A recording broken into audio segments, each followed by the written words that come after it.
Columbia Broadcasting System presents Norman Corwin's One World Flight.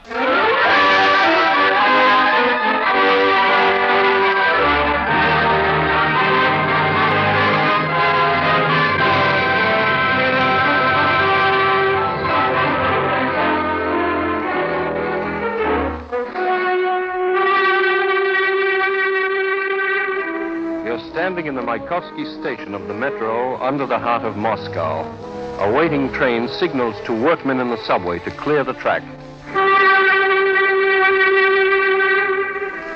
You're strolling along Hallam Street in London, and you're overtaken by a Cockney street peddler selling cut iris, cut cauliflower, Yorkshire blue peas, and brand new potatoes.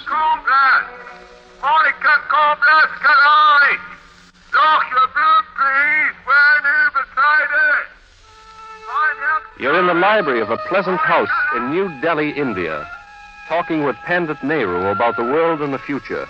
He says, but if we think of freedom for one world, then all this racialism and one race or one nation or one country being fundamentally superior to another, that has to be given up. No doubt people are not all alike. Nations are not alike. Everybody is not the same or as clever or as strong as anybody else. You're in a hotel in Manila, sleeping at 6:45 in the morning, and suddenly you're awakened by sounds of the reconstruction of the Philippines going on right outside your window.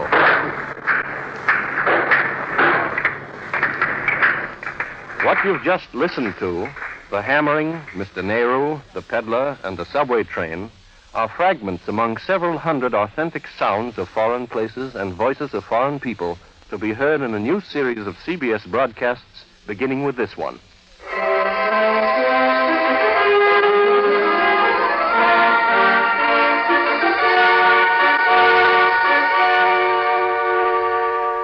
Last February, two American organizations, the Wilkie Memorial and the Common Council for American Unity, established an award consisting of a flight around the globe, a flight intended to dramatize and perpetuate Wendell Willkie's concept of one world. The first winner of the award, chosen on the basis of contributions already made to this ideal, was the CBS playwright and producer, Norman Corwin. Last June, Mr. Corwin, with Lee Bland of CBS and a magnetic wire recorder, set out on a globe-circling trip, in the course of which they preserved 100 hours of the voices and opinions of the people of 16 countries. Tonight and every Tuesday night for the next 12 weeks, Mr. Corwin will bring you the story and record of his One World Flight.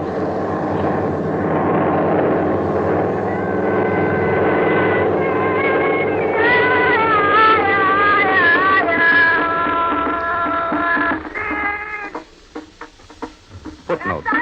All native music, all identified sounds, all foreign voices heard in these broadcasts were actually recorded by Corwin and Bland in various parts of the world. These singers, for example, are Arab women sitting on a rooftop in Cairo on a warm evening last August, celebrating the independence of Egypt, an historic event which occurred that very morning.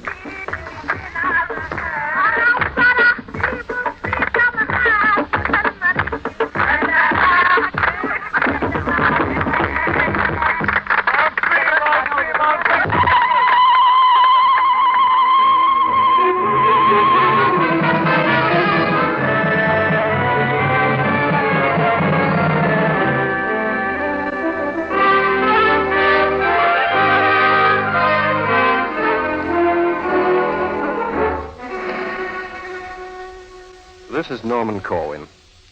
These broadcasts have to do with some of the people of the world and with much of the state of the peace. And therefore I believe they have to do with you and me. For today, if war comes anywhere, it will be close to us. No place is far anymore. We are one with others, whether we want to be or not. Tonight, we will stop in no single country, but by way of preview, introduce you to some of the hope and despair that exist side by side in the world today. This aspect I present first before beginning to tell you any progressive story of the flight, because to the observer traveling as I did, it is what strikes you first and asserts itself most often. The war has left in its wake all kinds of attitudes and conditions of mind and spirit, ranging from unshakable confidence to active fear.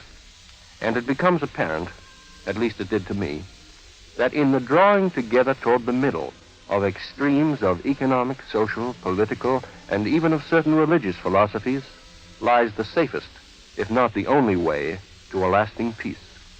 Within this theme, you will hear tonight moments out of interviews with people high and low, optimists, pessimists, liberals, fascists, communists, stevedores, prime ministers.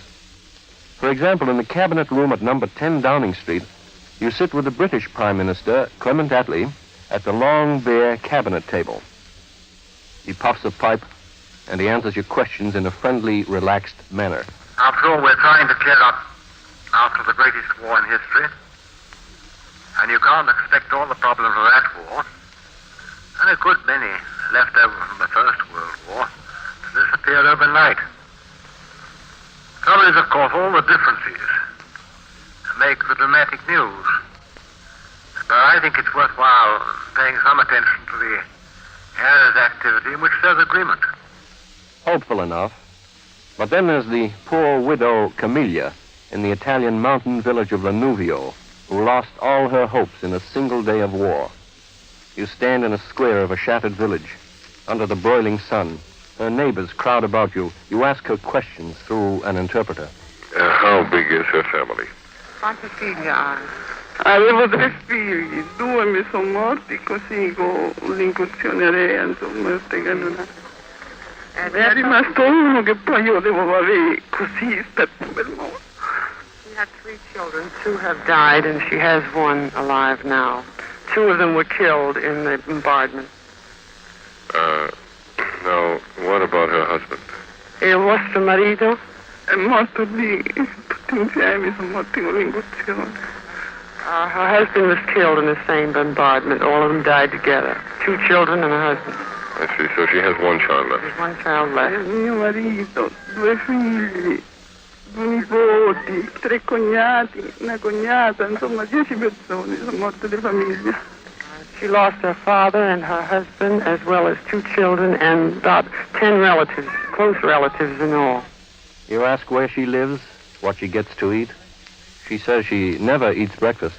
At midday, she has a thin soup, and in the evening, a piece of bread. Can she not afford to eat more, or is there not enough food available? Non c'ho denaro per poter comprarlo. Vedi che c'ho sto figlio, ce l'ho, che adesso ce l'ha una zia, ma ce l'ha un'altra, e perché io non posso tenerlo? It's because she has no money, and the situation is so bad that she sort of farms her little boy out to various relatives who can feed him a little better every now and then. And what are her hopes for an improvement in this condition? Avete speranza che si cambiano gli affari? O che speranza avete? Io so di neppure io che speranza posso avere. It's very difficult to say. She has no idea at all what she can hope to look for. And then the tall, thin finance minister of Denmark, Thorkild Christensen, who's not so sure that we're finished making widows through warfare. You interview him in an anteroom to the House Chamber in the Parliament building in Copenhagen. He pauses for a long moment before he answers your point-blank question about war. Do you feel that there's going to be another war? I'm very much afraid of it. In fact, you are. You think there's a real danger of it? I think there is. And across the world from Copenhagen, at a dockside in the beautiful harbor of Sydney on a clear, sharp day of the Australian spring, a big, gray-haired, God-fearing stevedore takes time off from loading the good ship Corinda to point out a path for the nations. I'm a member of the aristocracy of the working class. That's the Waterside Workers' Federation. Now, we're looked upon as the aristocracy because we give leads in matters of progress that affect the workers. Now, where did you learn your very good extemporaneous power of speech? I learned it from intense study for many years, by myself. You were not a university man, a college man? No. I've only had an ordinary education, but by the power of God through the Holy Spirit, He has put in my heart the words that are acceptable to hearers by trying to live the life. Trying, mark you. I don't say that I've succeeded, but I've made a reasonably successful effort. Do you share with the two gentlemen that I've just interviewed here confidence that we are going to get through the next 25 or 50 years without war? No. No, you will not get through without war unless the world regenerates itself in a sincere line. I would suggest that the great powers assure Russia that they do not want war, and also get an assurance from her that she is satisfied to work out her own destiny with the territory she has and her compensation as the result of its terrific sacrifice of this war. And in Russia, the editor of the Moscow News, Mr. Borodin, addresses a dinner given you at the Hotel Metropole by the Soviet Society for Foreign Cultural Relations. He speaks very slowly, professing the friendship of his country for America, describing what he calls Russia's, quote, tremendously difficult struggle to protect the great interests of a great people, unquote. And then he warns against those who are crying for war. You may have difficulty at first making out the words conflagration and influence and the name of the writer Gorky. Please tell your people that conflagrations don't start at once. They start from a spark. From those who apparently have no influence. But the conflagration starts, and there are people who would start a world conflagration, as our great Gorky said, in order that it be warm for some people. Let me repeat it. Gorky said that there are people in the world who would start a conflagration so long as it affords them a bit of warmth. They don't care for the interest of humanity so long as it keeps them warm. Those are the warmongers, the war profiteers.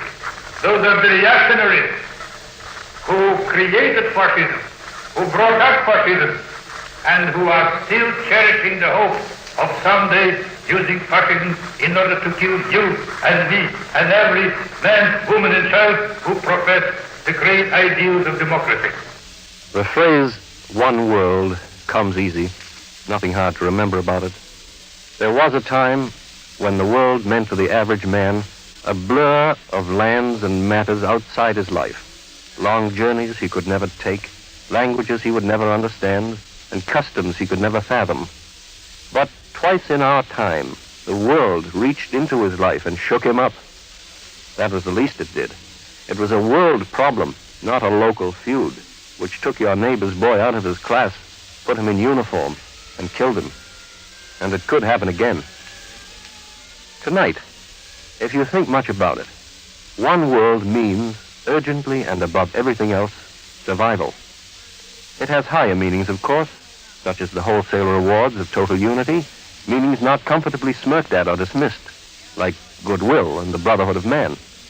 But it was within the less idealistic meaning of the phrase, within the immediate and concrete meaning, that I set out on this trip. I went looking for practical testaments of agreement or signs of a uniting world. I found less of these than we would wish for, but I also found plenty of hope. I listened to people's troubles and to nations' troubles, which are often the same thing. I witnessed many a disagreement, sometimes in the form of violence and death.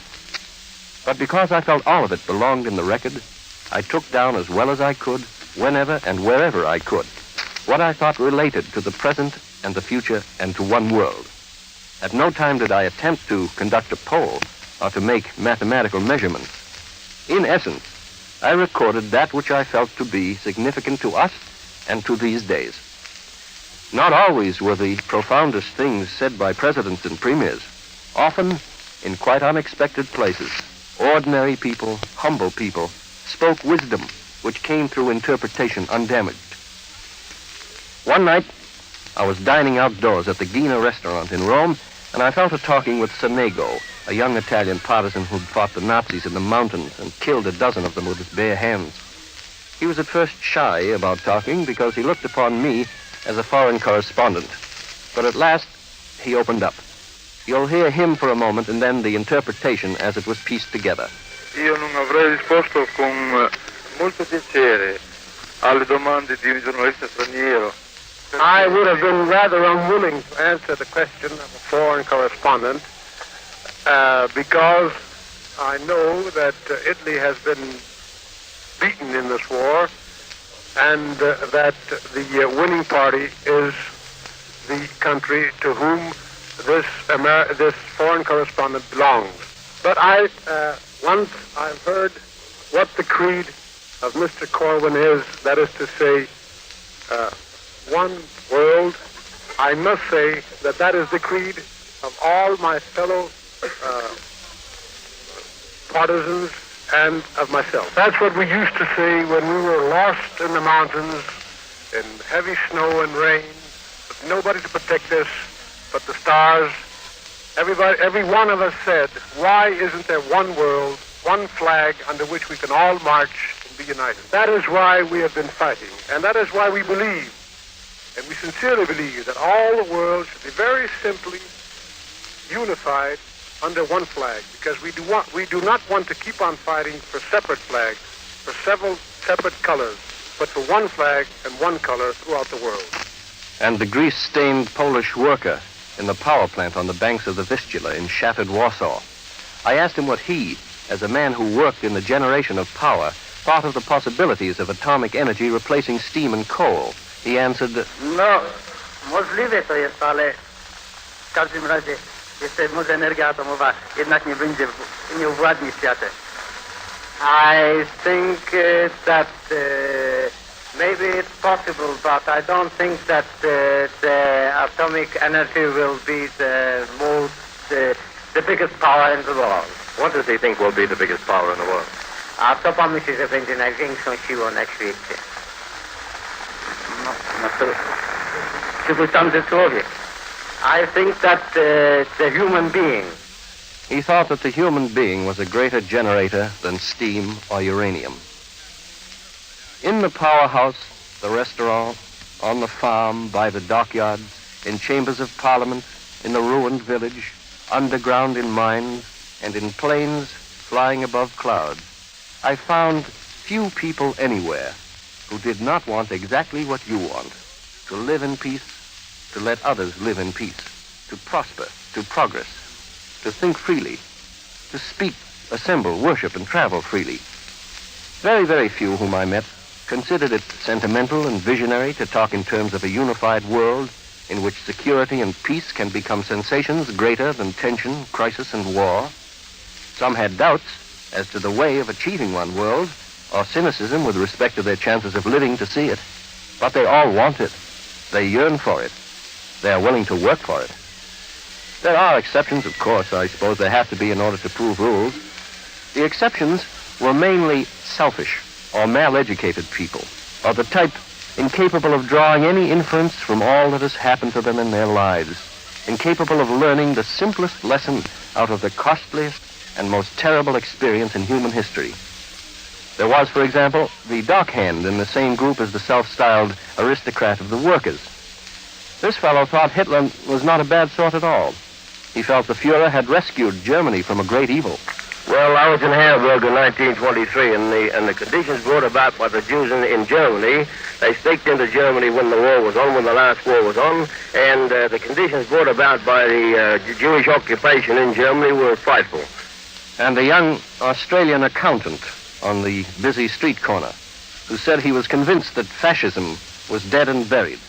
The body, he said, lies molding in the grave and will for a long time. Yet he had a race theory that was mighty like a fascist's. But I consider that the potential danger to world peace lies in the coloured races. I can see in embryo, more or less, I can see in the very backward primitive peoples of the islands and the Inter-Asia, the parts of Asia that I visited, a potential Japanese. I consider that he, given the same opportunity as the Japanese, as many people would today, they talk about raising his standard of living, educating him and more or less raising him to our standard, which is an highly industrial and mechanical standard, I think that he will possibly become a Frankenstein monster and turn on us and devour us as the Japanese. And the young girl in devastated Manila, who, though she well knew what war can be, still could make this recommendation to America. If I were you people in America, I am going to induce President Truman right now to finish up Russia. Because if he does that right now, we have no worry about her in the future. There were long distances and intervals between people who recommended this kind of solution for the world's problems.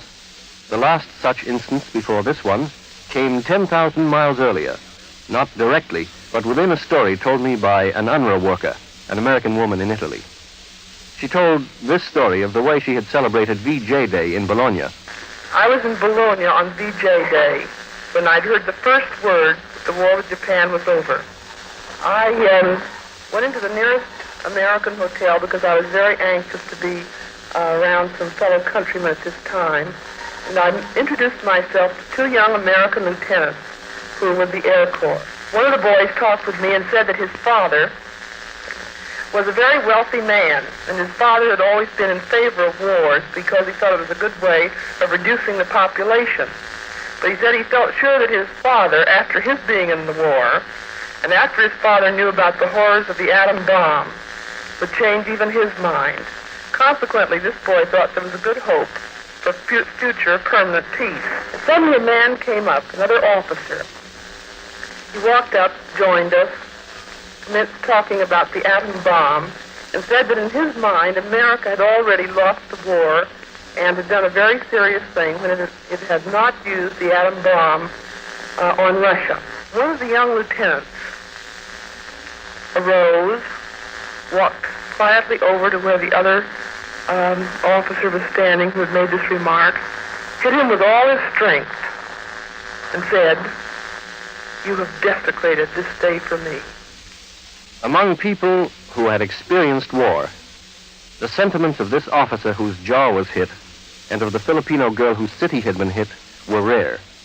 Much more representative were the Czech underground fighter Dr. Seeby and the businessman Egil in Bathurst and the son of the founding president of China, Dr. Sun Fo, in Nanking.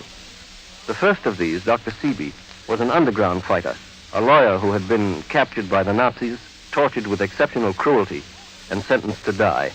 I bring you now the voice of Dr. Seeby in his full statement, except that the recording is poor, as you can hear from this sentence. This is what would be my message, my humble message to the United Nations. Dr. Seeby said, quote, "This is what would be my humble message to the United Nations. Not to breed the idea that there is a necessity of a war between the Western and Eastern conceptions of life. I know that this is the last hope of fascism. In every part of the world, and especially in Germany, fascists and reactionaries do everything in their power to breed the conception of the inevitability of war. I hate this conception, and I am deeply convinced that it is not true," unquote. My talk with Dr. Seeby was in the lobby of a hotel in Prague. 17,000 miles further along in the trip, in the city of Bathurst, on the edge of the Blue Mountains in New South Wales, the owner of a prosperous canning factory, Mr. Egil, was in essential agreement with Dr. Seeby. I had a long interview with this industrialist in his noisy plant one morning, and at the end of it he said, The bogey of communism, and I think a great deal less than it was some years ago. And anyway, we're beginning to realize that communists are ordinary people, much like ourselves, and their views cannot in the long run be so very greatly different to our own. And why shouldn't one be optimistic? What's the good of being pessimistic? I think it's only by optimism that we can create a better world. We can get better living conditions, perhaps shorter hours of work, and perhaps more money to spend and more leisure for sport. Maybe that's the best thing, the thing we all want, but whatever it is, we've got to work together and be optimistic of the final result. Another man who thought it important to get together, and in a country which badly needs it, was Dr. Sun Fo, son of the late great Dr. Sun Yat-sen, founder of the Chinese Republic. Dr. Sun, now president of China's Legislative Yuan, spoke at a diplomatic reception to us in Nanking. Dr. Sun said he'd been asked by Chinese newspapermen outside to comment on whether he thought that the opposing Kuomintang and communist parties were sincere about wanting peace. He told the meeting, I believe, naturally, that the Chinese government and the Kuomintang are really sincere about peace within China. I also believe that the Chinese Communist Party is also sincere about peace. For there is no man in his senses who would want war and bloodshed. A lawyer who had fought in the underground, a government leader, and a businessman, 17,000 miles apart, but eye to eye on the necessity of getting together. And all along those 17,000 miles, and the 20,000 more which lay across our route, the majority of people everywhere had, to greater or lesser degree, hope, optimism, confidence. This, in spite of the fact that many had lost their loved ones and had seen their countrymen die, had been invaded and pillaged, had suffered cold, starvation, torture. They were hopeful, in spite of the known terrors of the last war, hopeful they would not be made to know the thousandfold terrors of any next war. There were places in the world where hope was feeble or had been extinguished. And there the concept of one world had the toughest going. Among the helpless, the homeless, the underfed, the underpaid, the undereducated, the underprivileged. And it seemed to me that not the least job to be done is to distribute hope, or the reason to hope, among those elements of great populations who today are hopeless and helpless. If the confidence of the lawyer in Prague and the businessman in Bathurst could be shared with the fellaheen of Egypt and the untouchable of India and with the widow of Lanuvio, then perhaps we'd be getting on toward the world of Wendell Willkie's dream. But in the meantime, as I went around, the widow became to me a symbol of hopelessness. This woman with no food, no home, no prospects, her husband and 2 children buried in the ruins of fascism. I heard her voice in many places far from Italy. Non c'ho più l'uomo, non c'ho più figli, non c'ho più nessuno, c'ho sto ragazzino soltanto da dire avanti. Io ho detto che ce l'ho così. Chi mi porta This voice and the echo of guns only lately stilled, and the silence of the cemeteries, the begging of alms and the whimper of hungry children.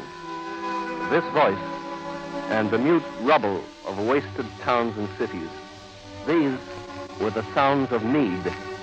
Need for the hope and for the reality of a united world.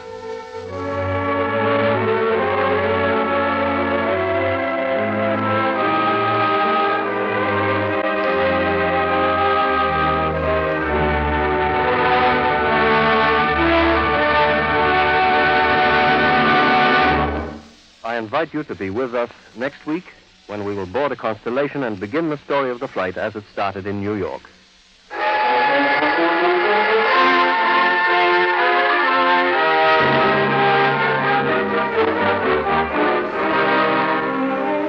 You have been listening to Norman Corwin, CBS playwright, producer, and first winner of the One World Award in the first of a series of Columbia broadcasts entitled One World Flight, the authentic story with recordings of his 37,000-mile global trip.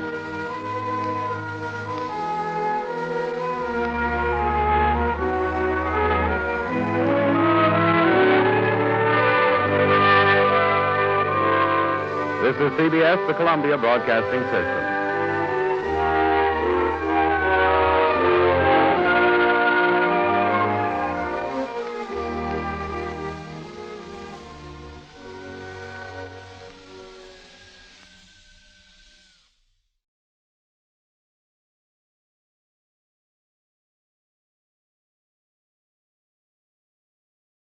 The Columbia Broadcasting System presents One World Flight.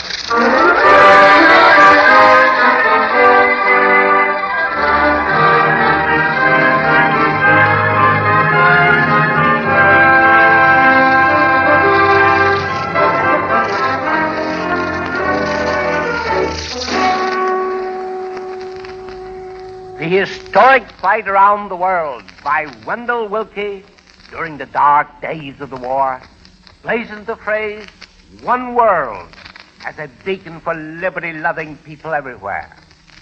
The Common Council for American Unity and the Willkie Memorial of Freedom House have therefore decided to establish a One World Award, patterned after Mr. Willkie's globe-circling trip, as a dramatic reminder of his dream for all mankind.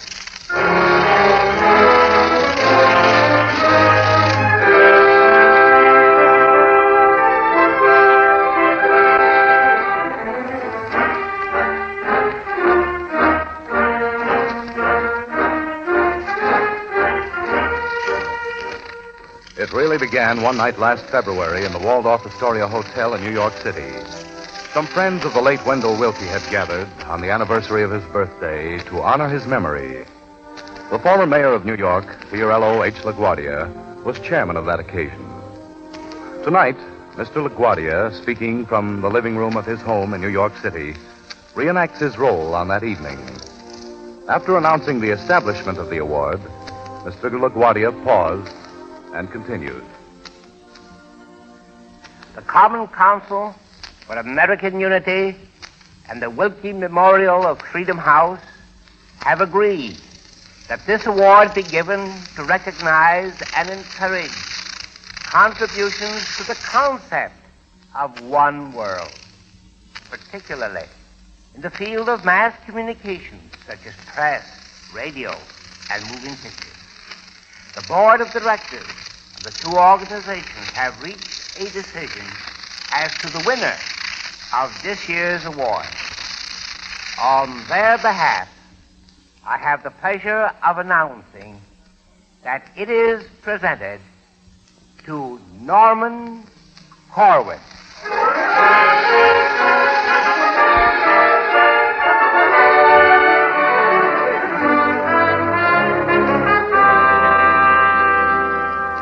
This is Norman Corwin. From the voice of Mr. LaGuardia at the dinner to LaGuardia Field took 4 months of preparation.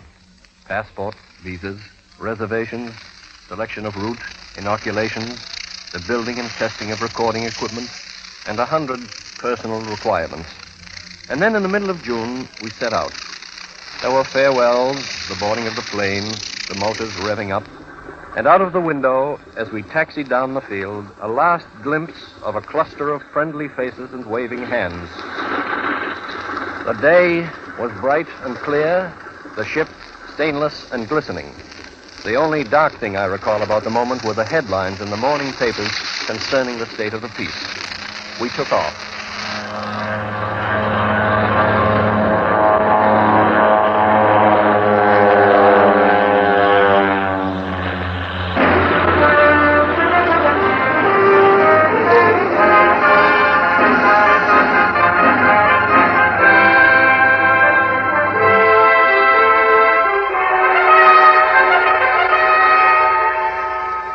We had no time to look at the country beneath us. Our job had already begun.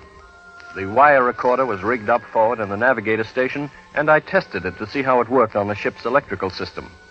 Collaborating with me in the test was a young passenger, 9 years old, named Lionel Salem, who had wandered up and pumped me with questions about the machine. I showed him how it worked. Tell me, Lionel, is this your first trip? Yes. You've done no flying at all? No, sir. Well, how do you like it? Fine. And where are you going? To Brussels, and there we're going to take a train to Paris. What are you going to Paris for? God, that's where I was born. We're coming back in September. I see. You're not going to attend the peace conference, is that it? Nope. Would you like to attend the peace conference? Nope. Do you think you could contribute something to the peace conference if you attended it? Nope. Well, that's a frank answer. In the time it takes to travel by train from New York to Albany, this Pan-American clipper was flying over the lakes of Nova Scotia. In another hour, we landed at Gander, Newfoundland for fuel and lunch, and then we were off due east to cross the Atlantic. As the day wore on, we sighted icebergs 12,000 feet below us, looking like white flecks on the blue surface of the ocean. I struck up a conversation with a pleasant-faced, gray-haired man who turned out to be Vladimir Horban, then Czechoslovak ambassador to the United States. He was on his way home to Prague. We talked about Czechoslovakia and the war, and about Wendell Willkie, whom he had known. After a while, I switched on the recording machine, and we passed the microphone between us. Mr. Horban disposed of my biggest question very simply when I asked what he thought the best means of promoting understanding between nations and tolerance among peoples. Well, that's a pretty big question, which, anyway, can be answered by two words. If the people will understand them. That is decency and honesty. I said that one of the objectives of my trip was to find out whether decency and honesty were understood around the world, whether the average man had a sense of moral principle and could define it. The ambassador urged me out of curiosity to make a test at random right here aboard the Clipper by stopping the first person to go by and drawing him into conversation on the subject. The first person to go by was a stewardess who was going by all the time in the course of her duties.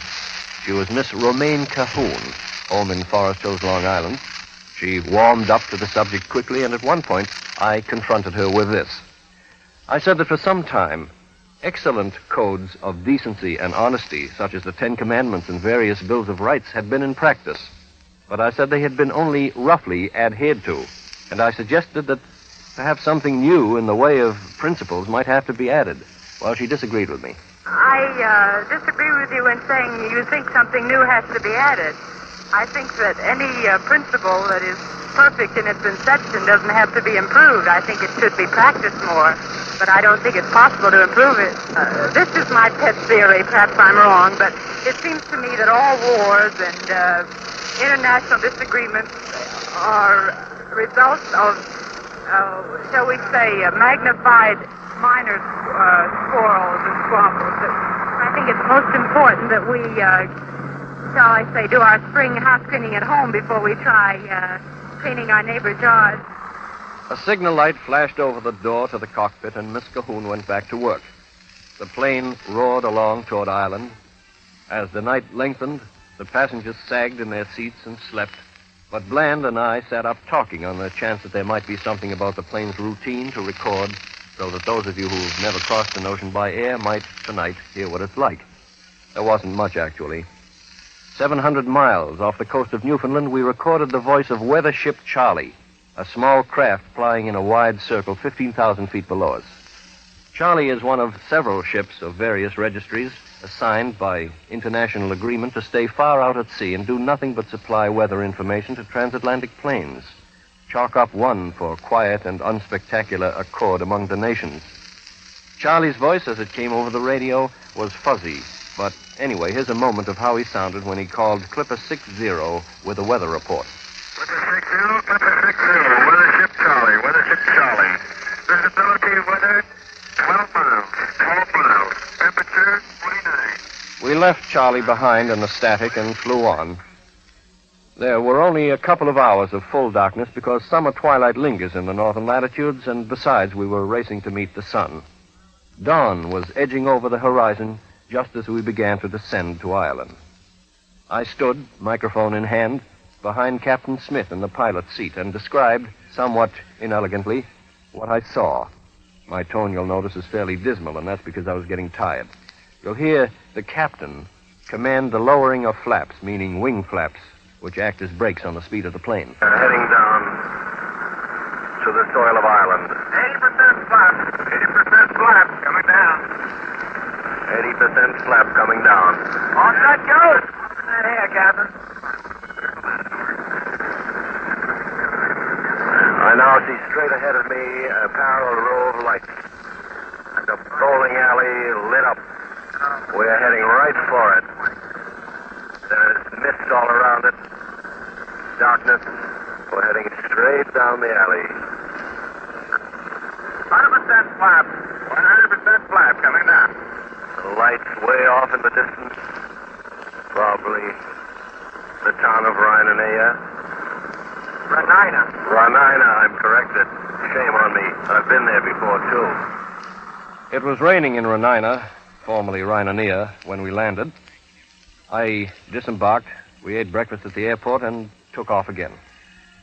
Ireland drifted under us, then the Irish Sea, then the mountains of Wales, then the tight green Thames country, and at last we landed at Heathrow outside London. Behind us was the first leg of the one-world flight. New York, Newfoundland, the Atlantic, Ireland, England, all in slightly under 12 hours.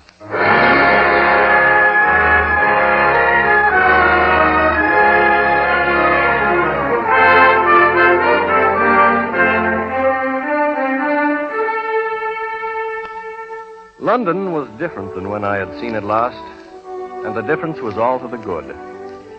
There were no barrage balloons overhead, no signs pointing to air raid shelters, no fresh bomb ruins. It was early on a Sunday morning, and as we drove in from the airport, the city was still sleeping and the streets were bare. Hyde Park, in the heart of the town, was quiet as a country dell. Peace, I thought, as I looked about this corner of the world so lately embattled, is pretty wonderful. The British had fought hard for it, and on London it looked especially becoming. The morning of our arrival was warm and fair, one of the few legitimately summery days in any English year. By night it was raining, and even indoors it was chilly. I found people were eating the same cold salmon and Brussels sprouts and generally dull food in the same cold rooms as during the darkest days of 1942, but they seemed fairly cheerful about it. It was now 13 months since the end of the war in Europe, but England was still feeling the pinch. That's the way it is with modern war. There are very few spoils left to the victor. The morning after I arrived, the government announced that the milk ration would be cut, the soap ration reduced by 1/7, and that rationing of bread would begin soon. I asked a housewife about conditions, a middle-class housewife named Hill, and she was almost gay in her seeming unconcern. She said she was getting 1 egg every 2 months and 1 pint of milk per week. I asked her about the availability and variety of other foods and how the fare compared to the days of the war. She answered, "Well, I think it's a little better now. For instance, last week I got 2 pounds of strawberries, but that's because I have dealt with the same man for 8 years. He knows me very well. He goes into the back of the shop and comes out with his finger up to his mouth saying shush, and he puts something in the bottom of my bag and I can't ask what it is. Same applies to tomatoes, cucumbers, new potatoes, and peas." What, did you ask what the price was? Oh, heavens, no, I wouldn't dare to. But what was the price? I don't know. You mean you will be billed at the end of the month? I shall be billed at the end of the month, and I shall put up my hands in horror and ask for another box. How long has it been since you had a meal at home, which was a really filling meal, so that you felt that you might perhaps have to stagger away from the table? Christmas. Last Christmas? Once a year, then? Well, once a year, yes, but then I wangled that. You see, I knew somebody in the country who knew a farmer who sent a goose, and we ate it in 1 day. 3 of us. 20-pound goose. Ordinarily, in any season other than Christmas, that would be a rash and impulsive, headstrong... it certainly would, but you can't get them. This housewife was not a customer of the black market, but she had enough money to be prudent and not ask the price of strawberries. But for the poor in England, as everywhere else, including the United States, there is never a grocer who says shush and puts something in the bottom of the bag. There is never the 20-pound goose, not even on Christmas. Beginning in London, clear around the world to Los Angeles, I was to find very few cities where food for the majority of people was ample and varied and cheap. Black markets plenty for those who could pay, but for the low-income bracket it was the old routine, ranging from not quite enough to eat to sheer starvation, as in China and parts of India. But other things besides food were on the minds of the English people and their government at this particular moment, and I set out to learn what a few of them were. I made an appointment to record the Prime Minister, Clement Attlee, at number 10 Downing Street. He received me in the cabinet room where so many decisions fateful to the world have been made in recent history. He was wearing a cardigan sweater, and he puffed a pipe with an expression of deep absorption. It had been previously made clear to me that the Prime Minister had never been recorded in this manner, that, like the President of the United States, He always spoke for radio purposes over several networks, never for an individual one. But in deference to the auspices of the One World Award, an exception was being made in this case. You may remember that not too long ago, tension was high in international relations, and against this background, I asked Mr. Attlee whether he felt there were any indications that the concept of one world could make headway. I don't think we ought to get despondent too early or too easily because of the international difficulties and the suspicions, opposing interests. After all, we're trying to clear up after the greatest war in history, and you can't expect all the problems of that war, and a good many left over from the First World War, to disappear overnight. Trouble is, of course, all the differences make the dramatic news. So I think it's worthwhile paying some attention to the areas of activity in which there's agreement. Have you any ideas on what I might term the techniques of peace? Well, I think one important thing is, first of all, to realize that there's something quite different in peace from no more war. You continually think of the prevention of war, you don't get very far. You've got to think of positive peace. And that really depends on a greater understanding, not just between governments, but between people. Not just about policies, but about ways of life. And for that, I think, first of all, you want far greater information. And then a realization that we're all engaged on a constructive enterprise as partners and neighbors. And that enterprise is quite as exciting, but quite as adventurous as anything you ever had in war. We're all engaged in the great adventure of democracy, which is a tremendous adventure. And every nation's got its special contribution to make. And if we consider what contribution we can make, rather than looking at what we think some other nation is not making, I think we shall do better. This, then, was a recommendation for self-examination, for self-searching, for beginnings at home. On another level, it was the same thing the young stewardess had said in the cabin of the Clipper. I think it's most important that we, shall I say, do our spring house cleaning at home before we try cleaning our neighbor's yard. And in my very next interview in London, this same principle got another vote. I looked up the playwright and novelist J.B. Priestley, author of The Good Companions and other works well known outside his own country. He had just returned from a trip to Scandinavia and the Soviet Union, and I wanted to sound him out on his feelings about the world. He fell in gladly, addressing the microphone as an old friend.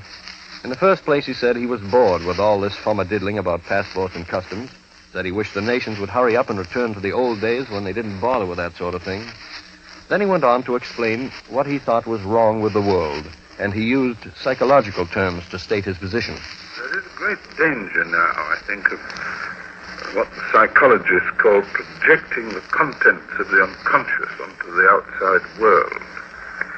In other words, instead of trying to understand the other people, you project the contents of the unconscious that you don't like, the evil bit of yourself, onto these other people as if they were a blank wall and you were throwing a lantern slide on. And there's a great deal of that happening. I mean, I think one reason why the victorious allies began drawing away from each other the minute their common enemy was defeated, their common enemies, was that they were still busy. They were still in the same psychological mood. And they had to invent enemies almost. You see what I saw the drift of his remarks, and it too was a call for self-examination, to find out whether there was some evil bit of ourselves which we were pinning on someone else and then throwing stones at the result. Somehow, the British seemed in a mood to analyze themselves all over the place, to question their own policies at home and abroad. It was not long after I left England that a sweeping investigation of the British press was demanded in Parliament. In my travels about London, I ran into a cabbie who wondered whether Palestine couldn't be made a healthier place for the British Tommy by smarter handling of the problem on the part of the government, though he didn't specify what he meant by smarter handling. I talked with a pub owner who wondered whether Britain's merchant sailors weren't getting a raw deal. And then there was the writer Westerby, who wondered whether his craft had been entirely honorable over the last generation. For the last 25 years, what have we been doing? We've just been working, as I wrote in a book once, we've all been working under the light of the red lamp. We sell an idea, we sell a conscience, we sell what we're supposed to say, too many of us, for the money we could pick up playing to what we thought was the public fancy and not taking a chance and not putting forward an idea which might be unpopular. Because if you're a professional writer, you've got to think about your pocket. Well, it's about time professional writers thought more about their conscience and try to say things to each other and to other people instead of saying things to the publisher and ultimately to the bank manager. I left Westerby for an interview with Lord Van Sittart, Conservative Member of Parliament and an outspoken critic of Allied policy in Germany and of Russian policy everywhere. We discussed both questions, and he was pessimistic about the way things were going in the United Nations. Most of the trouble he blamed on Russia. The only way to treat problems as a whole, he said, was by, quote, revision of the general tendency of Russian policies at the moment, unquote. He was critical of Anglo-American information. His comment is obscured in the recording by a poor power supply, but if you listen very closely, I think you'll be able to make it out. I've always thought that our respective governments might have done more to enlighten public opinion than they did, and if they had done so, they would have found it much less difficult to frame a policy. On the other hand, he said that the expression, the Iron Curtain, was, quote, rather exaggerated, inasmuch as journalists can penetrate in Eastern Europe and move about fairly freely, unquote. But the greatest stress on freedom of information came from the next man I interviewed, Mr. Philip Noel Baker, then Minister of State. He argued that not only must information be free, but uncolored, that it must not be distorted to fit a publisher's or broadcaster's personal political prejudice or angled in the interests of sensationalism and circulation. Our meeting was in the Foreign Office. Mr. Noel Baker, who has since then become Britain's Minister of Air, was outspoken about manipulators of public opinion, to whom he referred as publicity magnates. I confess that I think most publicity magnates are falling into a very grave error when they believe, as they do believe now, that only quarrels and disputes are news. In our Economic and Social Council work in New York last week, we had many discussions in which every single speech made, whether it was by the United States delegate or by the United Kingdom delegate or by the Soviet delegate or the Ukraine or Yugoslavia, was in fact a constructive speech intended to help towards a long-term result. And yet, nearly all the newspapers came out day by day, if they mentioned the thing at all, with the heading Anglo-Soviet clash. And there was indeed a point on which we were not in agreement with the Soviet Union. But taking the discussion as a whole, it was an utter misrepresentation of the facts. In the next sentence, Mr. Noel Baker uses a Latin phrase which you might have trouble catching. Magna est veritas, the truth is great. I don't mind misrepresentation. Magna est veritas, and in the end, it will prevail. But what I do mind is the utter stupidity of the publicity magnates in thinking that the people want to go on reading about clashes. After 8 years of appeasement and 6 years of total war, they want to hear about constructive efforts. I talked with other people, a bus driver who was worried about the loan from America, which hadn't yet come through, 2 factory workers who thought Russia was still a pal of theirs, a couple of radio men who thought radio was the only instrument that could make one world, a Gentile doctor who thought that the Jews of Europe were being dreadfully treated. I looked around the city for signs of one world in the theater. There was a Swedish psychological drama playing at the Academy, French light opera at the Adelphia, Italian heavy opera at the Cambridge, an American play, The Hasty Heart, at the Aldrich, and the Russian brothers Karamazov at the lyric. I heard a Brazilian samba coming from a loudspeaker of a record shop along Charing Cross Road somewhere.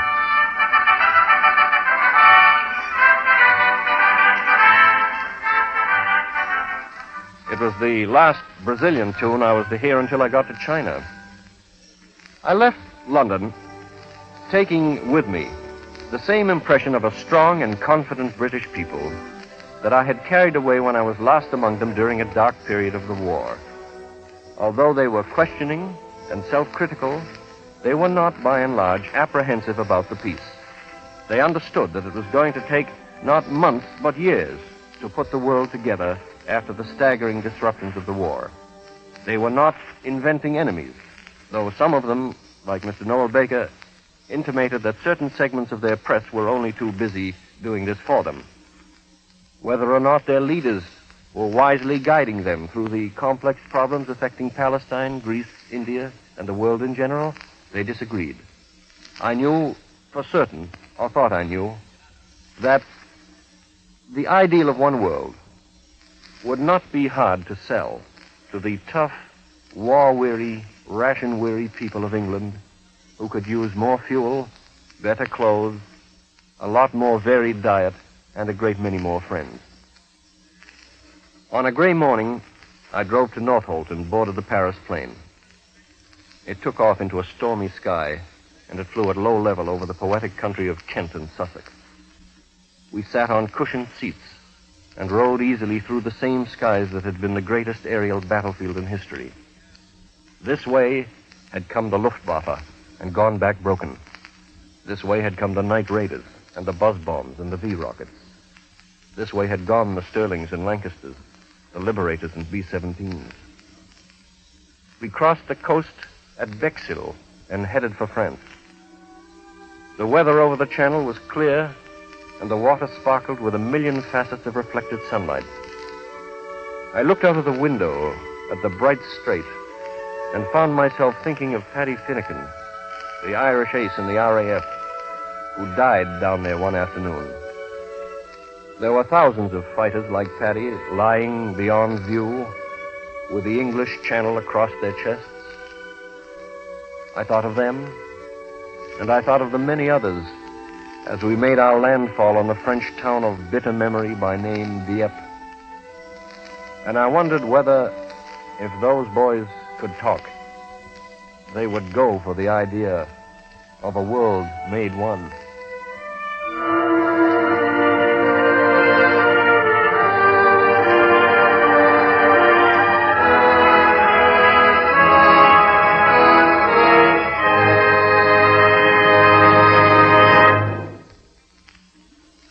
You have been listening to Norman Corwin, CBS playwright-producer, and first winner of the One World Award in the second of a series of Columbia broadcasts entitled One World Flight, the authentic record of his 37,000-mile global trip. Heard on the first part of the program was Fiorello H. LaGuardia. All voices except those of Mr. Corwin and Mr. LaGuardia, who was heard earlier in the program, were recorded.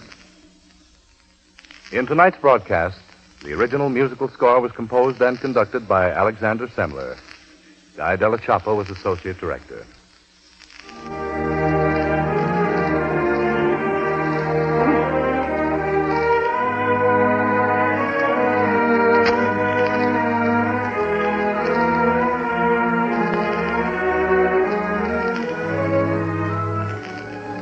This is Lee Vines, and this is CBS, the Columbia Broadcasting System.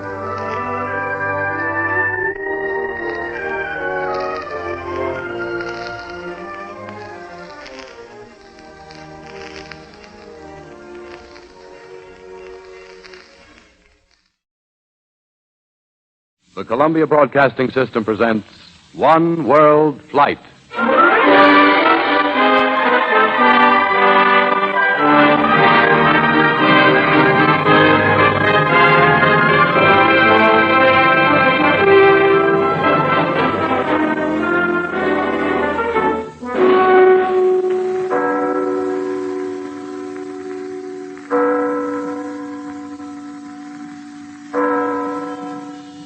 listening to the hour striking in the bell tower of the town hall of Copenhagen, capital of Denmark on the Baltic Sea. It is one of several authentic recorded sounds of foreign places and voices of foreign people to be heard in this third of a series of Columbia broadcasts.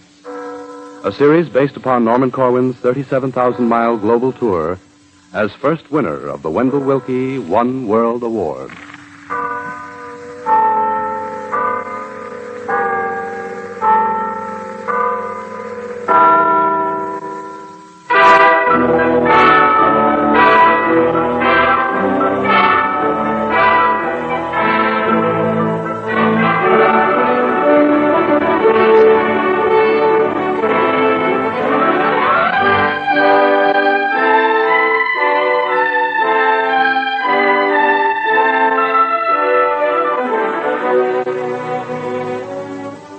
This is Norman Corwin. On a day last June, I flew from London to Paris in a British plane. When we crossed the French coast, I entered a part of the world which was not accessible to the man in whose memory this very flight had been established. For at the time Wendell Willkie circled the globe in 1942, France was occupied by the enemy. And so were the next two countries whose people are represented in the log tonight, Denmark and Norway. My stay in France was only a week, but that was long enough to see a cabinet fall, to meet 100 assorted Frenchmen, and to be reminded of how beautiful a place is Paris. It's one of the few cities in the world which lives up to the best paintings done of it. You have to walk down its avenues and side streets and along the Seine to understand why Paris is not to be compared to any other city. You have to hear the musical speech of Parisian women to believe the accent is real.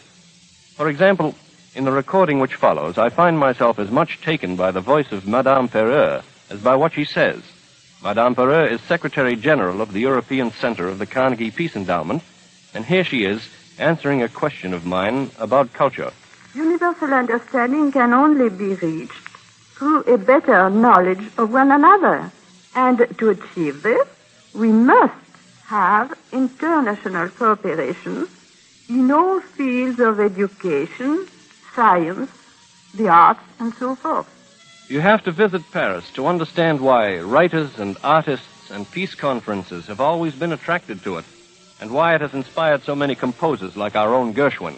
Do you know his American in Paris?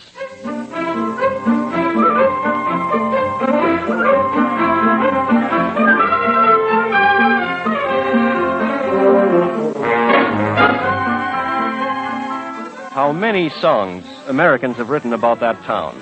April in Paris, The Last Time I Saw Paris, Paris in the Spring. The one world of music recognizes no boundaries. Italians, Englishmen, Germans, Spaniards, North, Central, and South Americans all have claimed Paris as their own and set it to music. Even Frenchmen have done it.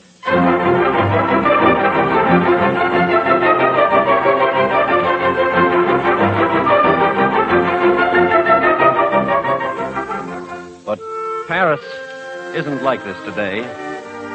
It's still beautiful, but it will be a long time before the old gaiety returns. The war, while it left the city fairly intact, did things to its people. Too many Frenchmen died in the torture chambers of the Gestapo. Too many went hungry. Too many had experience with collaborators. Too many shivered in the cold. Paris, when I was there, was turbulent. On the day I arrived, there was a huge demonstration by communists, 200,000 of them, in protest over a recent attack on their headquarters. It was a peaceful demonstration. There was more of a holiday mood than one of tenseness about the city. In fact, one of the most forceful impressions of France today is the taking for granted of communists as fixtures on the political scene. The communists had just made gains in recent elections and were then the second strongest party in France. Coincident with my visit, the coalition cabinet of Georges Bidault was formed, and one of the first men I interviewed was Maurice Schumann, official spokesman for Bidault's party, the Mouvement Républicain Français. Mr. Schumann, who was very close to de Gaulle during the war, was especially sharp on the subject of Germany. He said, "I think it's suicidal for both East and West to build Germany up in their respective spheres, for then Germany will unite, and German union within is the inverse of unity without. I interviewed Mr. Schumann in his modest flat on Avenue Liotti, and during our conversation, his infant son was crying in the next room. It was my misfortune that the recording machine, which went with us around the world, wasn't working on that day, or you should now be hearing a unique combination of father and son. Lee Bland, my colleague on the trip, took the machine to Frankfurt, Germany for repairs by American Army engineers, and so most of my talks in Paris, including those with spokesmen for the other two major parties, went unrecorded. The socialist Daniel Meyer seemed depressed. His party had just lost ground to both opponents. His outlook on world peace was reserved, but he was less gloomy about this than about French problems. The communist spokesman was the editor Florimond Bont, whom I interviewed in his office in the barn-like newspaper plant of L'Humanité. Mr. Bont said, "The communists have been almost solely responsible for the rapid recovery of coal production in this country. What the French Communist Party can offer France and the world is quick recovery and full production in all industries."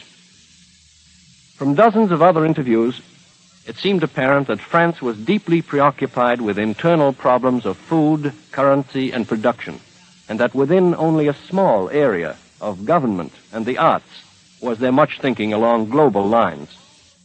Of course, even in introspective France, one could rely on scientists to think internationally. Frederick Joliot-Curie, Nobel Prize winner in chemistry, was no exception to this rule.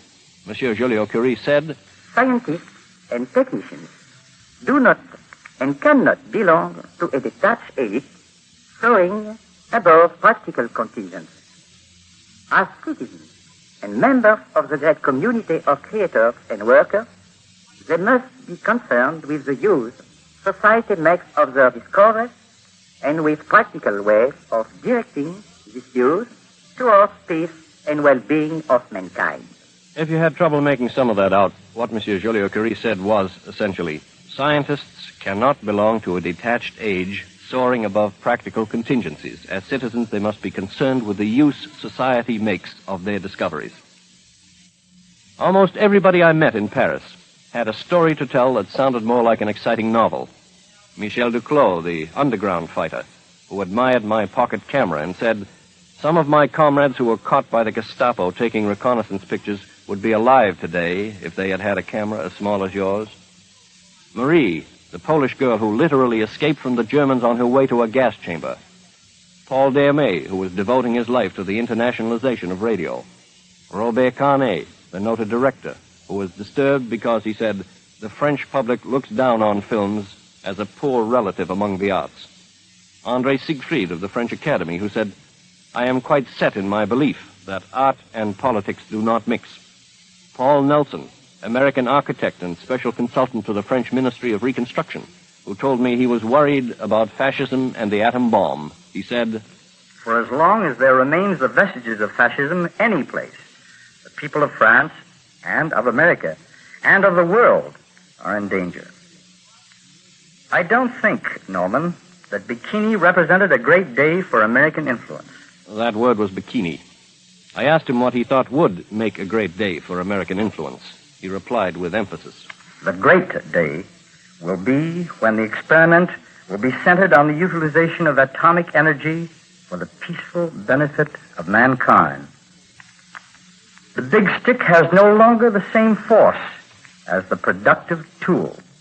And then there was Nadia, the blonde and beautiful French pianist, whose father had died of malnutrition and cold, whose brother had been killed fighting the Nazis on the day before Paris was liberated, who herself had handled a gun in the same battle. Paris was full of people like that. They all wanted peace, and they were brandishing their fists at nobody. The symbol of war in France, as in other occupied countries, had been the underground. The fighters of the underground were above ground now, sharing the toils of peace and reconstruction. The most eloquent voice of the resistance movement is Louis Aragon, about whom the American Saturday Review of Literature wrote recently, quote, "It seems clear today that Louis Aragon is the greatest poet of the war that has just ended," unquote.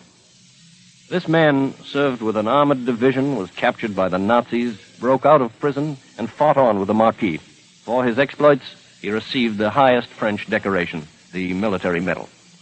Beaming his comment on America, Mr. Aragon asked us not to forget the crimes of fascism. I speak for memory. I speak for active memory.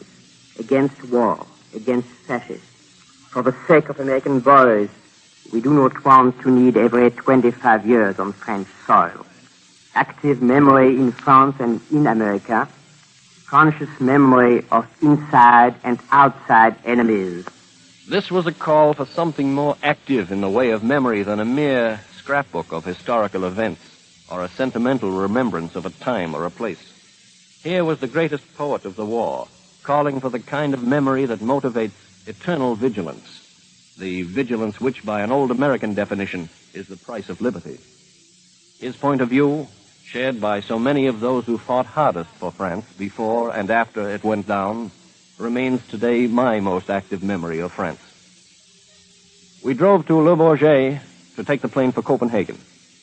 It was reasonable to wonder whether this country, which had been invaded by Germany 3 times in 70 years, would have to beat down another such attack in the next 70. Whether the greatest security for France lay in a Maginot Line or in a power block, or maybe in a type of defense which has not yet been given a chance to test itself. One world. We took off.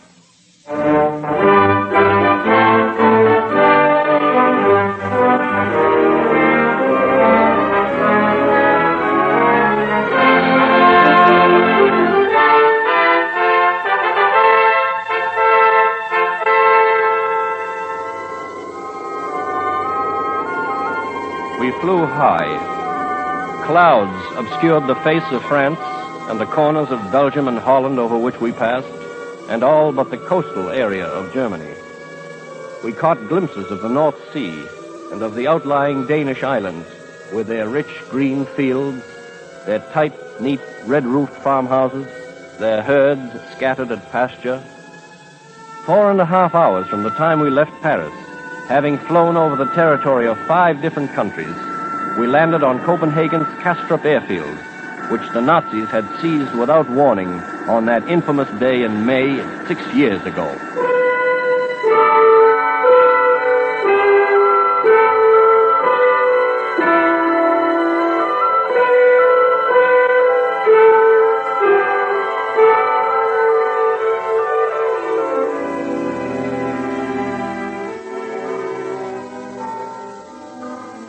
Copper roofs, magnificent spires and towers, cobbled streets, bicycles, docks, bridges, Gothic dignity, the moderate antiquity of a city that was thriving 300 years before Columbus set out for America. For my part, and on the basis of my brief stay, I would not quarrel with those who, forever busy with comparisons, have called Copenhagen the Little Paris of Scandinavia. The Little Paris was suffering from an acute housing shortage, just as Big Paris, London, New York, and Los Angeles.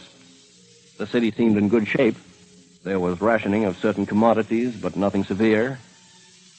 Denmark perhaps suffered least of any of the occupied countries, a fact nobody would begrudge her. But whatever she went through was bad enough. When I asked a 60-year-old guide named Peter Madsen how he felt about things a year after the liberation, he didn't have to be glib to make himself clear. His very groping for expression had an eloquence all its own. Well, I regard it as a feeling, you see, as a free man again. You feel free again? Yes, like my countrymen and every citizen of this country. We feel, I can't describe it for you, but it's feeling as being a free man again. The sense of relief at the defeat of the Nazis had not yet worn off, a phenomenon I was to find in other Scandinavian cities and in other forms. I asked Mr. Madsen whether he was fearful of another war, especially since there was considerable war talk at the time. He answered, Well, if I should tell you the truth, I don't believe there will be a war in the future. I don't believe. Why? Yes, sir, I should say that I mean that the people all over the world want to work for the peace. Everybody wants to work for the peace now. Mr. Madsen was more optimistic than two other Danes in high position. One, the finance minister, Thorkild Christensen, whose answer, coming after an ominous pause, reflected the deepest gloom. Do you feel that there's going to be another war? I'm very much afraid of it. You are. You think there's a real danger of it? I think there is. And what do you think is the best way of avoiding that? I think it's impossible to make an adequate answer to that in some few minutes. I asked the same question of Alsing Andersen, a social democrat who was Minister of Defense at the time Denmark was attacked, and who is now on the Foreign Affairs Parliament Committee. Do you believe, as do certain political observers elsewhere, that another war is inevitable? Yes, I do. Although I was not conducting a poll on the question, I had become curious by now to learn whether this attitude went straight through the government. I therefore put the question squarely to the highest Danish authority on the subject, the Foreign Minister, Gustav Rasmussen. Mr. Rasmussen, do you think that the world is heading toward another war? No, I don't. I don't see any reason why a new large war should break out in our time, and I don't believe it will. I asked Mr. Rasmussen whether Denmark, situated as she is in that vaguely defined zone between East and West, would join with any particular power bloc. The question was asked against the background of Winston Churchill's recent speech at Fulton, in which he proposed an Anglo-American bloc. Mr. Rasmussen replied, quote, Denmark is not prepared to participate in any combination of powers that might be regarded as a potential threat by other nations, unquote. I asked him what he thought might ease the tension and mutual suspicion then high between Russia and the West. He said, frankness would be a great help. People should, in general, be less afraid of one another and be less afraid of one another's opinions. The more frankness with which they could state their varying opinions and views, the better. You will by now have noticed that the Danes speak an excellent English. This is typical of all educated Scandinavians. Not once in my travels through the three countries of the peninsula was I beyond the sound of English speech. The smaller countries of Europe are far more accomplished linguistically than we of the English-speaking nations. They have to be in order to get along in that polyglot continent. It's not unusual to find a Dane or a Norwegian or a Czech speaking 4 or 5 or 6 languages. They begin early, as you can gather from this recording of a high moment in the reading of an essay in English by 12-year-old Per Alkesik, who is studying in the Efterslikstelskabetsskole, an elementary school in Copenhagen. Everything in Denmark is much smaller than in America. In Denmark, we only have very small cities. The biggest, Copenhagen, has 1 million inhabitants and is therefore not bigger than your villages. Here in Denmark, we have no gangsters except the German Gestapo, and they were not Danes. As Per suggests, Denmark is a small country, and unfortunately for me, my stay in it was correspondingly little. Its attractiveness, like those of its neighbors Norway and Sweden, is out of all proportion to its size. So, it seemed, were its burdens.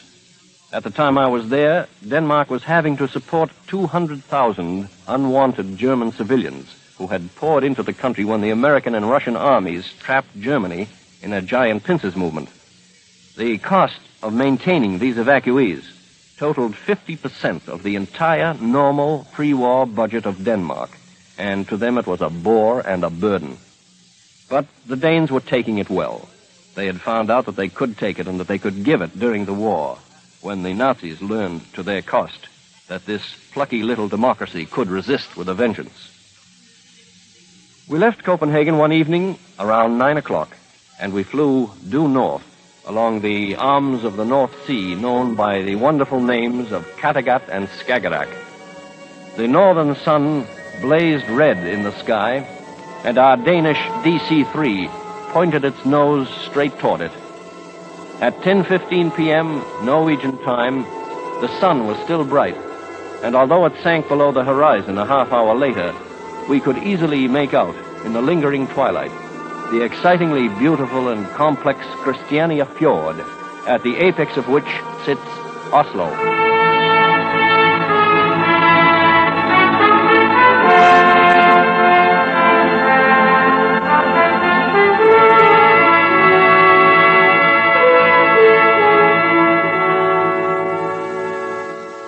I was in the capital of the country which for 5 years had given the fascists a workout such as they got in few occupied countries anywhere.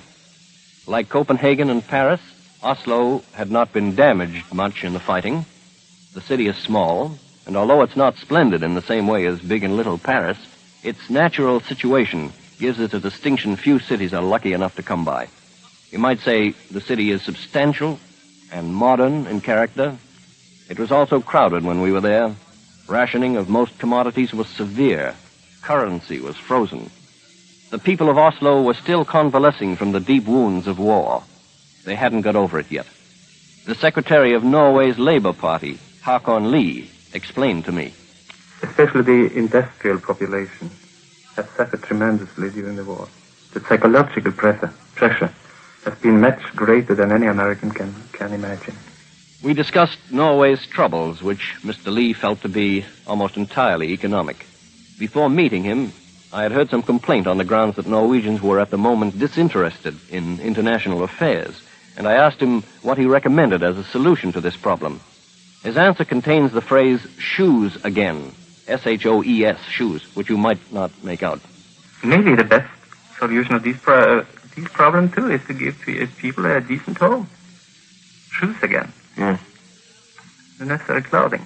Give them a decent standard of living again so they can afford to be busy with international problems. One night I met a group of underground men which included Sigurd Evansmo, sole survivor of a band of 18 Norwegians who were caught off the west coast of Germany trying to escape to England. An informer, one of their party, had turned them into the Gestapo for 700 crowns, an average of about $10 per head. All but Evansmo were executed. He escaped by a lucky accident. I asked him why the Nazis so deeply hated the intellectuals. He answered, I suppose they hated the intellectuals because they knew that they could expect the hardest resistance from them as good patriots, and also because the Nazism has, they've crushed all rights of men. Well, that was a fellow Norwegian who supplied the missing phrase. I talked with other Norwegians, with Gunnar Janssen, the sculptor, who said, I believe the artist belongs just as much as the scientist in the forefront of international thinking. I talked with Dr. Otto Moore, rector of the University of Oslo, who said, I think we have to teach people to be able to agree without being disagreeable, and who told me later, we've got to be optimistic, or it will not be worthwhile living. I talked with a housewife, Mrs. Haugen, who told me, I haven't seen an egg in years. Every now and then I hear them spoken of, but I never hear of them being eaten. I listened with fascination to the stories of Carl Lieke, the handsome, prematurely gray-haired director of the Norwegian State Radio, who told me that before he was sent to a concentration camp for services to the underground, he was kept at his radio post by the Germans. One day, when Quisling was scheduled to broadcast, Lieke refused to cooperate. The Nazis didn't do much about it because, said Lieke, they despised Quisling themselves. Lieke's 17-year-old boy had run away from home to join the Norwegian forces, and when he was asked later whether he'd had pangs on first raising a rifle to shoot a human being, he replied, certainly not. I was shooting a German fascist. But perhaps the most significant interview I had in Norway was with the young foreign minister, Halvard Lange. Like so many outstanding Norwegians, he had been imprisoned in a concentration camp. His offense was illegal communication. Mr. Lange said to me, Norway fought not only for freedom and democracy at home, but for cooperation abroad with other peoples. And the conclusions we have drawn from these years of struggle, I shall state briefly. He then proceeded. Firstly, the old principle of neutrality will offer no guarantee in future. This world of ours is one world, and Norway, like all other countries, will be unable to isolate herself. Secondly, peace can only be achieved through an organized international instrument strong enough to enforce peace. And we consider the United Nations to be such an instrument, and Norway will carry on her foreign policy within the framework of that organization. And we are not prepared to join any combination which may be regarded as a potential threat by any other nation. This last statement, even in its phraseology, was remarkably close to that made by the foreign minister in Denmark. Together with what was to be told to me later by the Swedish Foreign Office, it dovetailed into a three-ply policy of absolute power block neutrality for all Scandinavia. We went to the Oslo Airdrome and took the plane for Stockholm. It was an old Junkers, relatively slow. I had time, looking out over the beautiful woods and lakes which lie between these two capitals, to sum up my impressions of the three countries I had visited in the past fortnight. Each was exhausted by its struggle. Each was, to a large extent, indrawn to its own problems. Each was improving day by day. What seemed to me most encouraging of all was that little of the bitterness and hostility toward some nations, which I heard from some quarters before I left New York, had been expressed to me on any side in France, Denmark, and Norway, or in England before then, for that matter. In the occupied countries, among the men who had had the closest experience with war, the resistance men, there was never talk of a new war. Nobody was interested in lining up any block of powers. The only combination they seemed eager to join up with was one world. We got off the plane at the Bromma Airport in Stockholm and were met by a group including Dr. James Robbins of the American Legation. He handed me a letter which he had been holding for me. It was from President Truman concerning the one-world flight. The concluding sentence was this: anything which can promote better relations in a world too long divided by suspicion and ill will is of value to our time. I looked around me. There were many planes on the ground, each of them on a peaceful errand.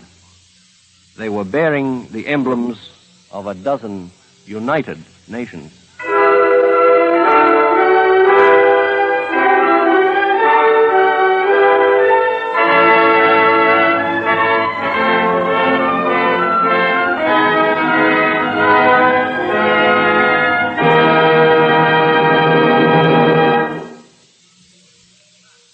You have been listening to Norman Corwin, CBS playwright-producer and first winner of the One World Award in the third of a series of broadcasts based on his recent 37,000-mile global flight. All voices heard on this program were recorded in France, Denmark, and Norway. The musical score was composed and conducted by Alexander Semler. Guy Della Choppa was associate director. Next week at this same time, Mr. Corwin will present sounds and voices recorded on his visits to Sweden and Poland.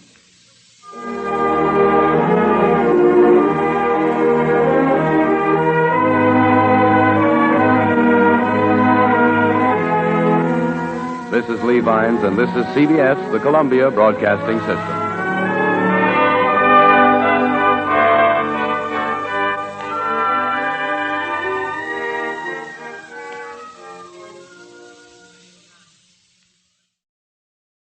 The Columbia Broadcasting System presents One World Flight.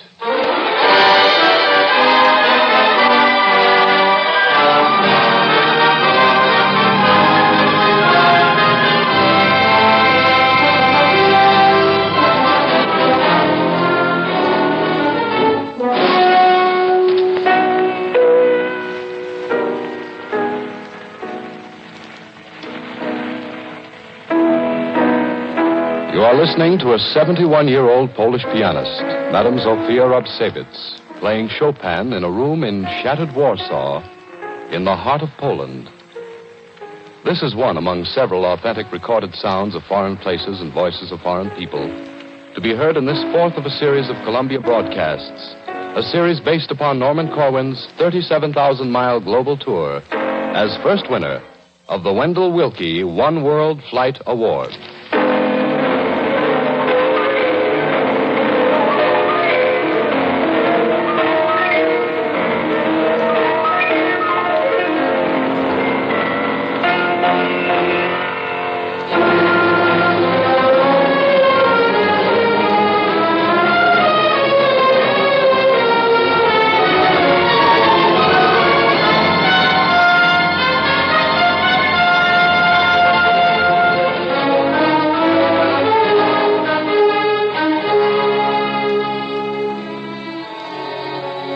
This is Norman Corwin.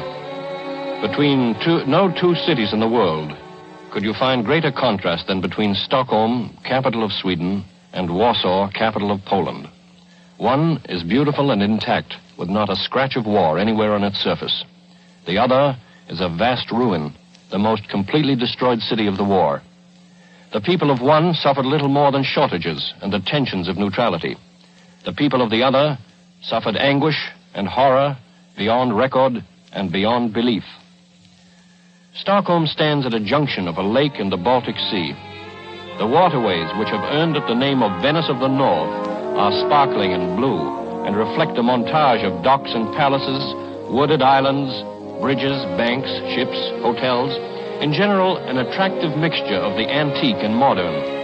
In the summer, when we were there, the northern night gets no darker than an American twilight, and half the city seems to go boating or dancing or promenading in the famous Tivoli amusement park.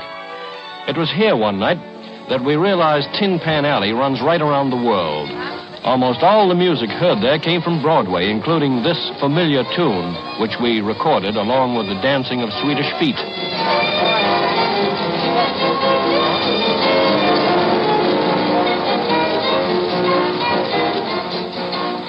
Not only Sweden's standard of entertainment, but its whole standard of living is closer to that of the United States than any other countries.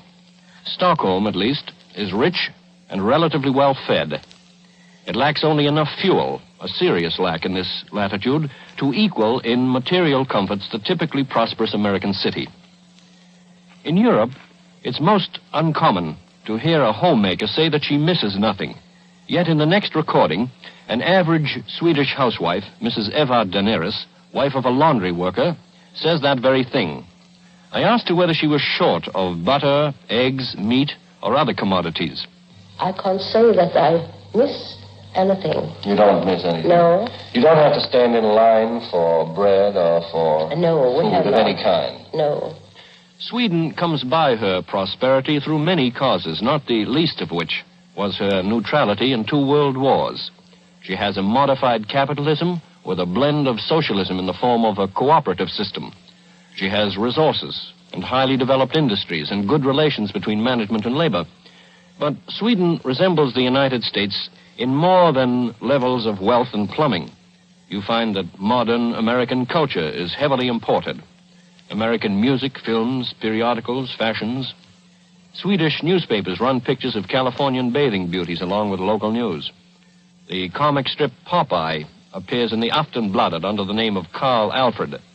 The week we were there, Popeye had an adventure which ended with his saying, "Well, rik mir svansen," meaning, "Well, shake my tail." You find that the schoolboy of Sweden has roughly the same ambitions as the schoolboy of Missouri. I had a talk one day with shy 18-year-old Ove Bergstrom in a country town near Uppsala. He said he wanted to be a businessman, to travel, to see America, to look at the motor industries in Detroit and the film stars in Hollywood. He thought Russia was dangerous. I think Russia is a dangerous country, too. I don't trust them. And why don't you trust them? It's all the troubles with the English and the American every day. All the troubles with the English and the American every day. In Sweden, as in America at that moment, Russia was regarded as a crucial and pivotal point in international relations. I heard some anti-Russian talk, more than in Denmark and Norway, but there was also the attitude expressed by the Baroness Erin Krona, a young, blonde newspaper woman on the staff of the Aftonbladet. She said, But speaking of Russia, I have an idea here. It's not mine. It's from many interested people in Sweden, especially the youth. They would like to get in touch with Russia because we think that cost what it may, a peace only can be gained by obtaining the confidence and belief of all peoples and in all nations. We must show Russia our belief in them and not mistrust them. And in exchange, obtain a positive something from the Russian nation to believe in our turn. And in exchange, obtain a possible something from them to believe in our turn. The prosperity of Sweden is by no means confined to industrial workers. I was told that its agriculture is in excellent shape.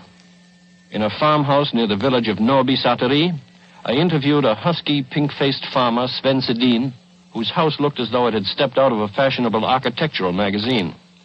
He was happy with the way things were going, said his only need was for American tractors, which he preferred to any other kind. I asked him, From where you sit here on this beautiful farm, do you feel nervous about the future, or are you pretty confident? No, I don't feel nervous about it. Mm-hmm. I don't think that we get another war in my time. In all countries visited in the One World Flight, most people were eager for a unity that would guarantee existence against the hazards of the atomic age. But nowhere did individuals and government alike show more fervor for peace than in Sweden. It was almost as though, having been without war for 140 years, they were anxious to stay that way forever. Swedish women especially seemed to be thinking hard about means of perpetuating peace. And I heard all manner of plans, theories, dreams, ideas, some good, some perhaps unsound, but all sincere. One plan was that of Mrs. Ludovica Heinisch, who represented a group called the Universalists.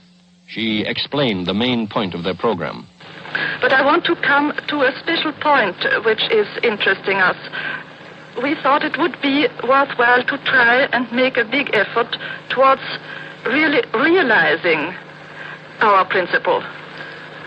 It is, in just 2 words, it's mothering the world. There was an aggressive peace plan of Mrs. Karin Hamar, a twinkling and energetic grandmother of about 60. She believed that if house mothers of the world united in a great labor union, we might be on our way to unity. Mrs. Hamar lives in a small town near the industrial city of Bofors in the center of Sweden. I asked her if it wasn't in Bofors that the famous anti-aircraft guns were made. That's where they made the anti-aircraft guns, no? That's the anti-aircraft guns during the war? Yes, oh, yes. But he's a very peaceful man. Your husband makes anti-aircraft guns? Yes. But he's a peaceful man? He's a very peaceful man. I see. He wishes that they would use peace all over the world. Just to shoot birds with, not men. Yes, right. And one world, quite few. Now, and I am also grandmother. You're a grandmother? Yes, and I have four grandchildren? Grandchildren, yes. Oh, good. Mrs. Hamar, what is the name of the organization that you represent? In the House Mothers Labor Union. I asked her if she'd like to send a message to America, and when she made sure what I meant by consulting my friend Sven Norberg sitting next to her, she straightened up and proudly extended greetings. Would you kindly say a word or two to the housewives of America? What? Säg några ord, en hälsning till de amerikanska. Ja, I greet all American house mothers from all my heart, and I hope that they will be happy and economic independent, and they will be able to work for the peace, not only in America, but in the whole world. And then there was the little, silver-haired, 70-year-old Kirsten Hesselgren, first woman to become a member of the Swedish Parliament and a long and staunch fighter for women's rights. She offered no specific plan for peace, but did make a strong general recommendation. Begin with the children. Teach the children from the very first to cooperate and understand each other and respect each other. Teach the children to respect work, their own work, and to respect other countries as well. And there you have a beginning of the possibility of cooperation amongst the nations. Sweden at this time had not yet been admitted to the United Nations, and it was anxious to join. In the face of current talk of new power blocks, the acting foreign minister, Nils Quentzel, made a statement to me which indicated without any question where Sweden stood. He said, quote, "Sweden is willing to relinquish its neutrality to the extent demanded by the statutes of the United Nations in case of a future conflict. But if there should appear a tendency within the organization to a division of the great powers into dual camps, our policy must be not to let ourselves be forced into any such grouping or bloc." End quote. Together with statements previously made to me by the foreign ministers of Denmark and Norway, this amounted to complete agreement on the score among the Scandinavian countries. One of the most internationally minded men whom I met in Sweden was the tall, young, handsome Prince Bertil, son of the Crown Prince Gustav Adolf and fourth in line for the crown since the recent accidental death of his older brother. I had an interview with the prince just before I left Sweden, and in it he said, "Sweden is fully aware of the simple fact that she can't exist alone and by herself, or even as a member of a group or a bloc of countries. Whenever there's an attempt at breaking down economic barriers, you are bound to find Sweden in the front line. I'm sure that during your stay here, Mr. Corwin, you've noticed how anxious we are to take part in any constructive attempt at international collaboration. To me and to my countrymen of Sweden, it seems clear that as good Swedes, we must at the same time be good citizens of the world." We left Stockholm for Warsaw on a bright, cloudless morning which bore the good American date of July 4. It was the maiden flight of a new Skymaster freshly delivered from Santa Monica. All the signs and legends on the ship were in English, but the Swedes had painted the name of a girl on each motor: Margit, Gunvor, Ingebrit, and Ingrid. We crossed over the calm Baltic, bisected the island of Gotland, covered more open sea, and finally made our landfall on the coast of what was once East Prussia. This territory was the first crossed by our path in which we saw any full-scale devastation. Bomb pits and tank tracks were visible even from 8,000 feet. But not until we approached Warsaw itself did we see how ghastly a terrain can look when it has been systematically destroyed. From the air, the city was weird and unbelievable. It looked like a painter's imaginary conception of catastrophe in which he had overstated his case. Little of the harsh detail could be seen in flight. We had to wait until we were on the ground and could see it face on before we could appreciate the vastness of the ruin. We landed at an airport whose only runway had been reclaimed from bomb craters. It was oppressively hot. The flat countryside was parched. We were met by a representative of the Polish Ministry of Foreign Affairs. He greeted us and said, "I am instructed to tell you that you are invited to go any way you please in Poland, to see anybody you wish, and to discuss any subject of your choosing." We were taken immediately to a reception in the garden of the Polish state radio station. The ride in from the airport was past long vistas of broken and toppled buildings, burnt-out homes, twisted debris. The radio station itself was in an old mansion whose blasted interior had been rebuilt since the liberation. Our hosts had learned when we were coming only the day before and had hastily arranged a party to coincide with the American Independence Day. In high spirits, they shared our celebration of it. Some of this was captured by my colleague Lee Bland on the wire recorder.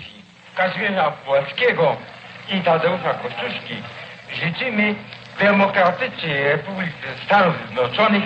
Niech żyje! Niech żyje!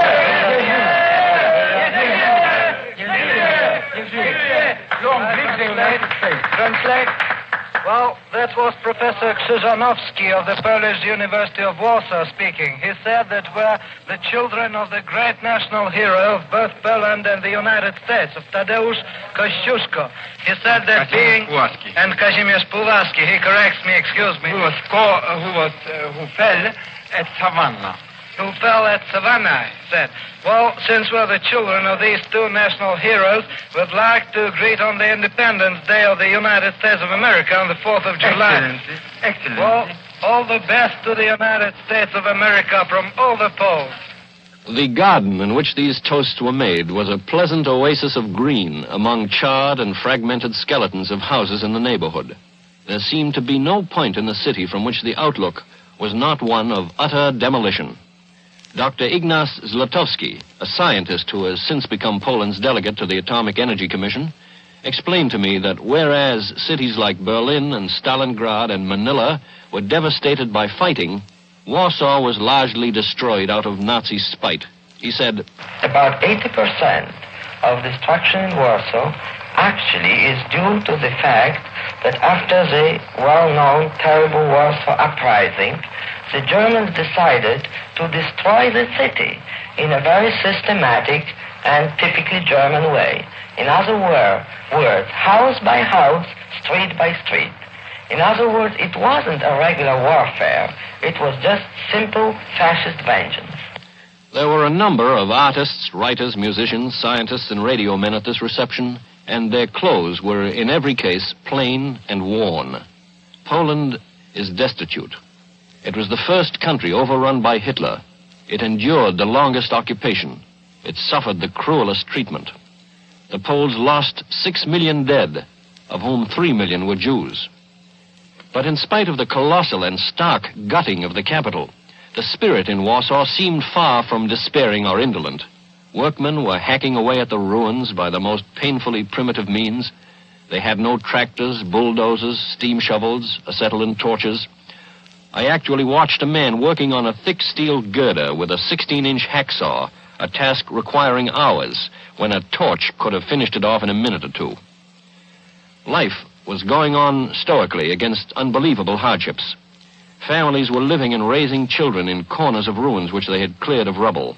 Students were sharing books. Everybody seemed busy, including the intellectuals. The pianist, whom you heard at the opening of this broadcast, Madame Rabshevitz, who at 70 was not too old to be in on the uprising, was still giving concerts. When she learned that I was going round the globe on a one-world mission, she chuckled. Bardzo bym chciał. Mrs. Rabshevitz says that she hopes that we will achieve one world living in peace, but she is afraid she's rather old and will not live and have the chance to live in those happy days. I asked her whether she thought artists and musicians could contribute to the making of those happy days, and she replied with humor, Porozumienia ci artyści? No, wie pani, nie wiem, czy oni są takimi politykami, jak był Paderewski. Więc właśnie wątpię bardzo. What she said was, I don't know if all musicians are such politicians as Paderewski was, so I doubt it very much. It was a reference to the late pianist Paderewski, who was also a pre-war premier. Not long before we arrived in Poland, there had been a national referendum. Signs telling people how to vote were still evident on whatever walls were standing. The opposition to the Warsaw government, principally the peasant party of Stanislaus Mikolajczyk, had protested the voting procedure, claiming coercion and intimidation. The country was then, as it is now, divided. In what proportion I was in no position to judge, especially inasmuch as the disputed election of 2 weeks ago was still 7 months in the future.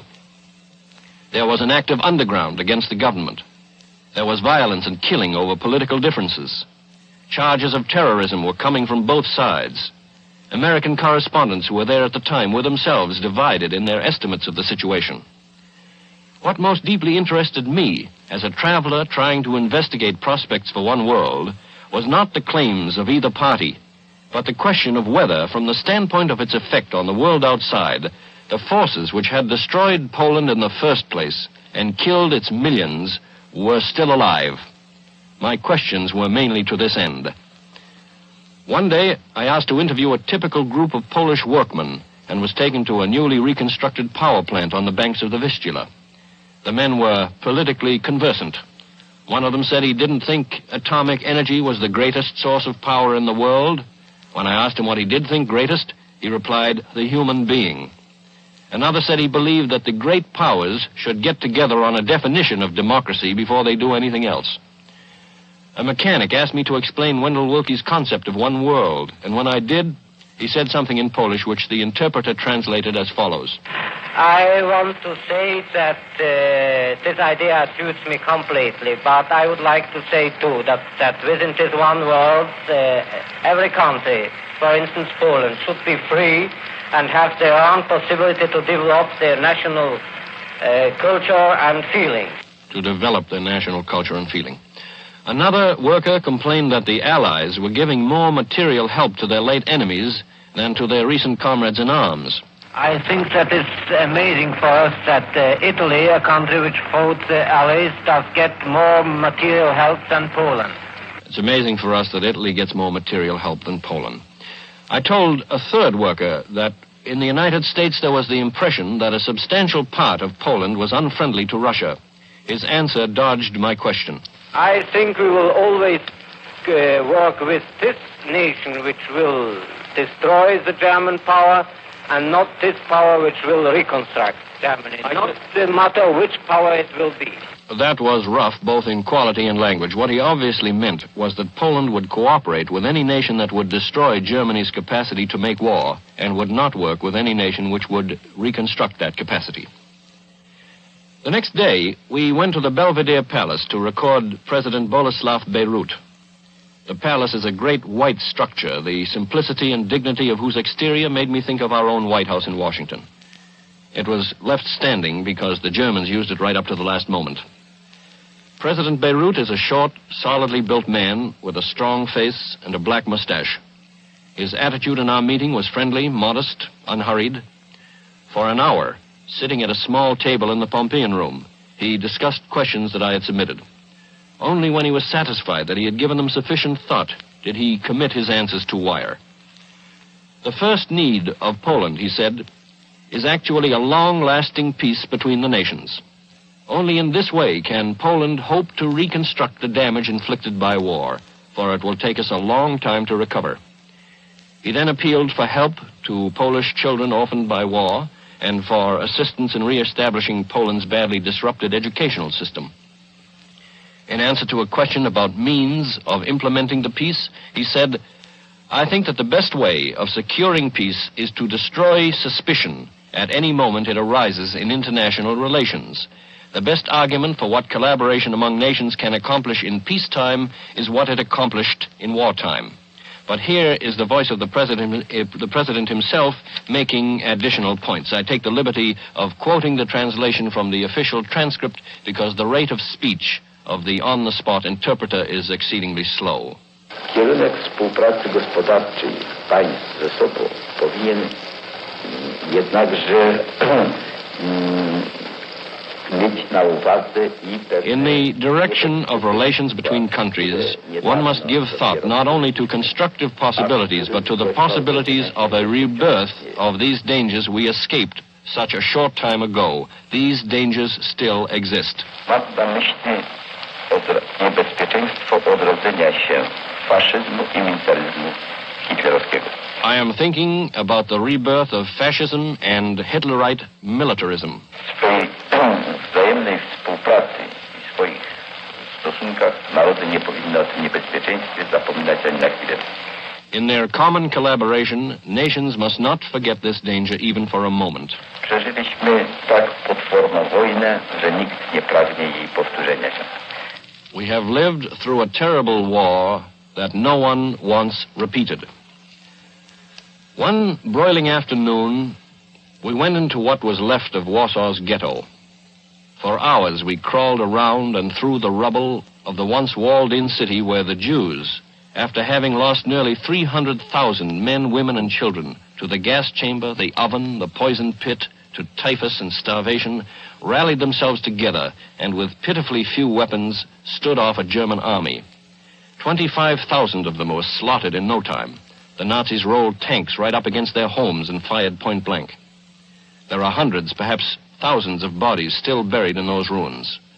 To the eye, there was only a sea of ashes and bricks. To the ear, a dead silence. The silence of a city become a cemetery. Wherever a living thing could attach to earth, there were weeds growing. But the detail, as we went along, was the little human, heartbreaking detail. A shoe, part of a bureau, some woodwork, an old porcelain bathtub with shrapnel holes through it.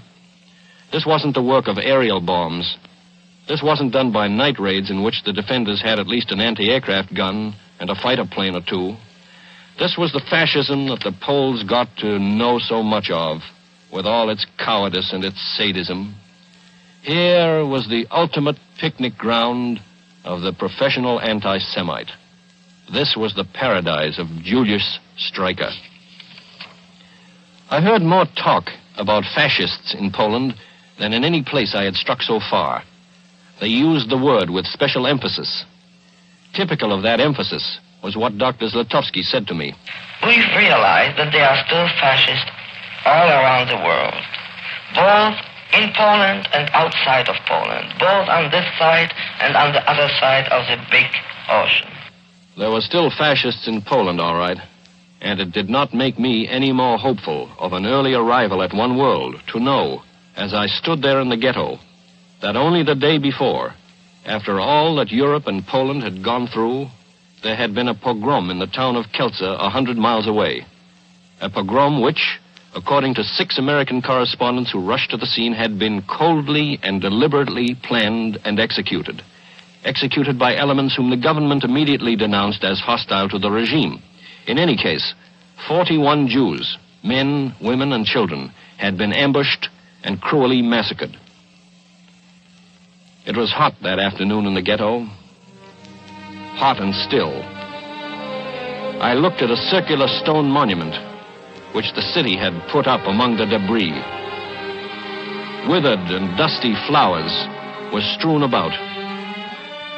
The inscription read, "In memory of those who gave their lives in a singularly heroic fight for the honor of the Jewish people, for liberty, for Poland, for the liberation of all mankind." The monument had been there for a year, but the bodies in Kielce were not yet buried.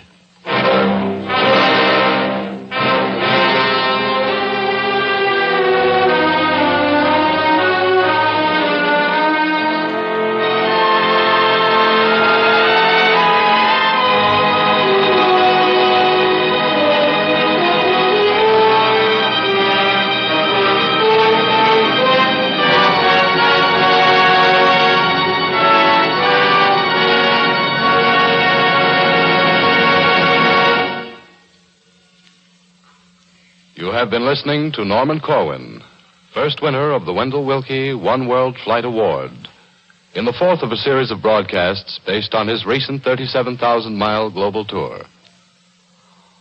All recorded voices heard on this broadcast were transcribed in Sweden and Poland. Next week at this time, One World Flight visits the Soviet Union.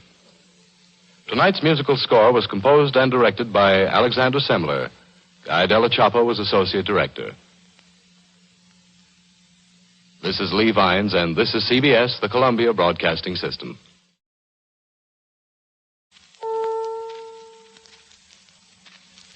The Columbia Broadcasting System presents One World Flight.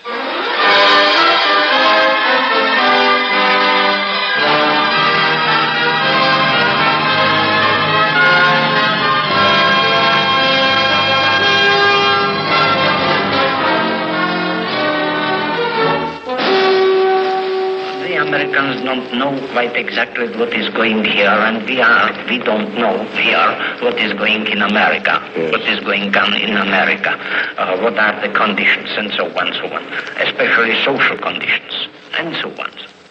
You are listening to Edward Beneš, President of Czechoslovakia, speaking at his desk in the presidential office of the Rachani Palace in Prague, Czechoslovakia, during an interview with the CBS playwright-producer, Norman Corwin.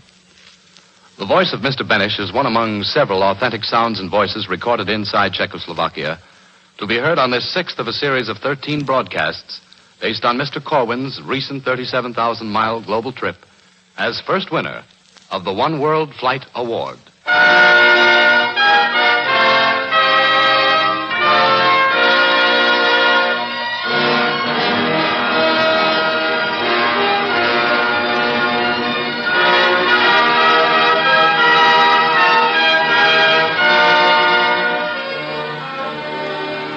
This is Norman Corwin. From Moscow to Prague is a distance of about 1,200 miles as a plane flies, and on a day in late July, an unsettled day in which the weather changed from country to country, we flew that leg of the One World flight. The land beneath us, with its frequent streams and rivers, looked as green and innocent as though it had never heard the names of old wars, nor the rumor of new ones. Yet not long ago, over every inch of the distance we were consuming so quickly and comfortably, armies had fought, blood had mixed in the streams and rivers, villages had been sacked, cities bombed. A dead man for every foot of the way. We flew over White Russia, Poland, a thin slice of Germany, crossed the Czech border, and soon sighted the Vltava, better known through music as the River Moldau, coiling around the terraced hills of Bohemia. And then, in a matter of minutes, the towers, bridges, rooftops, chimney pots of Prague.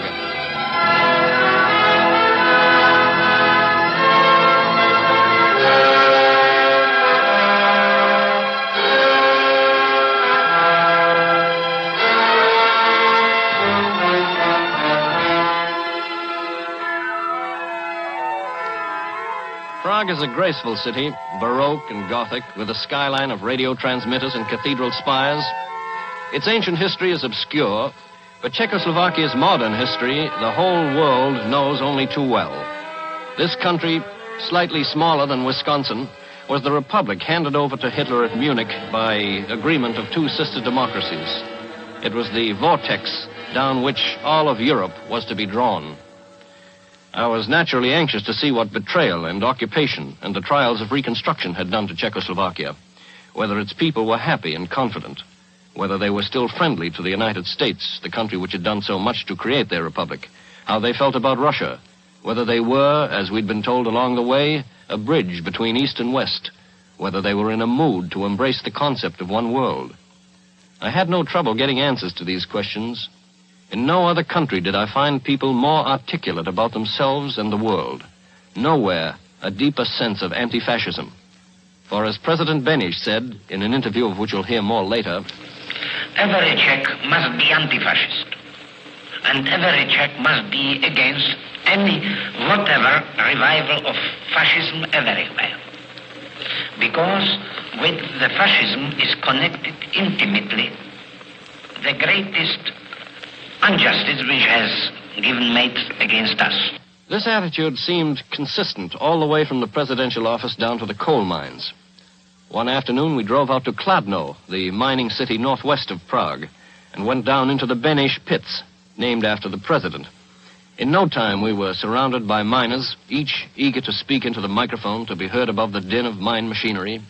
Mrs. Slavka Gregorova of the Czech Radio acted as interpreter, and in the following exchange, I have eliminated for the sake of time all translations going into Czech and the Czech replies. My first question was whether they were worried about another war. Yes, we are afraid of war, mainly because there is still Germany with so many Nazis and fascists who are allowed to carry on as before. And also the another reason is that there is still the Franco Spain, which is always a new incentive for another war. Most of the men were internationally minded, but I found at least one isolationist.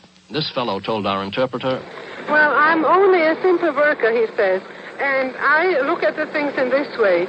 Europe belongs to the Europeans, America to the Americans, and whatever we do at home is our own affair.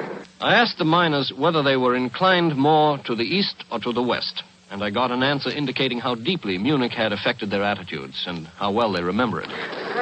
He says that with 99% we incline towards the east, and only with 1% we incline towards the west. We are Slavs, and we belong to the large Slavonic group of nations. And whenever we look at the past, we know what has happened to us from the west.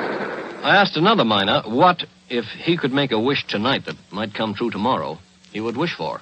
Well, I'd wish this, that all the gentlemen from the west and from the east would realize that we are men, that we are human beings, and that they would adjust their politics according to that they would adjust their politics to serve humanity, to serve mankind. And as long as they don't do this, we won't have any peace. Back in Prague, I talked to some students who were planning a World Student Congress for the following month. They, too, were insistent on the anti-fascist character of their movement. One of them, Miss Masalkova, said, Yes, we feel that there is a great danger. There's a great danger for fascism still now in Europe, for instance, in Germany. And I found that in Czechoslovakia, as in most of the Europe conquered and occupied by Hitler, the terms fascist and fascism took on different meanings from what was generally given to them back home. In America, to a great many, fascist is often merely a bad name you call a person whose politics you don't like. It's a term thrown about loosely when a group breaks into heated argument. Some of us are prone to call each other fascists or communists over issues ranging from labor unions through rent control to atomic energy. But in a country like Czechoslovakia, a fascist means something quite real, not theoretical. The people of Prague saw fascism march down their main street. They saw their friends taken out of their homes and shot. They were tortured. It seemed that almost everybody we met had either personally suffered or was related to somebody who had been tortured or killed by the Nazis. Young Jan Silvera, for example, who assisted us in these recordings. He was the only one of a family of 18, including parents, brothers, sisters, uncles, who was not executed by the Nazis. Yet none of these people seemed bitter or cynical. They were resolved to do everything they could not to let it happen again. But their resolution was never vindictive. It was calm, reasoning, and vigilant. I asked Dr. Seeby of the Czech underground, who had been tortured and sentenced to death by the Nazis. I asked him what he, as a man to whom fascism and war held a very deep personal meaning, what he would most urgently recommend to the United Nations. He replied, This is what would be my message, my humble message to the United Nations. Not to breed the idea that there is a necessity of a war between the West and the East, between the Western and Eastern conception of life. I know that this is the last hope of fascism. They do everything, especially in Germany and in any part of the world, to breed this conception. One day, Bill Kugelman of the American Embassy drove us out to the town of Dobrich to visit a palace occupied by an association of Czech writers. The drive began in the heart of Prague, which city is as noisy as it is beautiful, and that's getting into a lot of noise. This recording of normal morning traffic will give you some idea.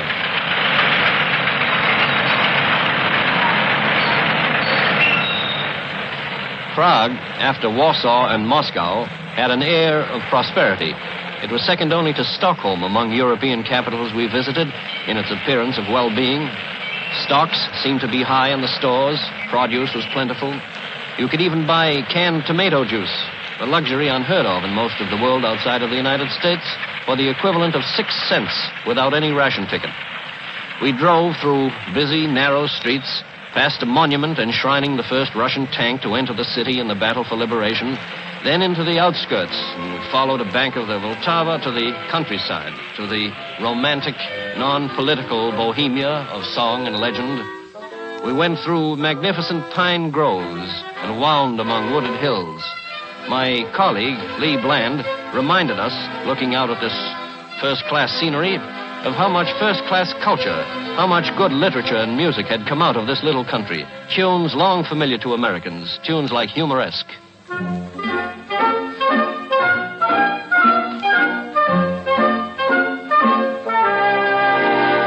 And the dances of the Battered Bride by the Czech Smetana.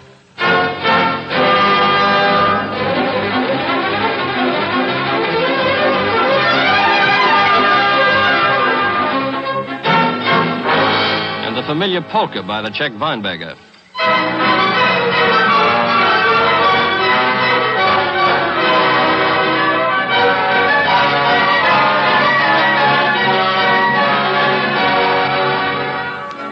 Czechoslovakia is understandably proud of its artists, and it seems generally to take loving care of its culture, at least if its treatment of writers is any indication. When we reached the palace at Dobrich, we found it to be pretty much the kind you've built for yourself at some time or other in an architectural daydream. Big, sprawling, opulent, with formal gardens and a swimming pool, library, ballroom, marble bathtubs and all that. The new coalition government decided writers were a national asset, and so it bought and turned over to a writers' syndicate this expensive palace. To join the syndicate, a writer must have 3 published books to his credit or 3 plays produced. Then the writer may, if he chooses, live at this palace for a stated period of the year, meals included, with or without family, for $2 a day. When we arrived, children were running around the palace chasing puppies. I asked their parents whether they had come there to work or to rest. When they came here, they called it a house of recreation, but they hope it'll develop into a house of creation. And now it seems that really people are beginning to work here, and when you awake in the morning, you can hear about 10 typewriters rattling away, so it looks as though something was going to be created here. For a whole afternoon, we talked with a score of poets, novelists, essayists, playwrights, and it was pretty clear that they had a highly socialized sense of art. A young woman novelist, Miss Stenglova, had a personal formula for the relationship of the individual to the state. I am a Czech, and whatever happens to my nation happens in the first place to me. So that all I can do with my work is to say I am a good Czech. These writers, like most people we met all the way around the world, were very curious about America, and their curiosity took the form of direct questions. I thought you might like to hear what people ask about us in a country like Czechoslovakia, and so I recorded, one after another, a series of such questions. Dr. Yurka would like to know if America has the right information about this country. Mr. Dada, the novelist, asked whether America, with the Lincoln and Washington tradition, and America, which has in its hands today the fate of the world with the atomic bomb, whether America would be capable of using this dreadful weapon against progressive democratic regimes. What are the American people really like? And what is America? Dr. Naumann would like to know if from the American economic system there's not going to develop a new economic imperialism in the world. Dr. Thoman would like to know how the young American people have reacted to the war and the problems subsequent to the war. Mr. Shafranek would like to know what truth there is in the rumor that the Americans in the American zone of Germany prefer the Germans to other people. You will have noticed that some of these questions implied criticism of American policy, but it would be a mistake to assume that this meant unfriendliness.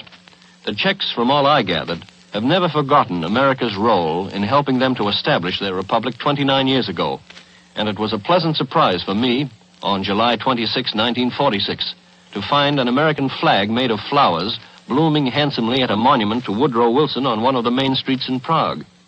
I mentioned this in the course of an interview with Jan Papanek, Czech minister plenipotentiary, and he remarked, "Yes, and they are rather proud of it. They did not change. They continue to have the same feelings toward the United States. They appreciate, are thankful for all the help they have received during the war from them, and this flag is only a small sign of what they feel, what they express, and will be expressing in the future."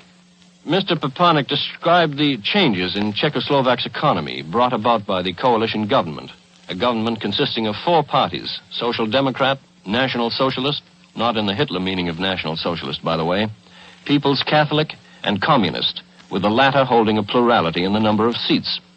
Mr. Papanek said that these changes, such as nationalization of heavy industries while retaining free enterprise in most of the lesser categories, were for the good of the country, and though they were at variance with American practice, need not alienate the friendship of Americans.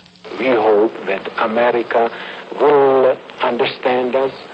We are trying to reshape our national, our economic life. We are trying to do it for the best of our people, of all of them, and we are set to succeed. As an American interested in prospects for one world, I shared with other Americans in that country a sense of pride in the example of a scientific body working there at the time. This was the medical mission of the Unitarian Service Committee, a group of outstanding American doctors who had volunteered to bring to the Czech people some of the techniques and drugs from which they had been cut off during the long Nazi occupation. These doctors, working without compensation and taking time away from their practices at home, lectured to medical faculties of universities, performed operations, and conducted clinics. It was a gesture of goodwill which had the full cooperation of our State Department, and it was not lost on the Czechs. One of several appreciative articles to appear in the Czech press was entitled, "This is what international relations ought to be." Mixed in with the warm sentiment toward America of the Czechs we met was a genuine love of Franklin Roosevelt. And typical of its expression was a statement by Bretislav Prakoska, president of the Czech Society for International Relations. We met in his office, and the noise is that of traffic in the street below. As the people of United States of America concerns, I would only have this wish. They should be all in their feelings to our country in this manner as the late President Roosevelt was. We know very well that Roosevelt was one of the best friends of our country. And if there hasn't been the personality of Roosevelt, I don't know how this last war had finished. This reverence for the memory of Roosevelt was shared by most of the Czechs we met, including the first citizen of the country, President Edvard Beneš. We went to see him one day in the presidential palace. The appointment was made informally through our friend Kugelman at the American Embassy. No pass was required. Nobody challenged us at the gate. If there were guards about, I didn't see any. Somebody had forgotten to tell the president that I was bringing along a wire recorder. Moreover, he had never been recorded in this manner, not even for the Czech radio, and so a matter of precedence was involved. But he brushed all this aside. After a few pleasantries, we plunged right into the interview. I asked Mr. Beneš point blank whether he thought there were irreconcilable differences between East and West. I don't think so. On the contrary, I was always the man who tried to persuade that there is no a fundamental difference, and especially that they are not the reasons for any conflict between the East and the West. I then asked Mr. Beneš whether he looked upon his country as a bridge between the U.S. and the USSR. Well, my formula is a little different. I don't say we are a bridge. I say we are not between the East and the West, although it is sometimes said so. Yes. I say that we are between the Russians and the Germans. Yes. On the West, we are surrounded by the Germans. In the East, we are the neighbors of of Russia, Soviet Russia. Yes. And I say, if any possibility of a reconstruction of Germany will arise again, yes, and if Germany will come again to the power, or if somebody, either from the East or from the West, would use Germany again to reconstruct them and use their power against somebody, yes, we would be the first always to be attacked by the Germans. I was anxious to find out what the president thought of Czechoslovakia's progress in recovering from the war, so I asked him, Mr. President, before my arrival in Prague, I was told by a number of people that Czechoslovakia was making the most rapid recovery and the best adjustment to international conditions of any country in Europe. Is this true? And if so, to what do you attribute it? According to my view, it is true. The reasons are rather complicated and numerous. First of all, we have not been devastated by the war in such a degree as many of the European countries were. Yes, I see. Second, the German occupation has strengthened the moral of Czechoslovakia. The third reason was that we have felt that in Norway we have contributed to the general disaster of the world and of Czechoslovakia. As you know, according to my view, the war began with Munich. The president then emphasized the importance of remembering what Munich had meant to his country. I must emphasize that if America, and if the public opinion in America, this once more imagine what meant Munich for a small nation. Again and again, this plea was made by Czechs of all walks of life.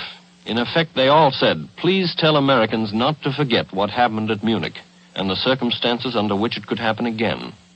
Tell them to try to understand that our attitude toward foreign policy and home economy is different from theirs because our experience was different. The last interview we had in Czechoslovakia was with Professor J.B. Kozak, lecturer in political philosophy at Charles University in Prague. He criticized both the American and Russian definitions of democracy and went on to state the Czech position. In the United States, too much of equality has been sacrificed to liberties. In the Soviet Union, maybe too many liberties have been sacrificed to the ideal of equality. For the time being, we must place the emphasis on the freedom from want and the freedom from fear. You will understand us. But we are determined to implement all the four freedoms. And we shall do so in this country.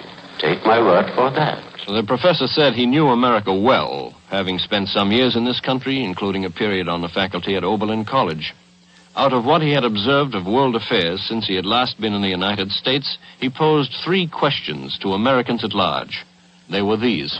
President Roosevelt, whom I loved very much, once said that the only thing we must fear is fear. How many of you Americans have fear? My second question. I would start from a similar statement. The only persons we should distrust are those who sow distrust. How many of you trust those who are sowing this international distrust? My third question. Do you still believe that free enterprise, I mean without any governmental interference, can prevent or solve economic depressions? Are you sure that you are going to have no more economic depression? Of economics in Czechoslovakia, Professor Kozak explained that in carrying out the nationalization of heavy industries, the coalition government had performed a practically painless operation because it meant cutting these industries loose from the tentacles of German financial control and did not, therefore, dislocate Czech interests. He credited the new government with having brought the Czechs very far, very quickly. And, of course, things are improving by leaps and bounds in this country. It is one of the happy islands in Europe, as you have probably found out yourself. The professor was not alone in agreeing with foreign observers that Czechoslovakia had made rapid recovery. Amid the general austerity, confusion, and devastation abounding in Europe, these people seemed confident of where they were going and had a definite sense of progress. I recalled what Minister Papanek had said. We are moving. We are set to succeed. And of what a coal miner named Spadnik had said in Kladno, Spadnik, who had worked in the same mines for 33 years. I asked him, how do you feel about the recent nationalization of the mines? Teď je práce mnohem nadšenější u všech dělníků, jelikož si považujeme doly, jako by byly naše, že? He says, the work of all our miners is much more enthusiastic because we all feel we are working on our own. And what the president himself had said of the condition of his country 1 short year after the liberation. You can see in the streets of Prague, everybody is working, everybody is enthusiastic, there is a very great elan, very great enthusiasm, spirit for the work, and all they knew that they are working for a new liberty and for a new independence. This from the country which, such a short time ago, was dismembered at Munich and later invaded by the invincible Wehrmacht. This from little Czechoslovakia, which was to have been an obedient province of the Greater Germany for the next 1,000 years, the 1,000 years of the fascist millennium. 9 years ago, Czechoslovakia stood at the crossroads of war. Today, perhaps, it stands in the position of a bridge at the crossroads of peace. To many of her people, the way to the future is the middle way, the way they are traveling, a way which reconciles socialism and private enterprise by running them side by side. From where they're standing, looking toward horizons ringed by Russians, Germans, Poles, Romanians, and Hungarians, with a monument to the Red Army on one street and an American flag in flowers on another, they believe this way of theirs is a shortcut to the grand concourse called One World.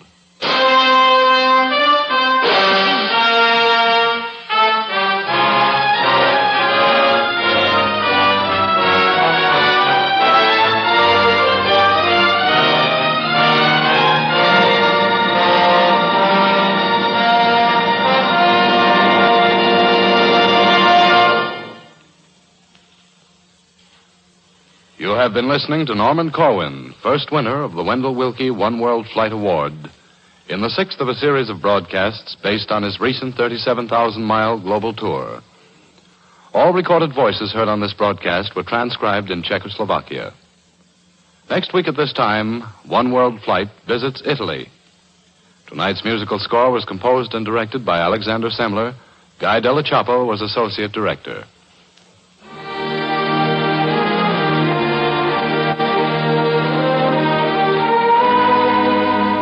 This is Lee Vines, and this is CBS, the Columbia Broadcasting System.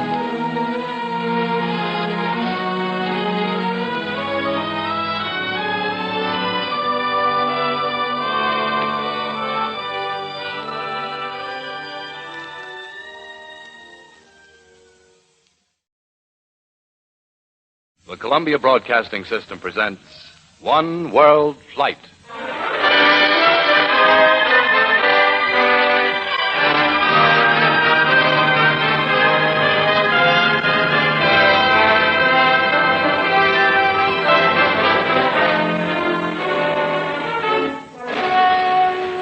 Lavoro, work, lavoro, lavoro, Lavoro, darci molto lavoro, perché non stare così. Noi vogliamo lavoro, perché non vogliamo stare chiedere l'elemosina così ancora presso le guardie e levarci la roba. Bisogna che ci danno del lavoro per farci lavorare. We want work, we need work, we can't go on like this. They've got to give us work. You are listening to a street crowd in Rome, Italy, shouting into the microphone of Norman Corwin, CBS playwright-producer, during his visit to Italy in the course of his 37,000-mile global tour as first winner of the One World Flight Award. These voices are among several authentic sounds and interviews recorded inside Italy, to be heard on this 7th of a series of 13 broadcasts based on Mr. Corwin's trip. Pace. Noi vogliamo pace e lavoro, stare tranquilli, come stavamo una volta. Una volta stavamo tranquilli. There will be no war. We want peace and work. If there is peace and work, there will be no war.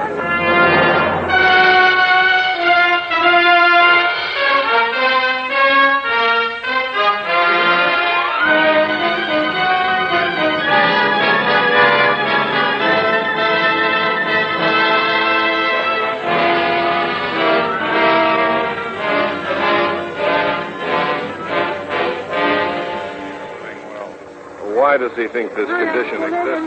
What does he hope to do? This is Norman Corwin.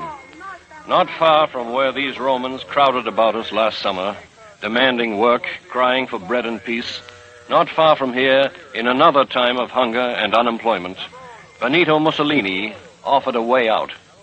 He stood on the balcony of the Palazzo Venezia, just up the street away, and led them to believe that war was glorious, that democracy was a flop, that if they just handed over their liberties and kept their mouths shut, they would all be rich and well-fed and happy.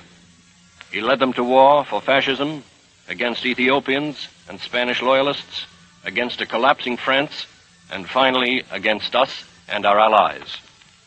Now, their duce, their empire, and a good many of their relatives and friends were dead. A lot of their country was smashed up, their jobs were thinned out, and their food was low. They had turned in desperation to fascism a generation ago, and now, after disaster heaped upon disaster, they were back in desperation. The scene of our sidewalk interview was a street in the heart of Rome's shopping district, hard by the cigarette black market. Around the corner from here, Italians were peddling American and English cigarettes and earning about 45 cents a day on good days. The following recording presents them at their trade. America inglesi? Sciolta pacchetti l'America, America? America inglesi? Inglesi, America? America inglesi?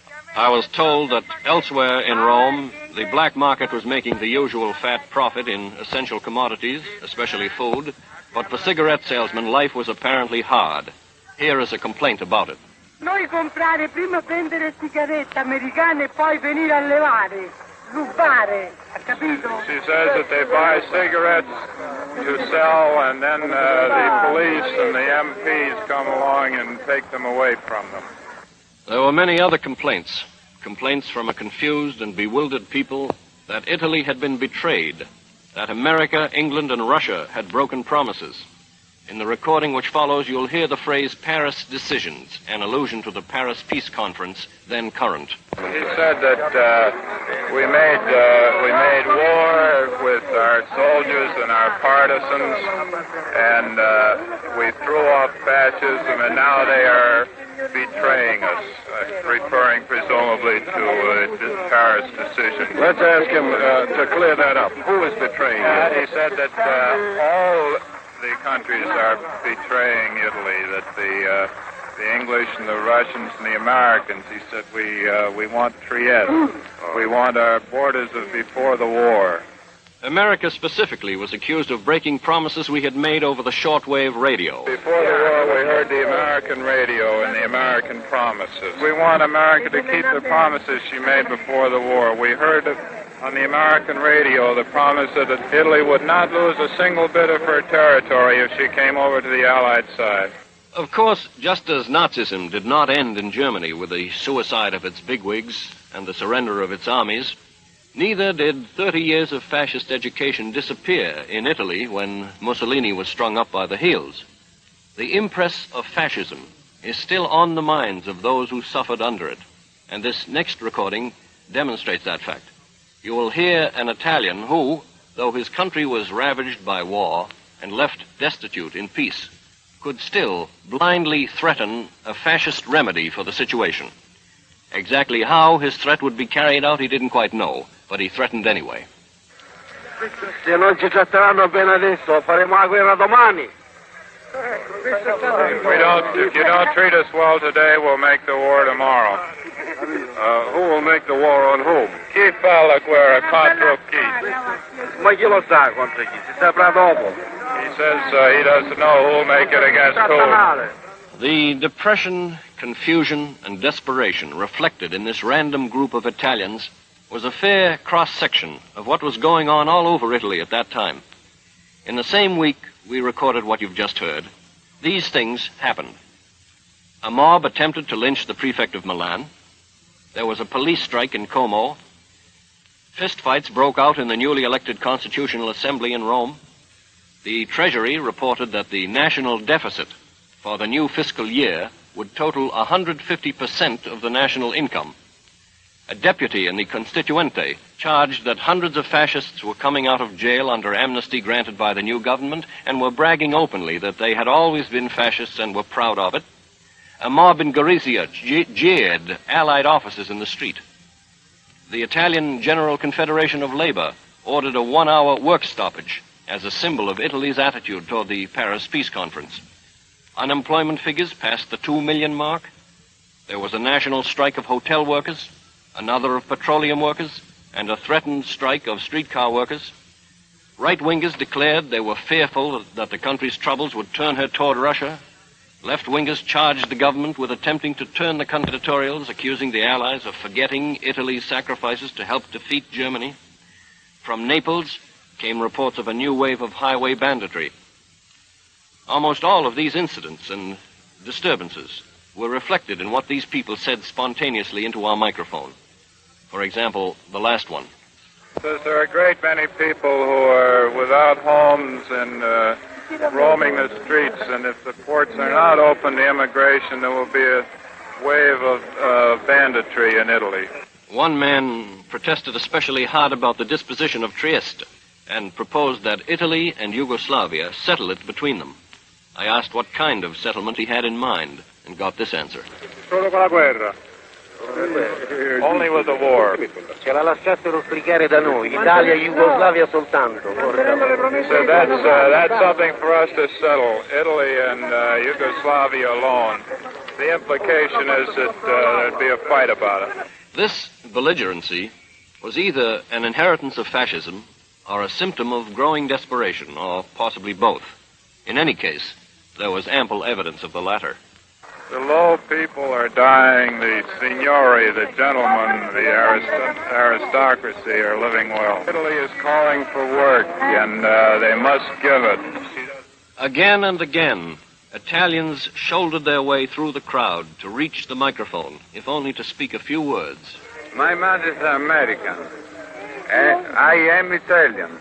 We are in Italy in very bad condition. There were so many trying to be heard, pushing their way to the meager platform of the mic I held in my hand, that I had trouble keeping them all from speaking at once and had to beg them several times to take turns. For about an hour we recorded, and two things kept coming through insistently. First, that the people were poor and hungry and wanted work. Second, that in this situation they found themselves back where they were when they were led into fascism in 1920. One man explained, Says that we never did want fascism, but we were forced into it by a minority that took advantage of our good faith. Members of the crowd kept referring to the early 1920s and pointing up the similarities. For us, fascism is dead for a great amount of time. But today we find the same situation as there was in Italy in the early 1920s. To them, issues were not complicated, but stark in their simplicity. Not a matter of veto power or territorial mandate, but a question of food and work. Again they pressed forward, shouting, and I had to ask them to speak one at a time. Mangio bene perché in celloco che mangio ci Poco pane, poca minestra. Tell them one at a time because it all comes out as a... Una volta, per she says, no, they're not eating well. And the man says, there's little work, little bread, little to eat. As foreigners, we had, of course, attracted this crowd with our microphone. But otherwise, the streets of Rome were fairly quiet at that time, in spite of the latent turbulence of the people, which only a few weeks later was to erupt in fatal rioting. It was still early in August. The sun was very hot. Romans who could afford to ride on the noisy little post-war buses, really only motorcycles with a sort of trailer attachment, headed for the beaches some 20 miles away. For most of the Allied occupation officers and the better-off Italians, living wasn't bad at all. Good food, golf, swimming, the country club out toward the airport, which Count Giano had built for his black-shirt cronies, the parks, the museums, the fine music. Stores were full of wonderful goods from all over, if you had the price. The city's classic remains, the shrines of tourism, the grandeur that was Rome, was still untouched.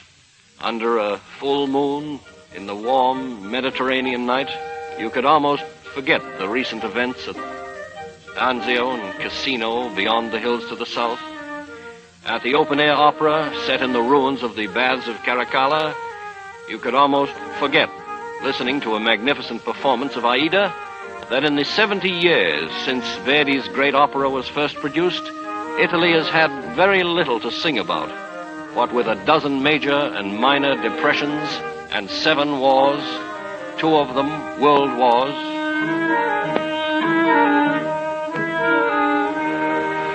One day, I looked up the film writer Sergio Amadei, whose movie, The Open City, a story of the resistance of Italian partisans, had won awards in a number of countries, including the United States. Amadei is a pleasant, graying, good-looking man who speaks very carefully and earnestly. I had missed seeing The Open City in the States, and he screened it for me in a projection room. Afterwards, we had a long talk about the way the world looked from the standpoint of an anti-fascist Italian in whose work was already a symbol of his country's cultural rebirth. He was gloomy about the international situation. He believed that the United States, as the most powerful nation in the world, had, therefore, the greatest responsibility, and he was afraid that the death of President Roosevelt had set us back dangerously. The interpreter, by the way, is John Mecklin, CBS Rome correspondent. Io ho sentito dentro di me una tale impressione, un tale I felt within myself a disturbance, almost as a heart attack when I heard of the death of President Roosevelt. Because I felt that when Roosevelt died, there died a man who understood the problems of peoples and who understood these problems above the lesser problems of American politicians. I'm inclined to think that lacking this leadership and understanding, there is a danger that Americans will forget their responsibilities in, if you will pardon the word, a drunkenness of victory. The people we talked to on the street were uneasy. Most of the intellectuals we met had qualms. I interviewed spokesmen for 3 parties, the Action, Christian Democrat, and Communist. I requested but did not get to see a spokesman for the Socialists. Ugo Lamalfa of the Action Party, a young, dark, intense man, received us in his apartment 6 flights up from a narrow street in the center of the city. His party, moderately right-wing, had been badly beaten in recent elections. It now has only 7 seats. Lamalfa was quick to acknowledge the seriousness of Italy's condition. Esistono oggi milioni di disoccupati in Italia a cui there exist in Italy today millions of unemployed, and it is very difficult indeed to imagine or to conceive of a method by which these millions may be put to work. He said there was a peril of fascist resurgence in all of Europe if economic difficulties were not solved. The peril of a risorgimento of the fascist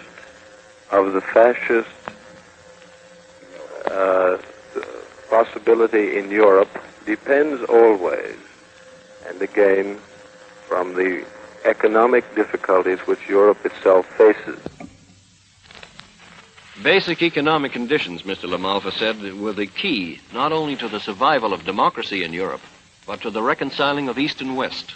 However, he differed from most other Italians whom we interviewed in believing that the rebuilding of a strong Germany was essential to Europe's well-being and safety. There is a possibility of reconciling the system of the East with the system of the West. Naturally, this implies not alone the recovery within Italy itself, but as well a recovery within Germany. I asked whether he meant by Germany's recovery a rebuilding of its full economic potential. Yes, I do mean also the development of this economic potential. We next interviewed the communist leader, Palmiro Togliatti, in his office overlooking the busy Via Nazionale.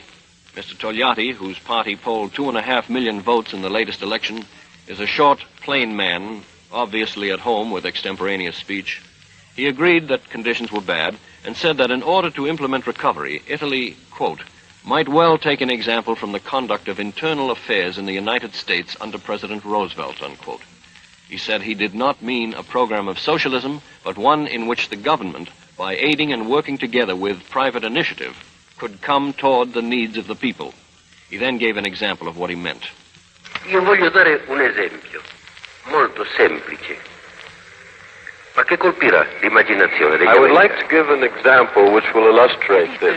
In Italy, at the moment, there live hundreds of thousands of men, women, and children who live without houses, in fact, who live in caverns. If you visit the beach of Ostia, you will find bathing houses built there and made of cement. Now, it is noteworthy that in Italy itself, the same cement is not used to build the houses for which these hundreds of thousands of people have such urgent need. The program of the Italian government, therefore, which in the first stages has procured the cement from America, should be to assure that this cement, which is brought from such a distance, is used for the benefit and the good of the common people rather than for the exclusive benefit of a privileged few.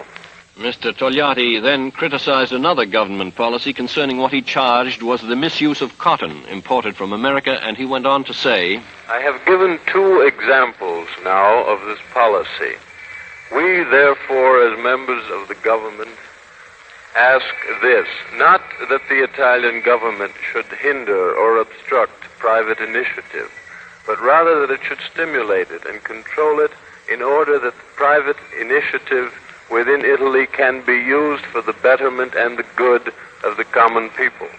Our next interview was with the Italian Prime Minister, Alcide de Gasperi, leader of the middle-of-the-road Christian Democratic Party, which has upwards of 200 seats in the government. We were received by Mr. de Gasperi in his large office in the Viminale Palace late one afternoon. Unlike the other party spokesman whom you've heard, he dealt in generalities, speaking of the common tragedy of fascism uniting all men of all creeds together. The Prime Minister charged that the press had too often become an instrument of misunderstanding by magnifying evils and failing to report what he called incidents of goodwill. In his only comment on the situation within Italy, he referred to dissatisfaction over the clauses of the Paris Treaty as a love delusion and hoped that friendship between the Allies and Italy would not for long be impaired. If public opinion in Italy today is somewhat embittered at the course of events, it is only because we are not able to link up this sense of friendship which we have so far seen in you with the clauses and what is now happening in the Treaty of Peace. Juridical clauses and the diplomatic clauses of the treaty. But in any case, it is a question of, well, a love delusion. And we hope that we can get over it, and that in the end, our friendship and your friendship for us can really recover. One day, we climbed into a jeep and drove over the Appian Way up into the Albani Mountains to the shattered village of Lanuvio. The village had figured in the fighting. Its houses were blasted. The graceful old church with its picture book campanile had a dozen shell holes through it. The condition of the people was especially pitiful. Typical was a hungry family of 10 living among casks, cobwebs, dust, and vermin in an abandoned wine cellar with the stray garlands of onions hanging from the ceiling and a horse taking up most of the floor space. Ground space, really, for there was no floor.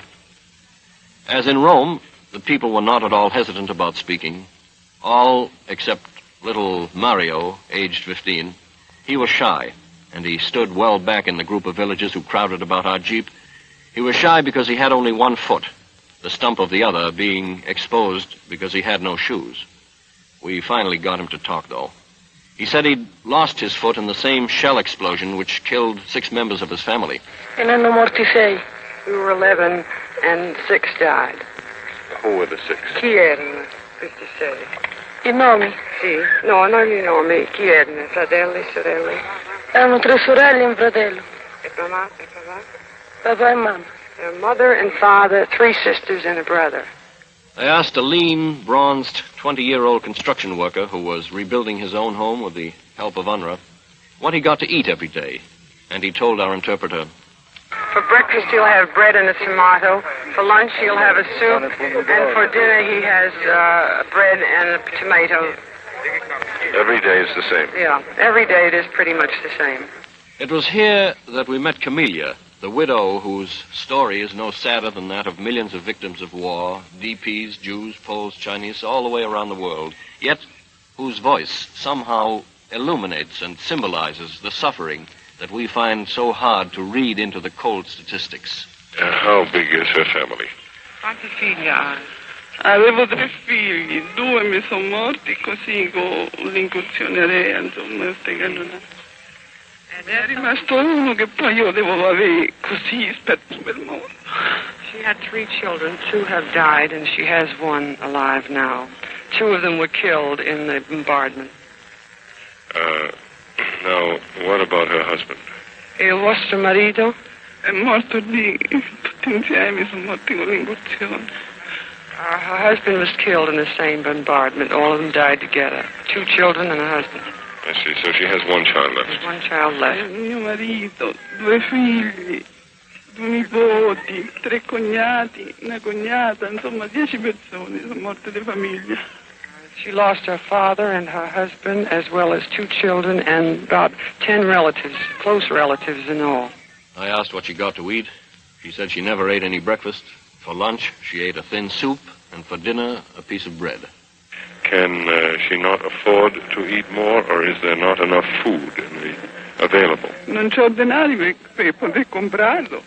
Vedi che c'ho sto figlio, ce l'ho, che adesso ce l'ha la zia, ma ce l'ha l'altra, e perché io non posso tenerlo?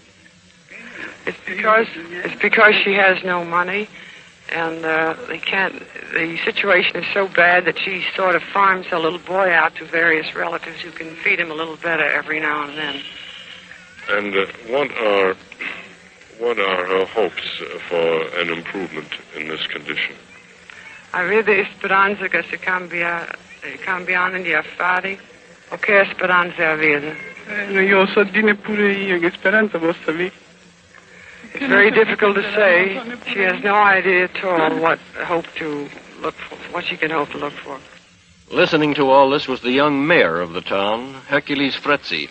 He had been working, and he was in his shirt sleeves, unshaven, sweating from the heat of the day, and covered with dust from the rubble of the streets. I asked him a few questions. Now, how old are you, Mr. Fretzi? Io, 29. 29 years old. And how long have you been mayor? Quanto tempo sei Sindaco, 6 mesi. 6 months. What is your political affiliation? The qual partito? Partito Comunista. Communist Party. For how long have you been a communist? Quanto tempo sei lei comunista? Quanto tempo? Circa 2 anni. About 2 years. Why did he join that party? Perché sei comunista? Comunista, perché sono lavoratore. Because he is a worker.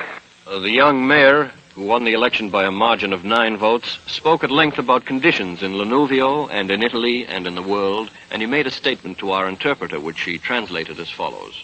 He has asked the United Nations to get together to form a really lasting peace because the Italian people do not want war.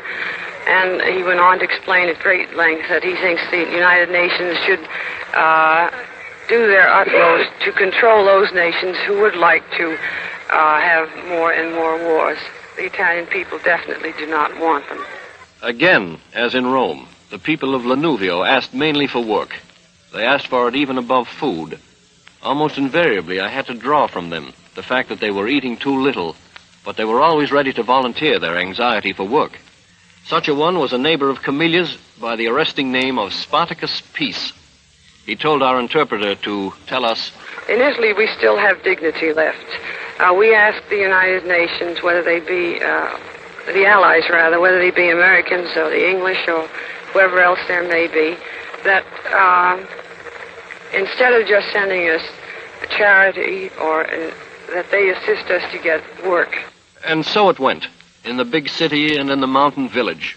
The hunger, the weariness of war, the yearning for work and for the security and dignity that come of work. Spartacus Peace was not laughed at by his neighbors when he said solemnly, we still have dignity left. And they had idealism left, too, some of them. They had completed an agonizing cycle from desperation to fascism to desperation. But on the way, some of them had learned that their plight, like that of every troubled population anywhere, was a world problem, not a local one. That whether democracy survives or perishes in any corner of the world, be it a port town in Indonesia or a shattered village in the Albani Mountains, that was the concern of all of us. It was a hero of the Italian anti-Nazi resistance fighters, Rodolfo Benvenuto Sonego, who, to me, best represented what that understanding was in Italy. This man, who rose to be chief of the partisans through his valor and skill, had never heard of Wendell Willkie or the phrase one world. Not much news or information got through to them in their mountain hideouts, but the idea of one world got through on its own. And in Rome one night, Sonego told us about it. You'll hear the interpretation as it was pieced together.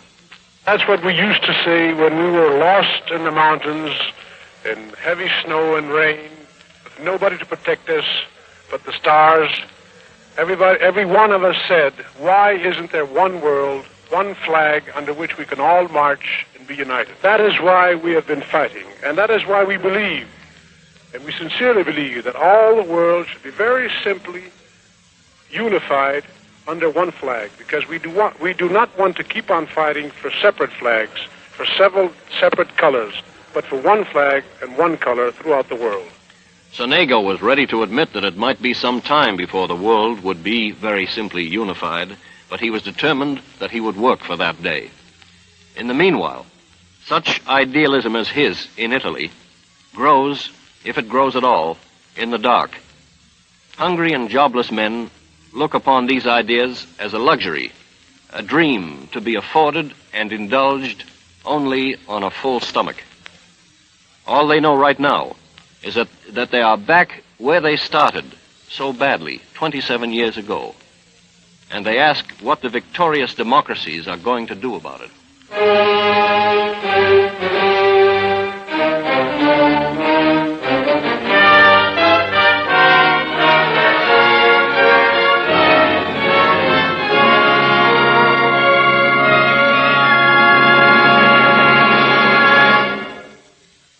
You have been listening to Norman Corwin, first winner of the Wendell Willkie One World Flight Award, in the 7th of a series of broadcasts based on his recent 37,000-mile global tour. All recorded voices heard on this broadcast were transcribed in Italy. Next week at this same time, One World Flight visits Egypt. Tonight's musical score was composed and directed by Alexander Semler. Guy Della Chappa was associate director. This is CBS, the Columbia Broadcasting System. The Columbia Broadcasting System presents One World Flight.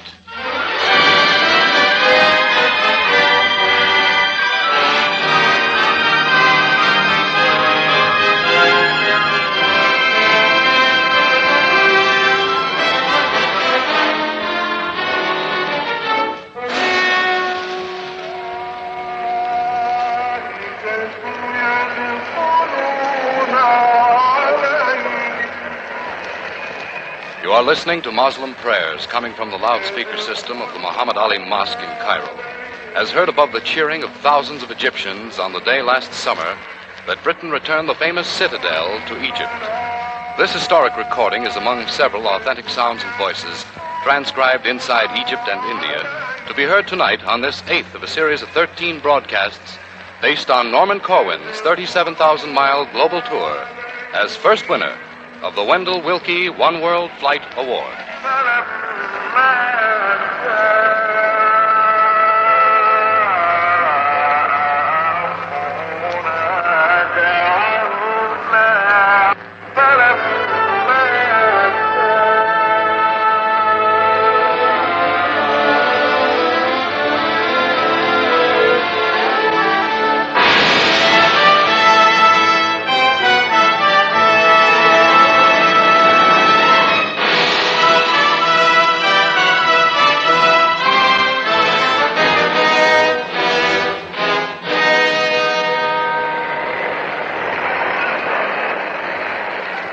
Norman Corwin.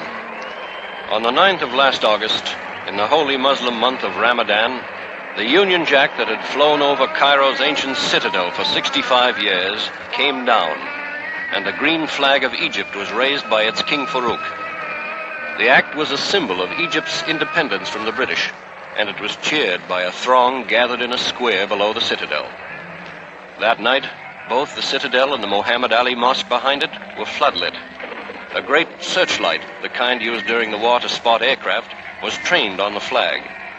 The evening was clear and warm, with exhalations from the African desert stretching away on all sides. The celebrants seemed to cheer every stirring of the flag in the breeze that came off the swollen Nile. And as though to contribute to the vivid mixture of ancient and modern, which is Cairo, an airplane came up from nowhere and flew low over the scene. For a moment, its motors obliterated the voice of the muezzin chanting praises for Allah on the public address system.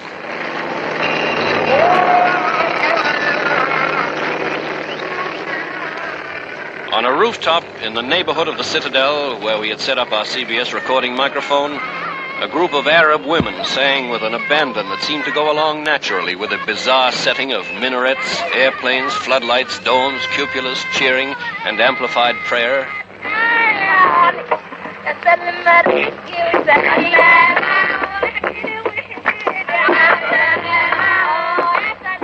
It was all colorful and wonderful under the amber moon of Ramadan. Everybody seemed gay and animated. Certainly the celebration of independence is a joyous occasion to any nation. But in the hot, bright light of the next morning, it was perhaps reasonable to ask what this independence represented. Independence of whom? For whom? Whether the people who had cheered it last night would profit by it tomorrow. Exactly what these people were, how they lived, what they thought, whether they had fears, hopes, ambitions. We set out, a few of us, to look for answers.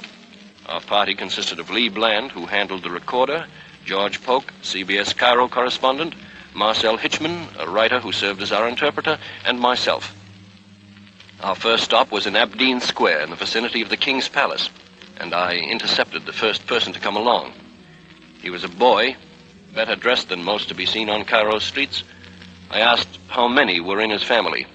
What sounds at first like godfather is the boy saying, "I godfather," and so forth.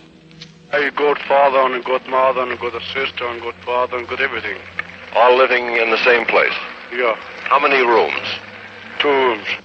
He said he was a mechanic, that he earned 15 piastres a day, which is the equivalent of about 60 cents. In the following recording, you will hear questions by Polk and myself, the interruption of a small child standing nearby, and toward the end, the striking of bells in a tower of the Abdeen Palace. What sort of food do you eat? Me? I eat in the morning food and eat afternoon meat and something like that. Do you buy all this at 15 piastres a day? I take 15 piastres every day, yeah. How much? I take 15 piastres every day. I smoke the cigarette by 5 piastres and keep 10 in my home to get some uniform for myself. You have to pay food and rent and everything for 15 piastres a day. That's 60 cents a day that you make, and you pay for all your family. How many children do you have? I have 3 children. You have 3 children. How old are you? Me, I'm got 16 years old. You're 16 years old. You have 3 children. Yes, sir. He said he wasn't worried about anything. Said he had heard a rumor that the war was over, but he wasn't sure. He was somewhat better informed about American jargon, for he suddenly used the phrase hubba hubba.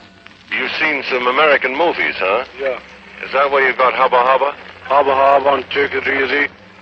What else? Who said hubba hubba? Okay.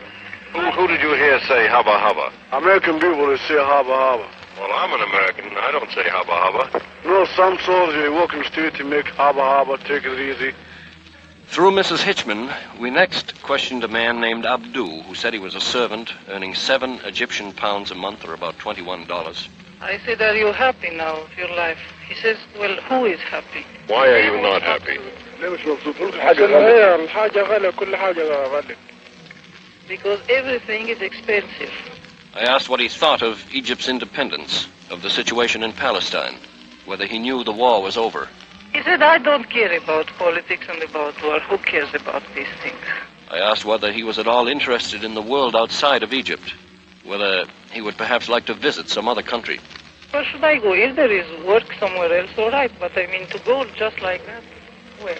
Let's see. Does he ever get to see a movie? بتروح في السينما ساعات؟ ما رحتش He never went to a cinema in his life. Would he like to go to one?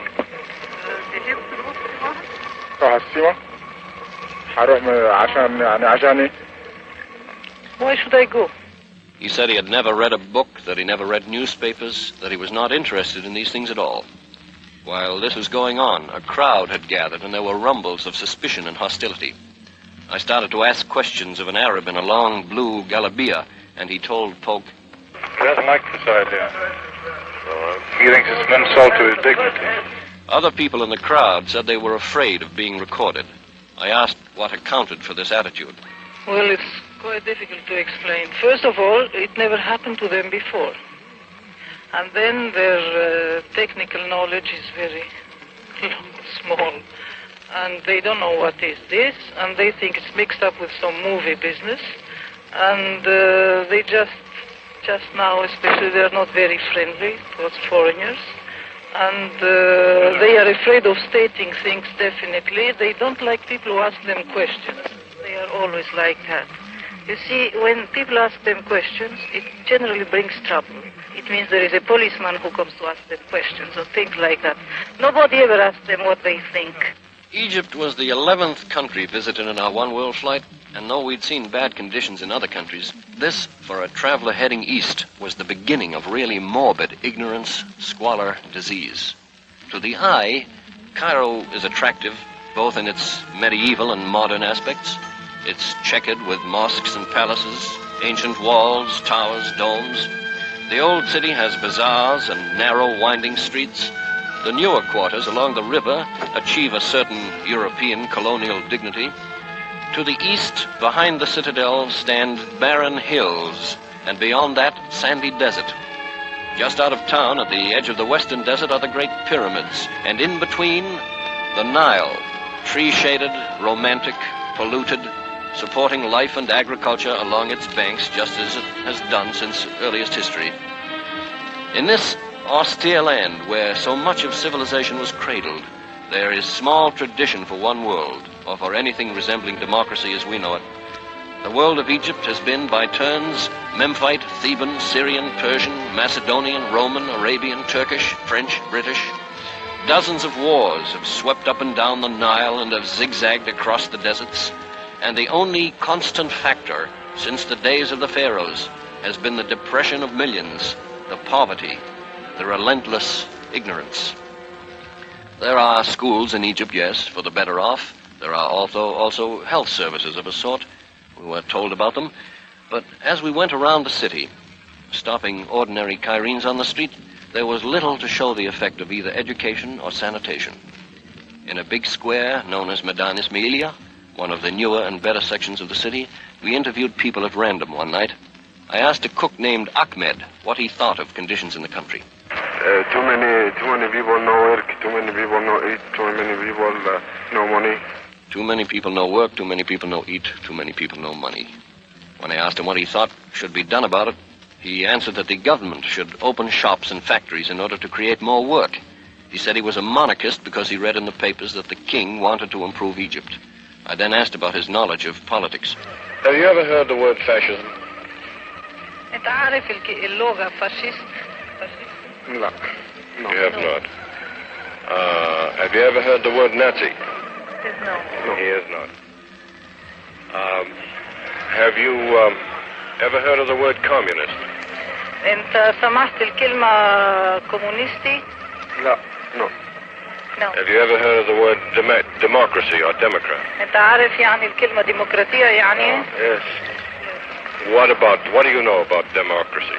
يعني إيه ديمقراطية؟ ديمقراطية يعني كل الناس زي بعض. Says democracy means everybody is the same. Among those we interviewed on Cairo's streets, Ahmed was exceptionally well informed. More typical of the attitude we met with everywhere was that of Mohammed, a waiter. The regime of Ismail Sidki Pasha, since succeeded as Prime Minister by Fahmi al-Nakrachi, was under considerable attack and criticism at the time, and I asked Mohammed what he thought about it. How do you feel about the government in Egypt today? The government of Sidki Pasha? ايه رايك في الحكومه بتاع سيدكي باشا هنا دلوقتي؟ مبسوط منها ولا لا؟ احنا ما لناش في الدوشه دي كله. اساسا ما لناش دعوه في دي. احنا ولا سياسيين ولا حاجه زي كده. ما نعرفوش حاجه. Says we don't care at all in all these troubles. We don't participate in these troubles, and we don't hear anything about it, and we don't want to hear anything about it. I asked Mrs. Hitchman, long an observer of Egyptian affairs, why so many of the people shied away from any kind of political thought or expression. They are afraid. They are afraid of every kind of authority. They know that every time they come in contact with authority, they are unhappy. So they are afraid of doctors, they are afraid of policemen, they are afraid of the government, they are afraid of everything. The ignorance which lay like a pall over the people was not confined to any particular district. It should be borne in mind that these recordings were made not in a backwoods area in Tobacco Road country, but on the streets of the biggest city in Africa, a modernized, busy city which for centuries has had access to the best of Eastern and Western culture. In the hope that samplings made thus far were not entirely representative of the Egyptian man in the street, I tried again in still another district. The first man here was a worker, father of 2 children, sole support of his mother and father. He earned $1 a day. In the following recording, you will hear the man say, in answer to a question, throughout the Middle East, this means no. Has this man ever been outside of Cairo? انت رحت برا من مدينة مصر أبدا؟ Never. Does he read? بتقرا وتكتب؟ He doesn't read, he doesn't write. Has he ever seen a moving picture? رحت في السينما أبدا؟ No, he said, never. Has he ever heard a radio? He says he listens to music from the Egyptian state broadcasting, but not to the news. On his own radio? Does he own a radio? You look at me with the expression which means, what a foolish question. It is, because they hear the radio in that way. They hang a radio very high up the ceiling of the cafe, and it's kept open night and day, so everybody hears the radio. I see. There are very few home sets here. They just can't dream of it. They haven't got enough money to buy clothes. How could they buy radios? We next talked to a man who said his home was 4 miles from the Nile, and I asked when he had last seen the river. He hasn't seen the Nile for the last 8 years. That's 4 miles away, and he hasn't seen it in 8 years. Now, fine. I don't want to let this boy go away. I'd like to talk to him. Has he ever gone to school? رحت في مدرسة أبدا؟ رحت وطلعت. كم يوم قعدت هناك. يجي شهرين. He went only for 2 months to school and then he left. How long ago was that? امتى؟ زمان؟ بقالي كتير يعني. بقالي 3 سنين. 3 years ago. I see. How old is he now? عمرك كام؟ 16 سنة. والله he says he claims he's 16. He looks about 13, doesn't he? Yes. But generally they don't know their age. An airplane passed overhead a moment later, and I asked the boy whether he'd like to fly in one. At first he said no, and then he said, tomorrow, if I work for Hitler, maybe I'll ride a plane. How did he hear about Hitler? Well, during the war. Yeah. Does he know Hitler's dead? انت عارف اللي هتلر مات؟ ها؟ انت عارف اللي هتلر مات؟ لا. ما حدش قال لك؟ Nobody ever told him that Hitler is dead. Does he know who won the war? مين كسب الحرب ده؟ أو ساعات يقولوا الإنجليز، ساعات يقولوا هتلر. Some people say the British, some people say Hitler. I see. And has he ever thought he would like to find out really who won the war? Is he curious to know? It took some time to make the boy understand this last question, and in the process, a man of about 35 who was standing nearby, a cemetery caretaker, took part in the discussion. Finally, they both answered it. The boy says he doesn't care, and the other man, the other caretaker, says, well, in the end, Hitler will win. In the end, Hitler will win? Yes. George Polk noticed that the caretaker had an eye infection, and he informed me that 90% of Egyptians suffer from eye diseases, and that the incidence of blindness is very high. I asked Mrs. Hitchman to ask the Arab what he was doing about his eye. I said, well, but why don't you go to some clinic or something? He says, I have no money. You'd be afraid of going blind. So many persons are blind here. You see them wandering in the streets. So many persons are blind. خايف اللي واحد يوم عينيك هتروح وهتكون أعمى. كان يعني ربنا موجود.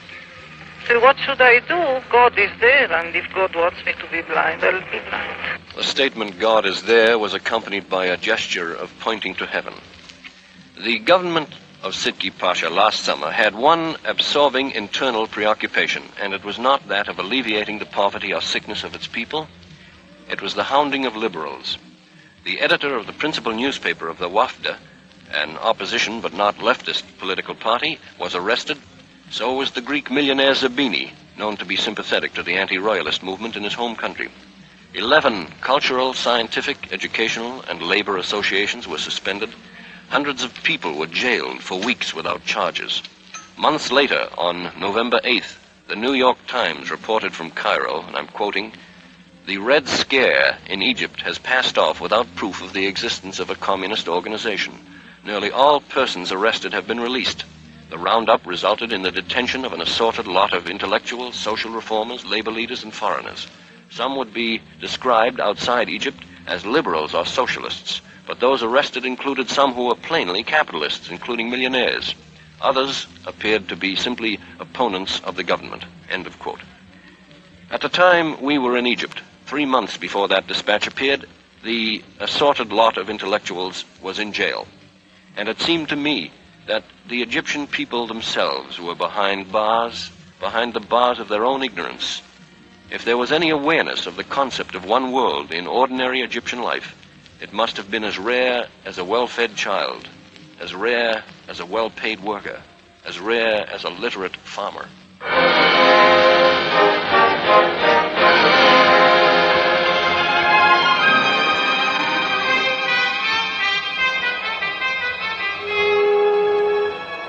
We left Cairo for India at dawn one morning on a converted York bomber and flew across the glaring deserts of Transjordan, Syria, and Iraq. Geographically, this was the middle of the Middle East. Socially, in point of progress, it was the Middle Ages. The great and terrible bond among these many countries, stretching all the way from the mouth of the Nile to the mouth of the Ganges, is rank poverty, disease, abysmal ignorance. We crossed the vast swamplands lying between the Euphrates and Tigris rivers and landed at the sizzling river port of Basra to refuel. Then we took off again and flew out over the Persian Gulf. The waters of the Gulf were a sickly, bleached-out blue. For nearly 1,000 miles we followed the dry, rugged west coast of Iran, and as night fell, we were droning over the Arabian Sea. In the middle of the evening, we landed at Karachi, India, a port well known to American soldiers who served in the Far East.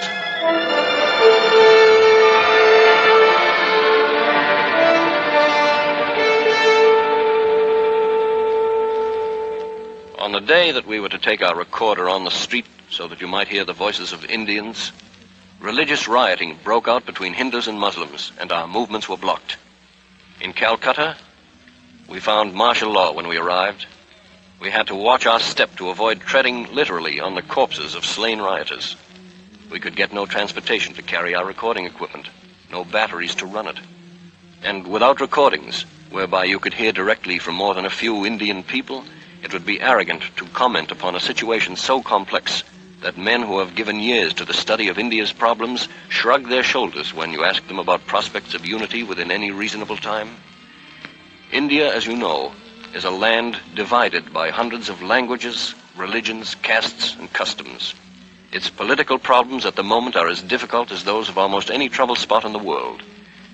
Instead of attempting to present any rounded picture of the turbulent Indian scene as it existed last summer, we will limit our report to an interview with the one Indian leader of world renown available to our microphone during the period of our visit. He is Pandit Jawaharlal Nehru, Minister of External Affairs and Commonwealth Relations. We recorded Mr. Nehru in the modest home of his nephew. He was wearing the round white cap of the Indian National Congress Party. His sensitive face was drawn and sober. For almost an hour, we talked on a wide variety of subjects. First, about Wendell Willkie, whose book One World he said he had read in prison while under detention by the British for political reasons in 1942. We then discussed the international situation, which at that time was badly inflamed. I asked what he considered the greatest threat to the peace. Well, I should say the greatest single threat at the present moment is the growing conflict between America and England on the one side, if you like to put them together, and the Soviet Union on the other. That is the biggest threat. I believe that both parties are to blame for it. Blame in the present, blame in the past, because you can't forget the past, you can't get rid of the past. Obviously, you can't ask others to do what you are not doing yourself. And one finds repeatedly on both sides of this, whether it is Russia on the one hand or other countries, Western countries, that they have done things which were wrong. And they have blamed the other party for doing the same thing, more or less.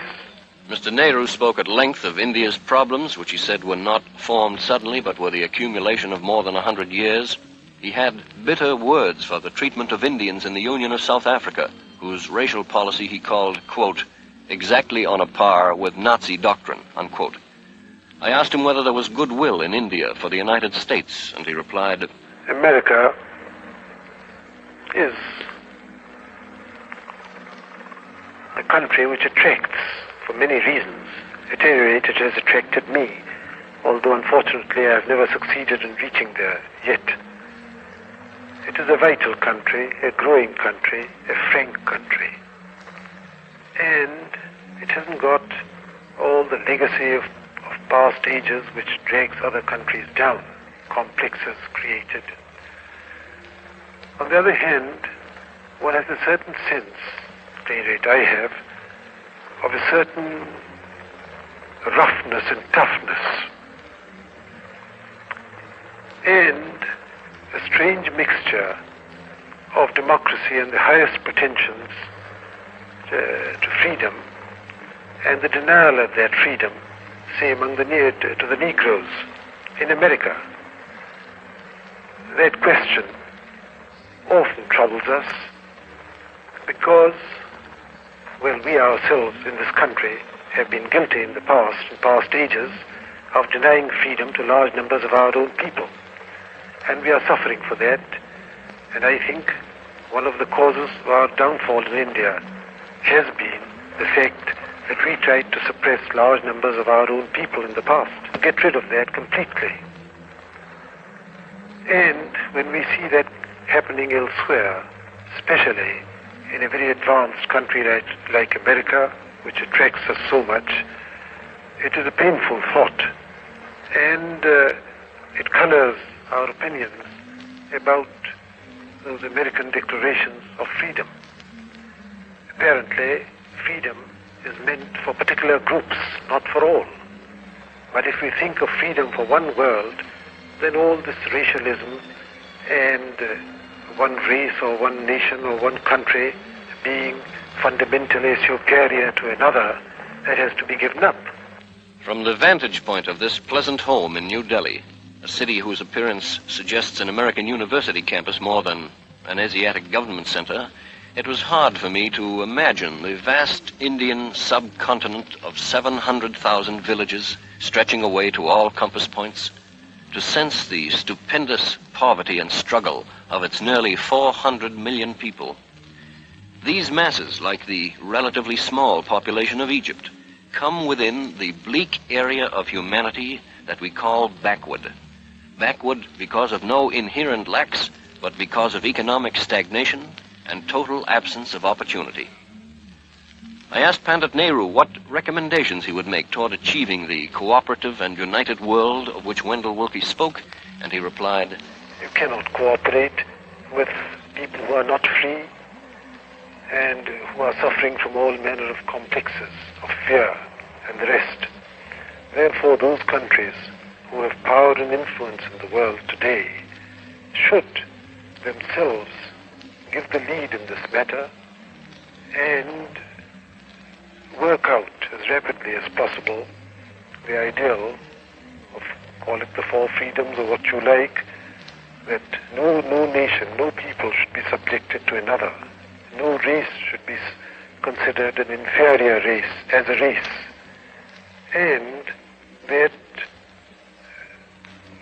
the only way really for even the most advanced nations to carry on in the future is for backward nations to come up, to remove poverty and to cooperate in the task of raising humanity as a whole and not concentrate so much on a particular area of it. If that viewpoint is adopted and acted up to, perhaps not wholly, but anyway in a large measure, then maybe the whole psychological atmosphere of the world will change. Then probably we'd move much more rapidly to the one world of which Wendell Willkie talked. Mr. Nehru was looking right at America and our principal allies when he spoke of countries who have power and influence in the world today, taking the lead and working out the four freedoms. Perhaps he had even defined a fifth freedom. Freedom from subjugation, prejudice, discrimination. That no nation, no people should be subjected to another. No race should be considered an inferior race as a race. A simple formula, that, but one that would make life more livable for 3 out of every 4 people alive on this earth today.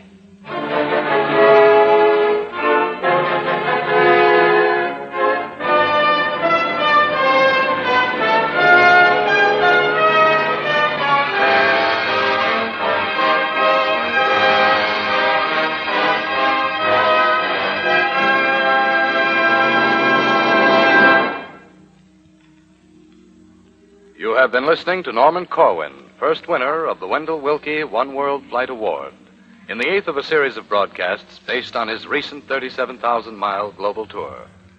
All recorded voices heard on this broadcast were transcribed in Egypt and India. Next week at the same time, One World Flight visits China and Japan. Tonight's musical score was composed and directed by Alexander Semler. Guy Della Chappa was associate director.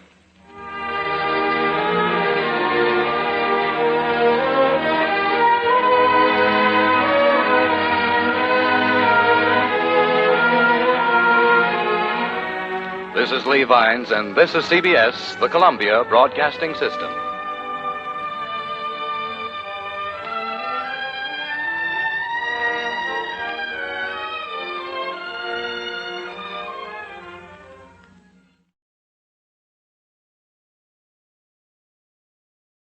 The Columbia Broadcasting System presents Norman Corwin's One World Flight.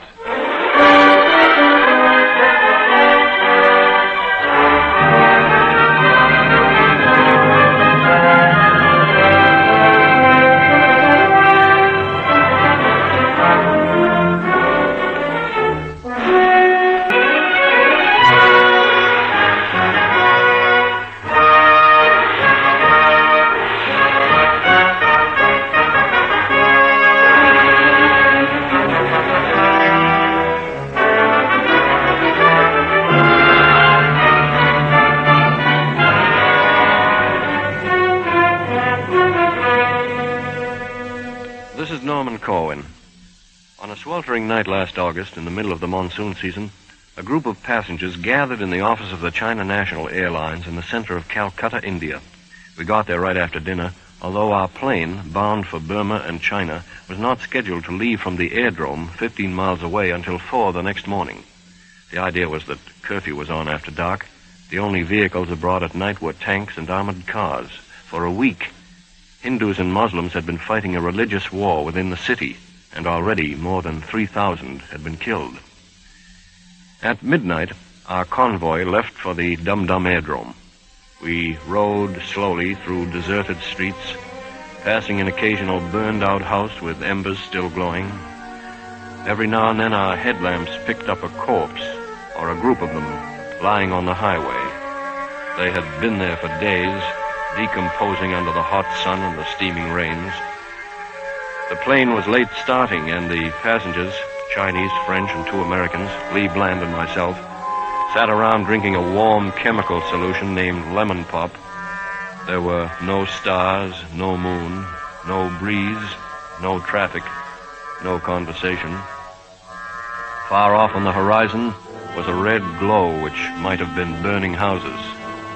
I heard a dog bark somewhere, distantly, and I thought about the dead lying on the Dum-Dum Road. Whatever it was they started out to prove, it was still unproven. India was asleep. 400 million Indians, in their age-old poverty and misery, were sleeping another night through. Eastward, beyond the Bay of Bengal and the mountains and jungles of Burma which lay across our route, 400 million Chinese were sleeping under the same blanket of darkness and privation. With the coming of the new day, they would resume their huge struggle for existence. They, too, were fighting and killing each other. At 5 that morning, when we boarded the plane, tired and sweaty and hungry, I felt that all of us, the whole shebang, you and me and the hundreds of millions of war-weary Europeans and Africans and Asiatics, must be closer to Mars than we are to one world.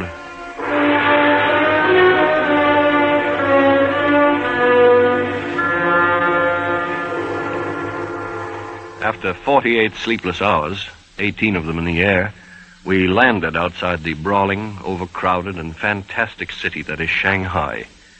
It was midnight. Nobody asked to see passports. With a dozen fellow passengers, we got on a bus, the only transport available, and rode into town. The driver stopped several times on the way to let people off and, incidentally, to help them find the right street and address, and to chat leisurely with bystanders. Each of these excursions took from 10 minutes to half an hour, while the rest of us waited in the bus. It was now 2 in the morning. Bland and I were miffed, but the Chinese passengers, every bit as tired as we, were uncomplaining. It was a detail, infinitesimally small and unimportant, of the quality of patience in a people who for centuries have endured a great deal from those sitting in the driver's seats of China.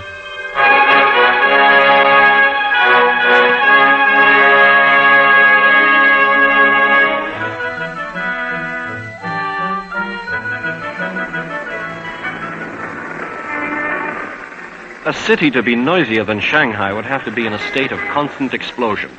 Here is a recording made on the Bund, the broad embankment along the Wangpu River near Sucha Road, on a normal morning. One of the sounds you'll hear is from an American cruiser anchored in the Wangpu.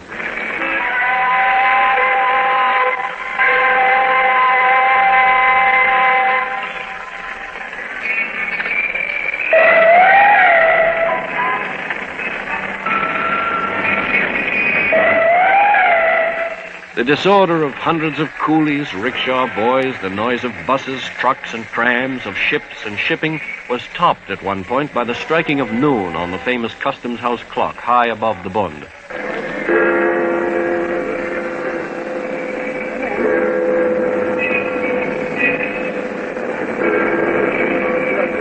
In the midst of this hubbub, Bill Costello, CBS Far Eastern correspondent, and I stood trying unsuccessfully to get shy Chinese people to talk. The inflation, which in recent weeks has brought Kuomintang, China, to the verge of economic collapse, was spiraling upward last August, and in the following recording you get a glimpse of it on the surface. I noticed a man carrying a great wad of money in his fist, and I asked Costello who that was. I see one man here with a fistful of money. What does he suppose that is, Phil? This fellow right behind you. He's probably a messenger for some commercial house who's been sent out to change money. Well, he certainly must trust the pedestrian to carry such a boodle of money openly in his midst. Well, actually, I've seen about 10 times that much. This wad, I would say, was about 3 inches thick. I've seen messengers going down the street with a double handful of Chinese money. It would probably stack up 16 inches high. I'd say that a man could comfortably carry in his 2 hands about $1,000 US, which would be the equivalent of 3 1/3 million Chinese dollars. A young boy, about 7 years old, came along carrying tea in a copper kettle. He was selling it per cup at a round figure. What are you selling? What are you selling, son? What is it? Tea. Tea? Yeah. How much? $100. $100? Yeah. Prices were on that scale generally. They're much higher now. You could see a movie for 1,500 Chinese dollars, go to a concert at Chung-Shan Park for $4,000, and buy American shoes for $50,000. Shanghai's inflation was exceeded only by its congestion. To carry our equipment by jeep a distance of 3 short blocks in the center of Shanghai one day took us an hour and 10 minutes. We were on our way to see the mayor, K.C. Wu, to ask him about that very subject. We found him in his office in City Hall, a short, young, jovial, round-faced man with horn-rimmed glasses and an American education. The mayor explained the acute housing shortage of the city and incidentally gave an estimate of population which would place Shanghai as the 3rd city of the world. I estimate the Shanghai population will be just a little bit below 5 million. And then many houses haven't been destroyed during the war. So on the one hand, we get less houses. On the other hand, we get much more population. That's why we have this housing shortage. We discussed a whole series of problems common to Shanghai and the rest of China. Then I asked Mayor Wu what he thought about the future of peace. His answer made no reference to the fighting between Kuomintang and communist armies a few hundred miles to the north. Mutual distrust, he said, was the root of all evil. I asked what he thought the best remedy for this. His answer was general and, in this respect, also typical of the statements of many leaders whom we were to meet in China. I believe that everybody should show his cards on the table. Everybody should play fair. That's what I'm trying to do here in Shanghai. Shanghai is a sort of international city. We get all populations. But I think that as the mayor of the city, we should do it this way. We should be fair to everybody. We should lay our cards on the table. We try to give everybody, no matter of whatever nationality, the same kind of protection and the same kind of rights. We left the mayor's office and headed back to the tall apartment hotel where we were staying, a building with the highly un-Chinese name of Broadway Mansions. In a few short blocks was cross-sectioned the cosmopolitan character of the city. Movie houses named Uptown, Rialto, and Paris, a Russian restaurant named Jeep, a sign in French, Fabrication de Caisses en Bois, but none had much of a circulation. The common man doesn't read because he can't read, and he can't read because there are no schools for him. In this country, we take for granted all kinds of things which are beyond the wildest imaginings of hundreds of millions in a country like China. A child here is vaccinated for smallpox, diphtheria, scarlet fever. He goes to a public school. He has a park to play in, and so forth. None of that in China worth mentioning. In American cities, we drink water from a tap. In Shanghai, you'd no more think of doing that than you would of swimming in typhoidal Suqiao Creek. If a poor man in Shanghai is seized, let's say, with appendicitis, he either gets over it or he dies. In these respects, Shanghai is China. All of the attributes of medievalism, poverty, disease, ignorance, squalor, are to be found side by side with wealth, education, art, and social refinements, all within small compass. This, at least, we observed in the 3 big cities we visited in Kuomintang, China. That is, Kuomintang as opposed to communist China, for there are 2 Chinas, and we did not get to the second. But within the limits of what we did see, there seemed to us a marked difference between the depressed classes of the Middle East and India and those of China. The Chinese seemed to be relatively cheerful and purposeful, not happy about their lot, but not brooding either, not squatting on their haunches. Unless they are perniciously poor or actually starving, they indicate a sense of humor. They'll smile at you. They like a song. They express the basically sweet nature that comes through such popular folk tunes as this beggar's song, which we heard in Nanking.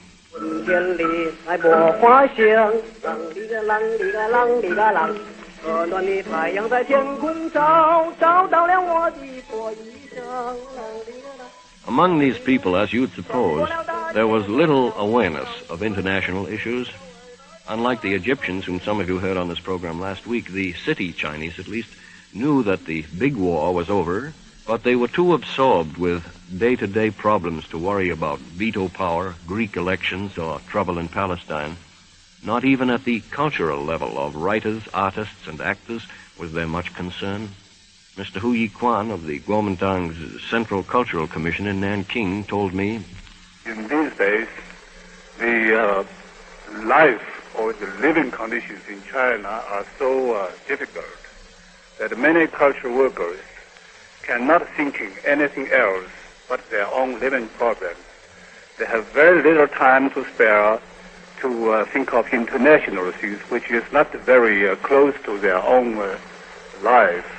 I found as I went about meeting people in the cultural field that I could get no more than general answers to specific questions.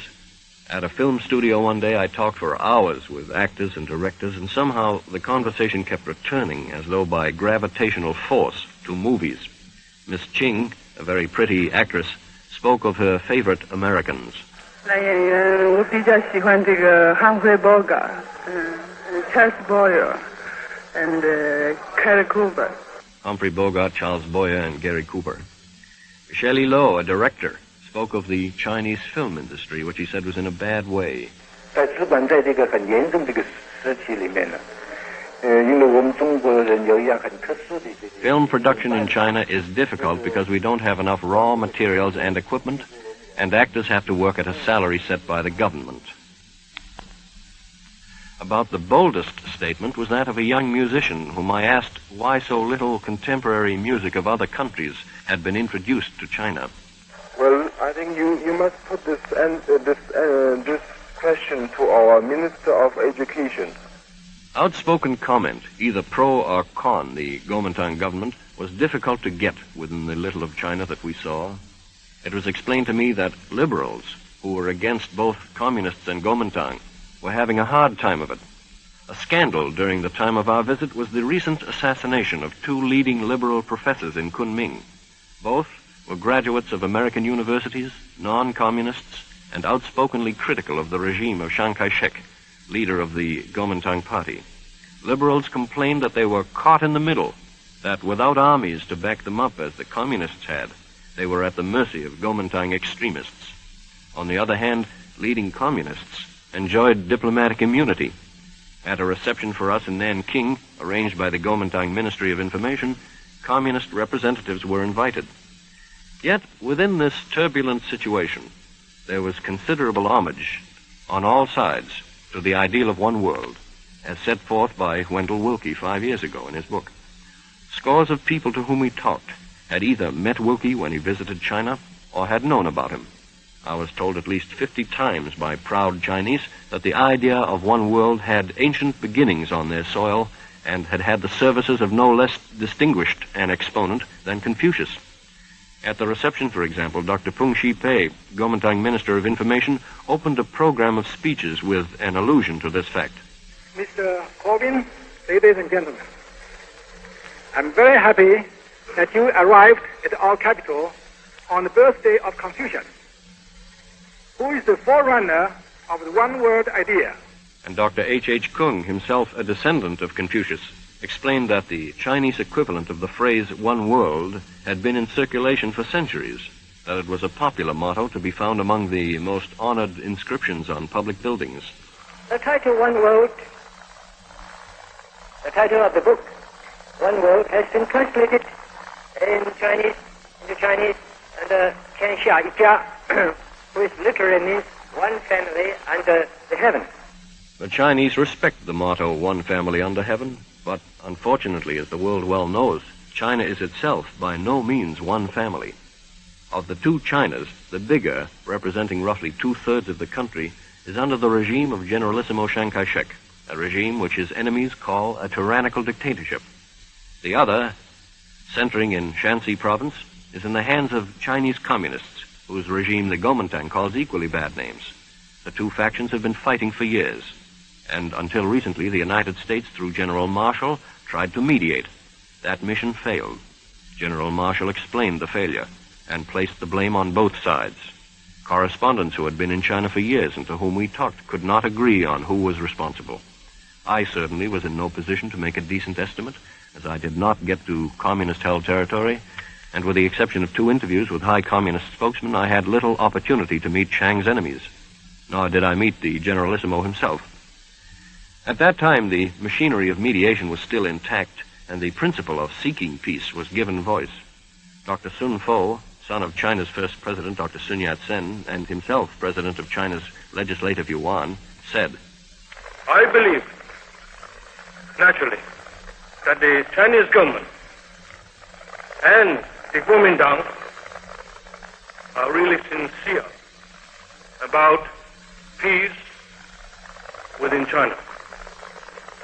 I also believe that the Chinese Communist Party is also sincere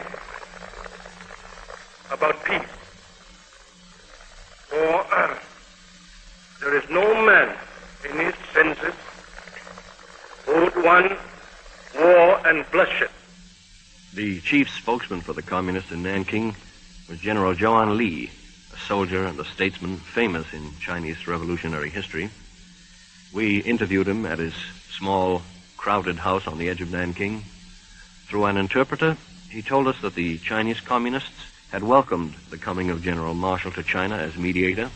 He said that the early mediation was successful, but that Chiang Kai-shek had violated agreements and, by doing so, frustrated Marshall's work. He pinned the blame on the Kuomintang and was equally critical of American aid to Chiang Kai-shek. I feel sure that the American people would never come to understand why, on the one hand, while the American government is mediating in the dispute, in the China's internal dispute, on the other hand, it is rendering all kinds of war supplies and materials to aid one of the two opposing and parties which are fighting against each other. We are willing to cooperate with the American people, but we have to criticize the erroneous part of the American policy. We welcome any action taken by the United States government that is in the interest of the Chinese people, such as the mediation in the dispute, over the dispute between the two Chinese parties, and to establish peace in China. We merely criticize the wrong part of that policy, that is, to assist only one party, the Kuomintang party, to enlarge the civil war. Ever since arriving in China, we had heard a great deal about the so-called executive headquarters in Peiping, 500 miles north of Nanking. The organization, set up by General Marshall, was a bold experiment in peacemaking, and we flew up there one day to take a look at it.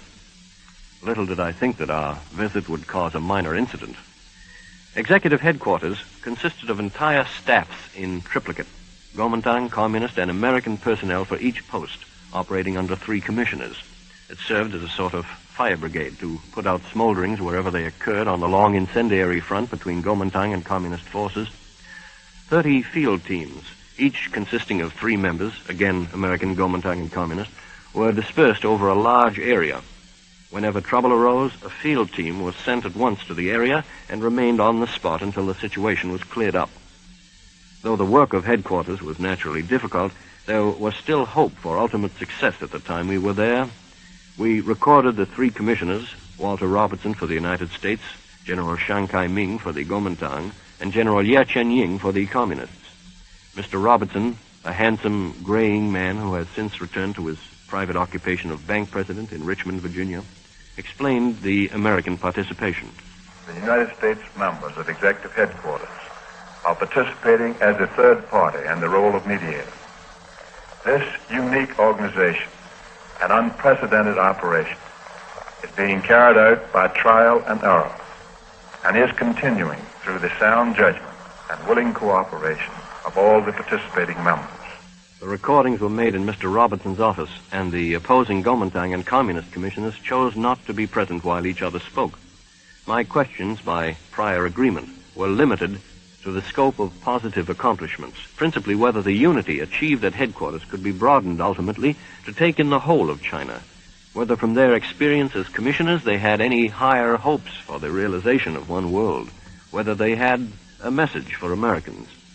The Kuomintang general, speaking through his own interpreter, said, Each time a program is resolved, we establish added precedent, which will one day be the basis for the arbitration of disputes rather than resorting to armed conflict. I do not believe that executive headquarters has yet had the time to be accepted completely as a model, because our principal problems have been primarily a military nature. However, I state plainly and sincerely that both our accomplishments and our mistakes will stand as a model in the world to come. General Ye, once Chief of Staff of the Chinese Red Army, began by saying that in the first months, headquarters had been comparatively successful. This, he said, was mainly shown by the fact that civil war ceased in a large part of China. But at this point, General Ye, in his message to Americans, departed from the agreed area of discussion with a criticism of American policy. It was this which touched off the incident I spoke of. General Ye told his interpreter, "The American aviation fails for two reasons. First, there are still few diehards in China who are not willing to see peace and democracy come to this country. Instead, they are always thinking of eliminating Chinese Communist Party and other democratic forces and maintaining Kuomintang one-party dictatorship. Secondly, the American government gave and still gives the Kuomintang Lend-Lease military supplies to enable Kuomintang to wage civil war, as well as using American Navy and Marines to support aggressing Kuomintang troops in one way or another. Such one-sided help to the Kuomintang caused the failure of General Marshall's mission. We hope that the American government will change its present double-edged policy so that the Chinese people will have a chance to exert their own pressure to bring about peace." Mr. Robertson shook his head in protest while Ye was speaking, but he made no comment until the general finished. Then, deeply disturbed, he said, "I, for one, am unwilling to sit here in executive headquarters and listen to an attack on my government in its role as mediator." While this was going on, the Kuomintang commissioner had been summoned, and he protested.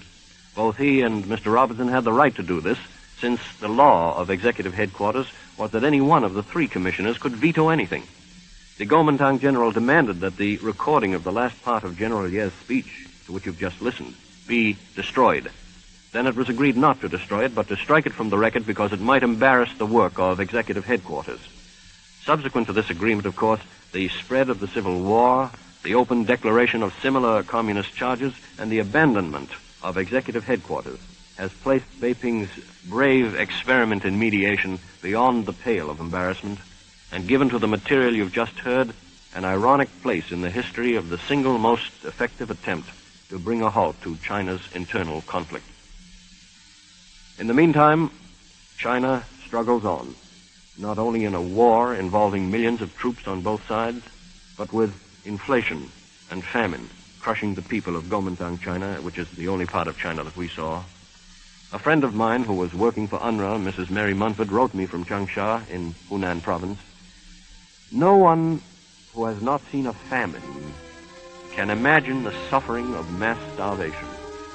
Hundreds of people wandering, dazed and lost in the streets, many of them lying in the middle of the street dying of dysentery, hobbling along with the most terrible leg ulcers covered with flies.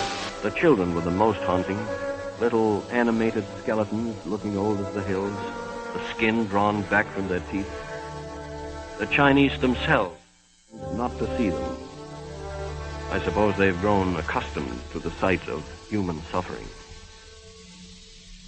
2,500 years ago, China's great sage, Confucius, laid down some principles for one world. Minister Peng in Nanking summarized them for us one day. The whole world will be managed for the interest of the people. Men of virtue and talent will be chosen to govern. Sincerity will be adhered to, and good neighborhood will be cultivated. Employment for the able-bodied, everyone will labor with one's strength, but not only with a view to one's own advantage. From the starving children of Hunan and the tombstones of the professors assassinated in Kunming, from the fresh graves of soldiers killed in this week's fighting, from all this to the bare beginnings of the world envisioned by Confucius 2,500 years ago, is the vast distance China has yet to travel. And with it, of course, the world. For what happens in China, as what happens in any country, happens to all of us.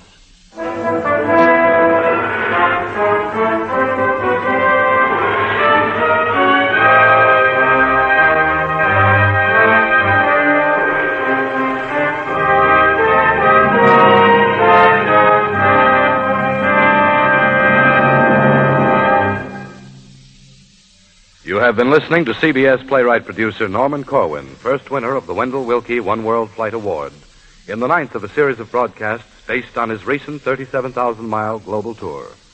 All recorded voices heard on this broadcast were transcribed in China.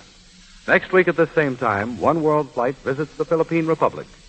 Tonight's musical score was composed and directed by Alexander Semler. Guy Della Chapa was associate director. This is CBS, the Columbia Broadcasting System. The Columbia Broadcasting System presents Norman Corwin's One World Flight.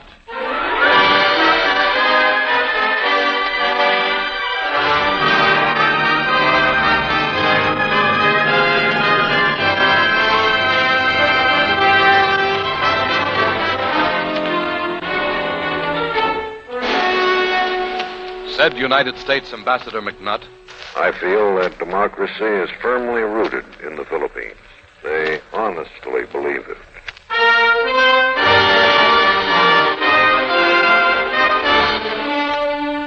Said the Filipino scientist, Dr. Lava. On the contrary, what is happening is that there is actually no democracy in the Philippines, in spite of Mr. McNutt.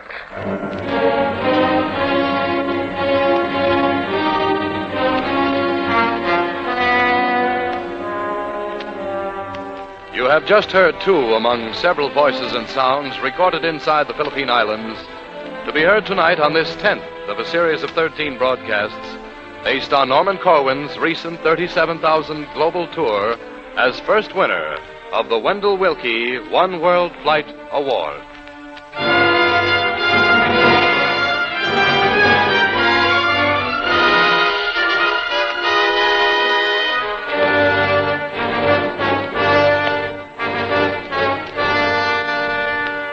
This is Norman Corwin. The plane from Tokyo to Manila lands at Naha, Okinawa around midnight for fuel and passengers, and it stays on the ground for 2 hours. To thousands of American boys, it had been a last stop, but there was nothing around the airport now to indicate that a war had blown through here. It seemed in the dead of night like any wayside fueling stop on a long flight, a shack or two with a radio range, a small control tower, nothing for the traveler to do but sit or stroll. The moon was bright overhead, but off on the horizon, lightning jabbed the sky with silent flashings like the ghost of some bygone battle. I ambled around the field, found a ping-pong table on its last 3 legs, long ago abandoned to the weather. I stretched out on it.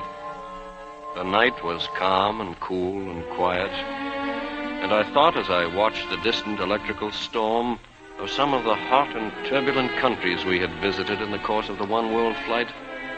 The peace was now 13 months old, and men were still killing each other over political differences.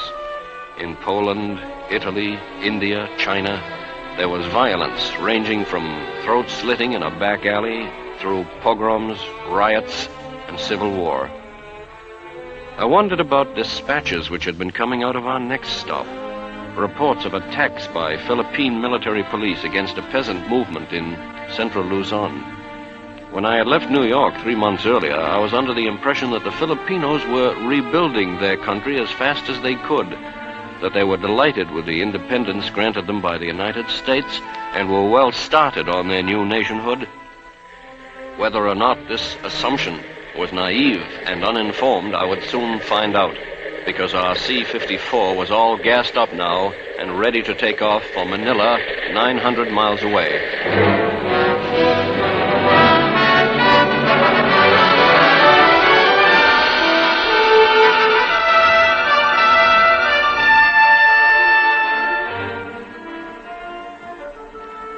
We landed at Nichols Field at 5:30 in the morning.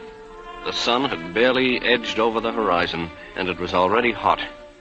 There was no provision at the terminal to handle passengers or baggage, no transportation into the city, no telephone service. We hailed a truck finally. We hopped on it and rode in. It was a ragged entrance, and it turned out to be fairly representative of the state of Manila, both on the surface and inwardly. For one thing, the city is, next to Warsaw, among national capitals, the worst shambles of the war. Its government buildings, once reminiscent of the solid, conservative, and dignified architecture of Washington, D.C., are now heaps of rubble, gutted, twisted, sprawling. We drove in a Jeep one day to see the damage.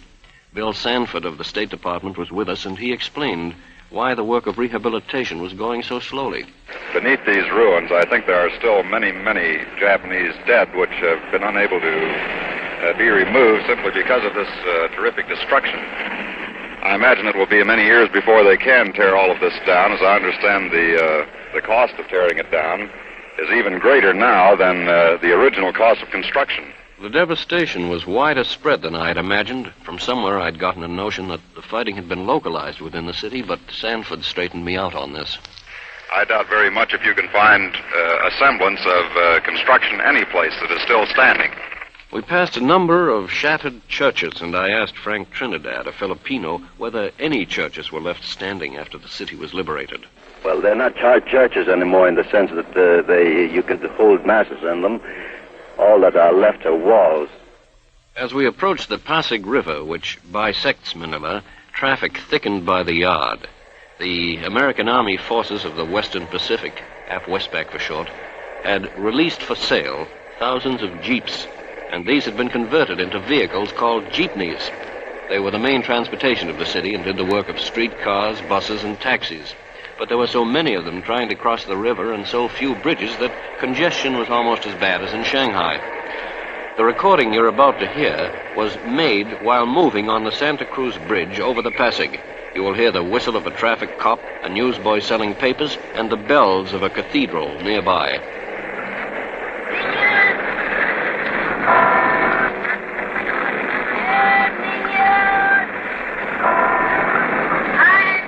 In two unfortunate respects, Manila resembled Warsaw. First, the city is a total wreck. Second, it is being rebuilt slowly and painfully and by hand. We saw no modern construction equipment anywhere. At the Hotel Manila, which was the Waldorf Astoria of the Philippines until it was smashed in the fighting, repairs went on at snail's pace. It also went on at all hours, as we found out at 6:45 in the morning. That's when workmen showed up beneath our window to begin hammering. Lee Bland, who was operating the CBS wire recorder, flipped on the machine to give you an idea of what a sleeper has to compete with in the steaming morning of Manila.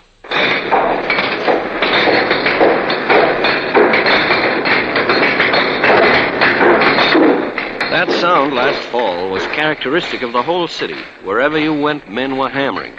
I did not once see a riveting machine, a steam shovel, a bulldozer, a tractor.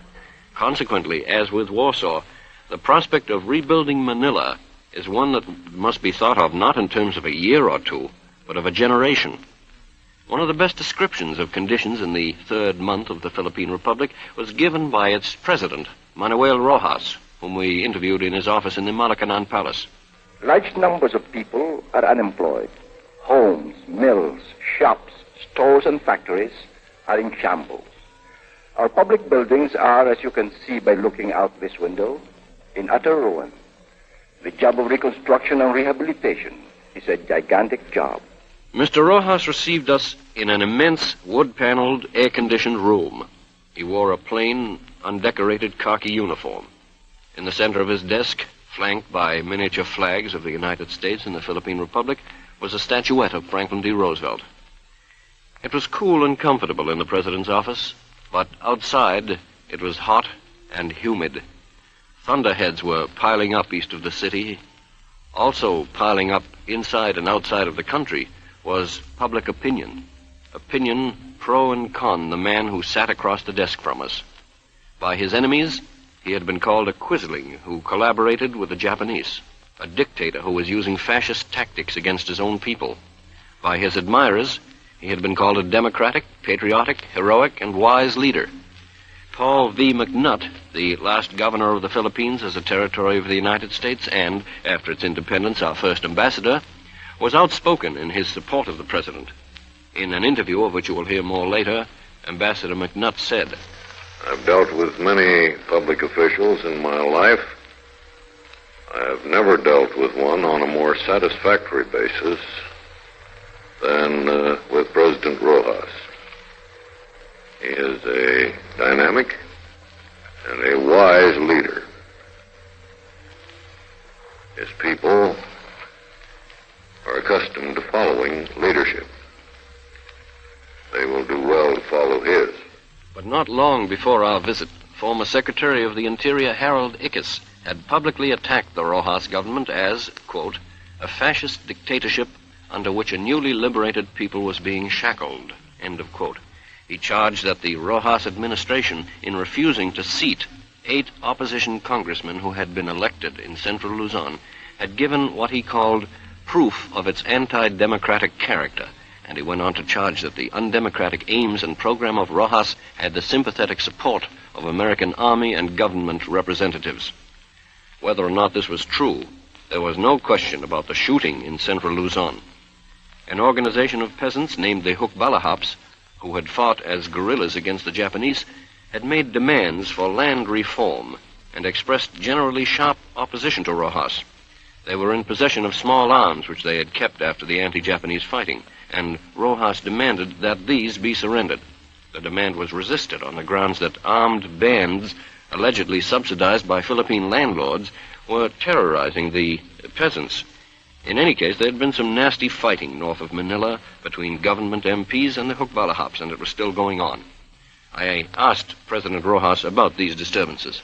People today are more conscious of their right to a decent livelihood. They're also more impatient. The actual disturbances to which you refer are indicative of their impatience, as well as of certain political currents of thought which have found some root here. We do have problems of law and order. They are not, except for a very few individuals, protests against the government or the democratic form of government. Rather, uninformed and violent protests against economic conditions. We have had to meet the situation directly, and I think we have solved it in the best interests of all concerned. I had heard criticism to the effect that Rojas had surrendered Philippine independence to the United States through special economic concessions called parity. I asked the president about this, whether the independence was real. Of course, our independence is as real as that of any other nation in the world. Certainly, more than that of most other small nations. We are free to make all the decisions and take all the actions that we desire within the framework of the necessities and imperatives which every people in the world face today. I asked him whether he had any special recommendations for the achievement of international peace and security. I do not know of any short and easy road to peace and to world understanding. Did he think we had learned anything out of the last war? If I did not have some hope that this war has taught us many things, I would have no hope in anything. Several Philippine congressmen were waiting outside to see the president, and so we left, driving out of the palace grounds and back to the drab city over ragged, muddy roads. The Republic was still an infant, the youngest in the world, and its problems were many and sore. Apart from civil war in central Luzon, the unemployment of which the president had spoken was clearly apparent on the streets of Manila and in the depressed condition of the people. A crime wave was sweeping the city. That very morning, Bill Sanford told us that 2 jeeps belonging to the State Department had been stolen from a parking lot. Filipino veterans were charging that they'd been badly let down by Washington on a matter of veterans' rights. The morale of American troops was the subject of deep concern, relations between them and the Filipinos having suffered to the extent that General MacArthur soon afterward issued a statement pointing to what he called the irresponsibilities of a few American soldiers and the nationalistic feeling of the Filipinos. General Carlos Romulo, Philippine delegate to the United Nations, said publicly that he was grieved to observe the extent to which Filipino-American relations have deteriorated. As I went about querying people at random, I found that some Filipinos had misgivings about independence and blamed it for the growing unemployment. In the suburb of Pasay, I questioned a waitress about it. Are you happy about independence? Yes, I am happy, but not very much. Why? Because some people are unemployed. You think that's because the country is now independent? Maybe. I see. What do you think about the government? It's a little bit all right, but not very much. A chauffeur standing nearby was in agreement with the waitress. Why do you think there is so much unemployment today? Because of the independence. You think, then, that independence wasn't such a good idea? I don't like independence because some of the people here, half of the Filipinos here don't like independence. Especially I. I see. You think there's a direct connection between independence and your unemployment? I think so, sir. The young student explained the connection. You may have trouble making out the phrase sovereignty over the islands. Right after the independence, because when America took away their sovereignty over the islands, most of the people who were employed by the United States Army were thrown out of work. But we are maintaining quite a number of military installations here. I know, but they employ only a part of what they used to do. I found that English came hard to most of the average Filipinos whom we met, and in the answer of a laundryman to a question about the world situation, you get a sense of this sometimes painful groping for expression. The situation in the world is still unstable. What do you think is making it unstable? Well, there are still nations that used to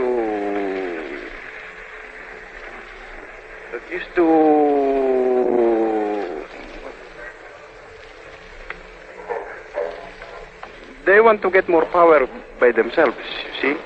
This man was staunchly pro-American and pro-Rojas. When I asked what he would recommend as a means of stabilizing the world, he answered, I would uphold the democratic principle of government. As a matter of fact, I have adopted the American life. Other than that, I could not accept anything else. You are satisfied with the Rojas administration? I'm satisfied. That burst of music you heard in the last pause there was coming from a radio across the street from this man's laundry shop. The radio stations of the city, there were 4 of them, followed the American pattern closely.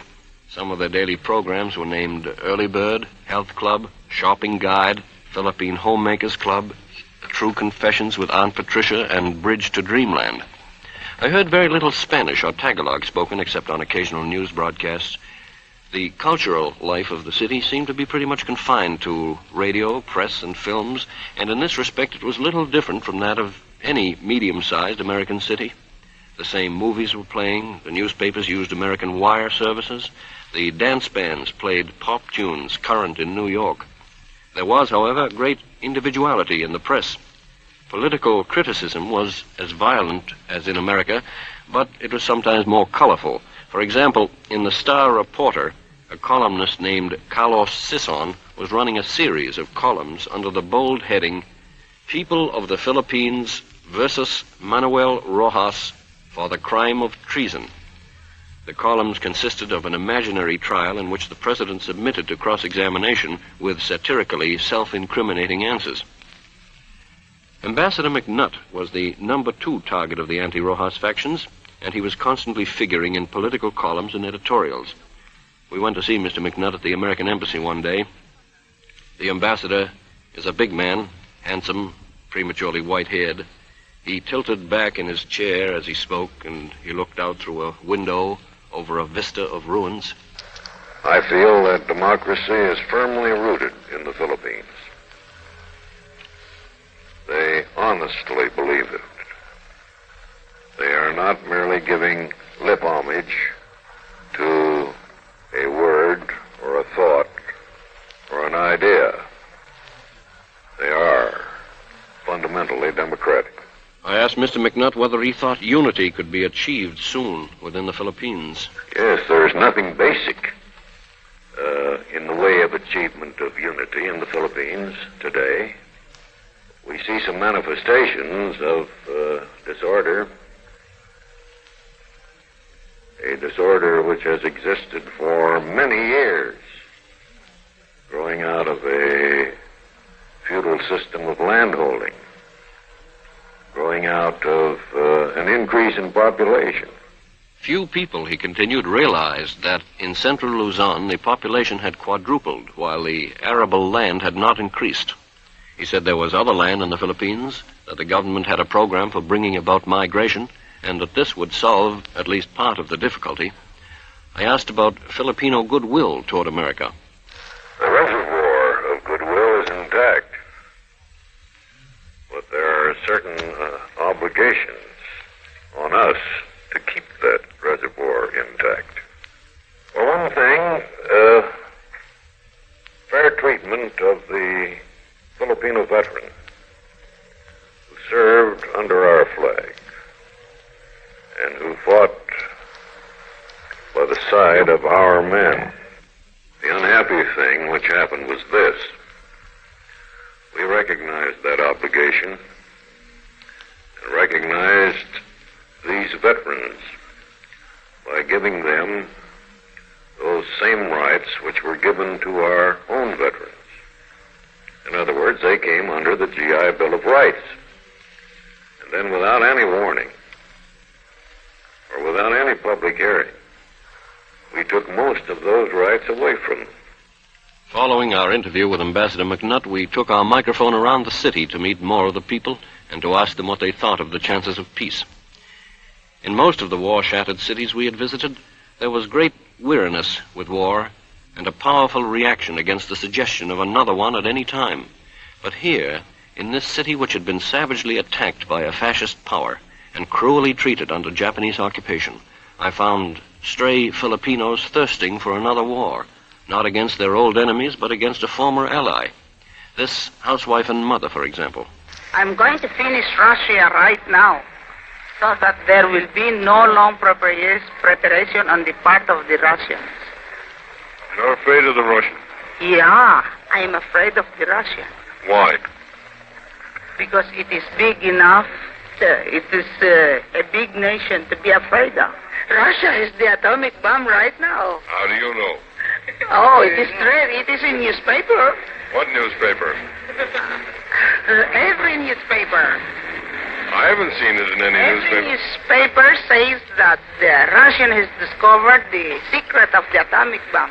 There were several views along that order, and based on that level of information, one of the more moderate responses was from a young clerk. You think we're going to have another war? As for me, I believe so, but many years more to come. But he thought that the longer we go without war, the better the chances of avoiding one altogether.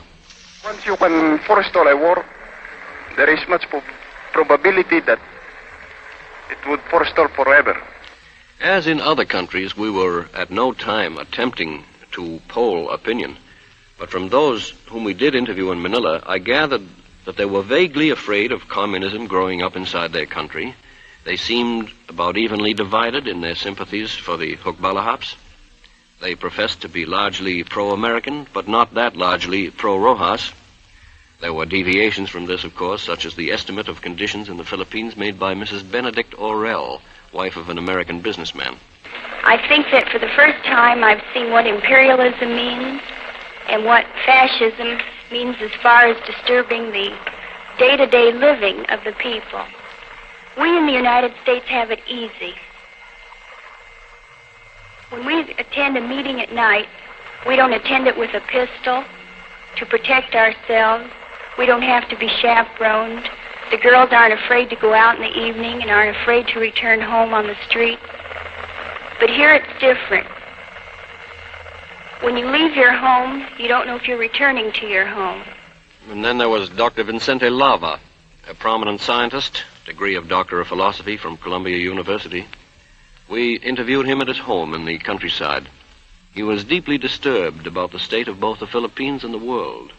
Of the situation at home, he said, all I know is that certain things are done in the Philippines along fascist or semi-fascist lines. They have apparently the backing or the support of the ambassador or the high commissioner. I asked what he meant by things being done along fascist lines.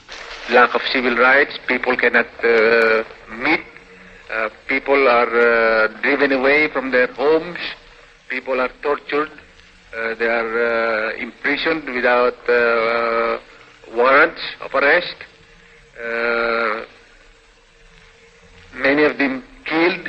He charged that the Hugbalahab fighting in central Luzon was essentially due to the landholders and their agents with the help of government military police. He said the MPs had been raiding villages and destroying crops. There is no way out for the people except to fight and defend themselves. On the subject of peace and war, he said that he had prophesied the last war, even to the point of its being started in the Pacific by the Japanese, but that he did not believe there would be a third world war. I asked whether he thought it possible that we might achieve the one world of Wendell Willkie's ideal within 4 or 5 generations. 4 or 5 generations would mean around about 120 to 150 years, sir. I think we can have it. You think we're going to have to fight our way through some terrible wars before then? Not if the American people now take a very clear-cut stand on their foreign policy. Do you feel that America holds the key to world peace? Very definitely so. I asked whether he believed in the talk of a possible future war with Russia. No, I don't.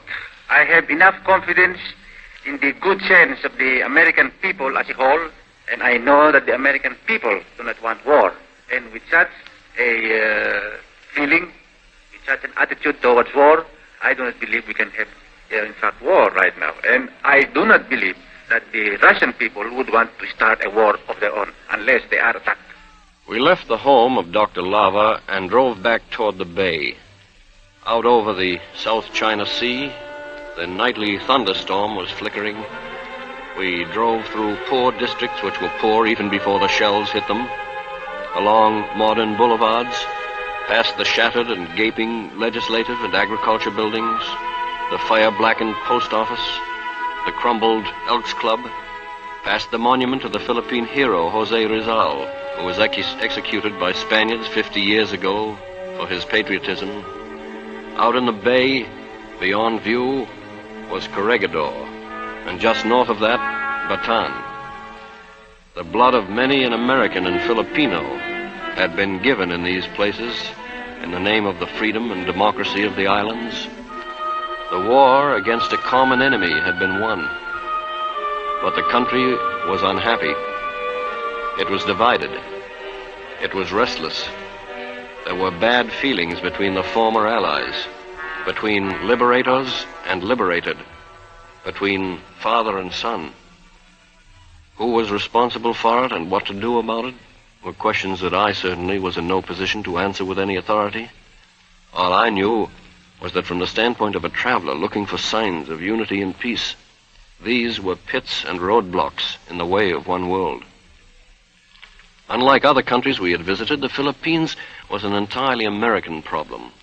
We had built the country, raised it as a commonwealth in our image, had fought alongside its people, and had given it independence. Both sides of Philippine politics agree that independence did not mean the end of American economic and military interest in the islands. Hence, the question that seemed to me as yet unanswered and worth watching was whether the presence of our culture, our men, and our money can create a condition of unity and tranquility. Whether, in the exertion of our influence and power in an independent state, we can build or help to build upon the best traditions of American democracy, traditions upon which we, as a young and small republic, were established.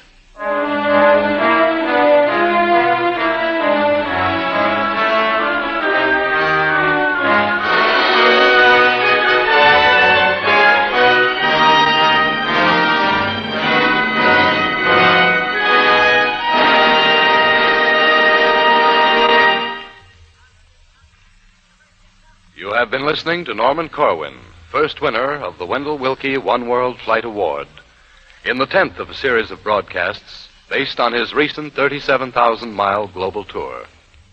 All recorded voices heard on this broadcast were transcribed in the Philippine Republic.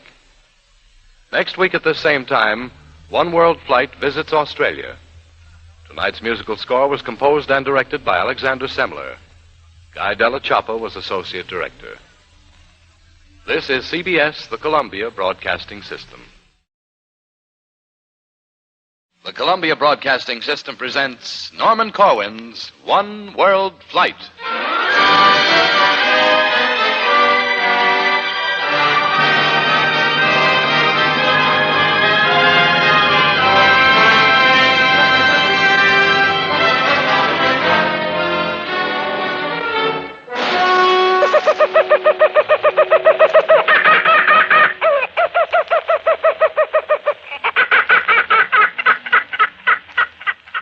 You are listening to the call of the bird known as Laughing Jackass or Kookaburra, one of the many sounds and voices recorded inside Australia, to be heard tonight on this 11th of a series of 13 broadcasts based upon Norman Corwin's recent global tour as first winner of the Wendell Willkie One World Flight Award.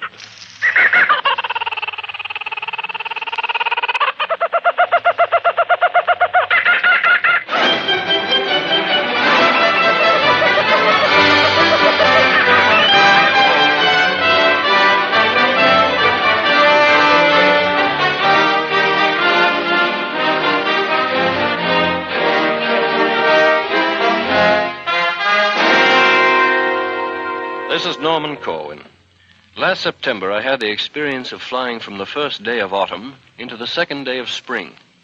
To a four-engined American troop carrier shuttling between the Philippine Islands and Australia, this is a routine run, a pushover taking only a day and a night to reverse the seasons. I was especially curious about the country we were heading for because most of Australia is as little known to America as the call of the Kookaburra. All I knew, sitting on these bucket seats, were the easy facts. That it's the biggest island on the globe, almost the same size as the United States, with a population equal to New York City. That 1/3 of the country is desert, as hopeless as the Sahara. That the climate ranges all the way from what you'd get in the Congo to what you'd find in Ireland. I had also heard of the toughness and bravery of its fighters and the beauty of its women, both of which were cheerfully admitted by Australians aboard the plane. As for politics, I had an idea from Australia's record in the United Nations that its people were solidly in line with Britain and America on world issues and had no division of opinion about such things as peace, unity, the atom bomb, Russia, the United Kingdom, and themselves. In any case, the troop carrier was steadily narrowing the distance between my questions and the answers to them. 4,000 miles we flew in 2 great hops and 1 little one, and we landed in Sydney, the first clean, spacious, tranquil big city we had seen in the last 15,000 miles of journeying.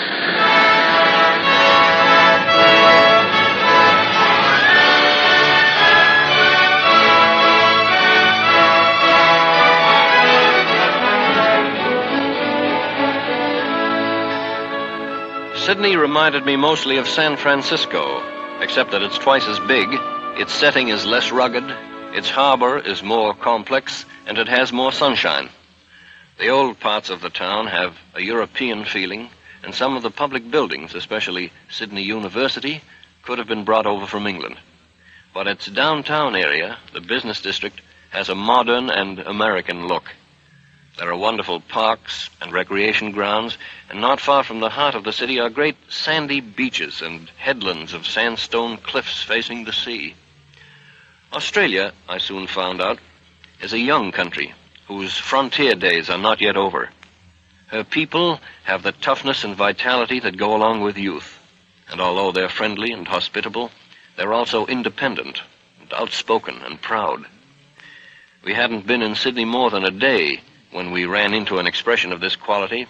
A wharf worker on the waterfront spoke sardonically of the fact that some people look down their noses at longshoremen, and in the same speech he proudly referred to his property holdings, took a poke at Australia's Prime Minister, Mr. Chifley, and had a word to say about the income tax laws, which he felt favored the rich. Oh, we're terrible people.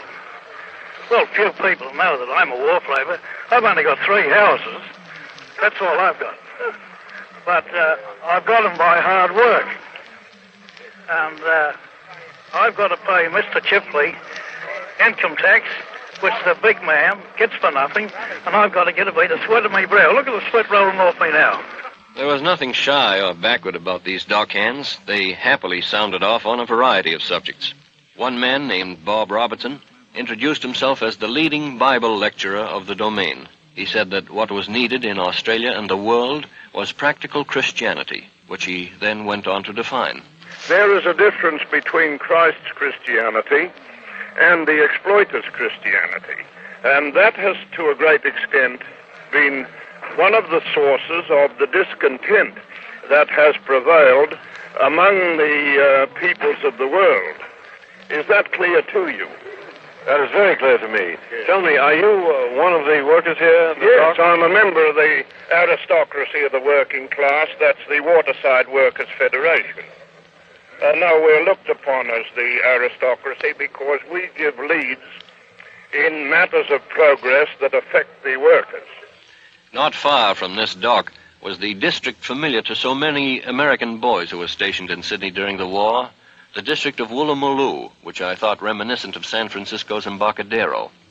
Woolloomooloo was typical of the rolling and musical native names sprinkled throughout the Commonwealth, names like Katoomba, Wollongong, Maracuca, Murra, Buckalboo, Eromango. The authors of these names, native aborigines, about whom you'll hear more later, were always present in the language, but never in person. They were hundreds, in some cases thousands of miles away. The racial stock of these workers on the waterfront, as of most people in civilized Australia, was white and almost entirely British descended. Yet I found some of them not as firmly attached to the British Commonwealth as I expected. One of these laborers startled me by saying, Australia and America, 2 countries that I should, in my opinion, and a lot of people's opinion here in Australia, should be united together as one great country. You mean that you would like to see Australia break away from the British Commonwealth and join the Federation with the United States? I do. This was such a surprise to me that I asked 3 other men what status they preferred, the tie with Britain or federation with America. Well, between America and Britain, I cannot mention that because I'll get my head chopped off. Remain independent.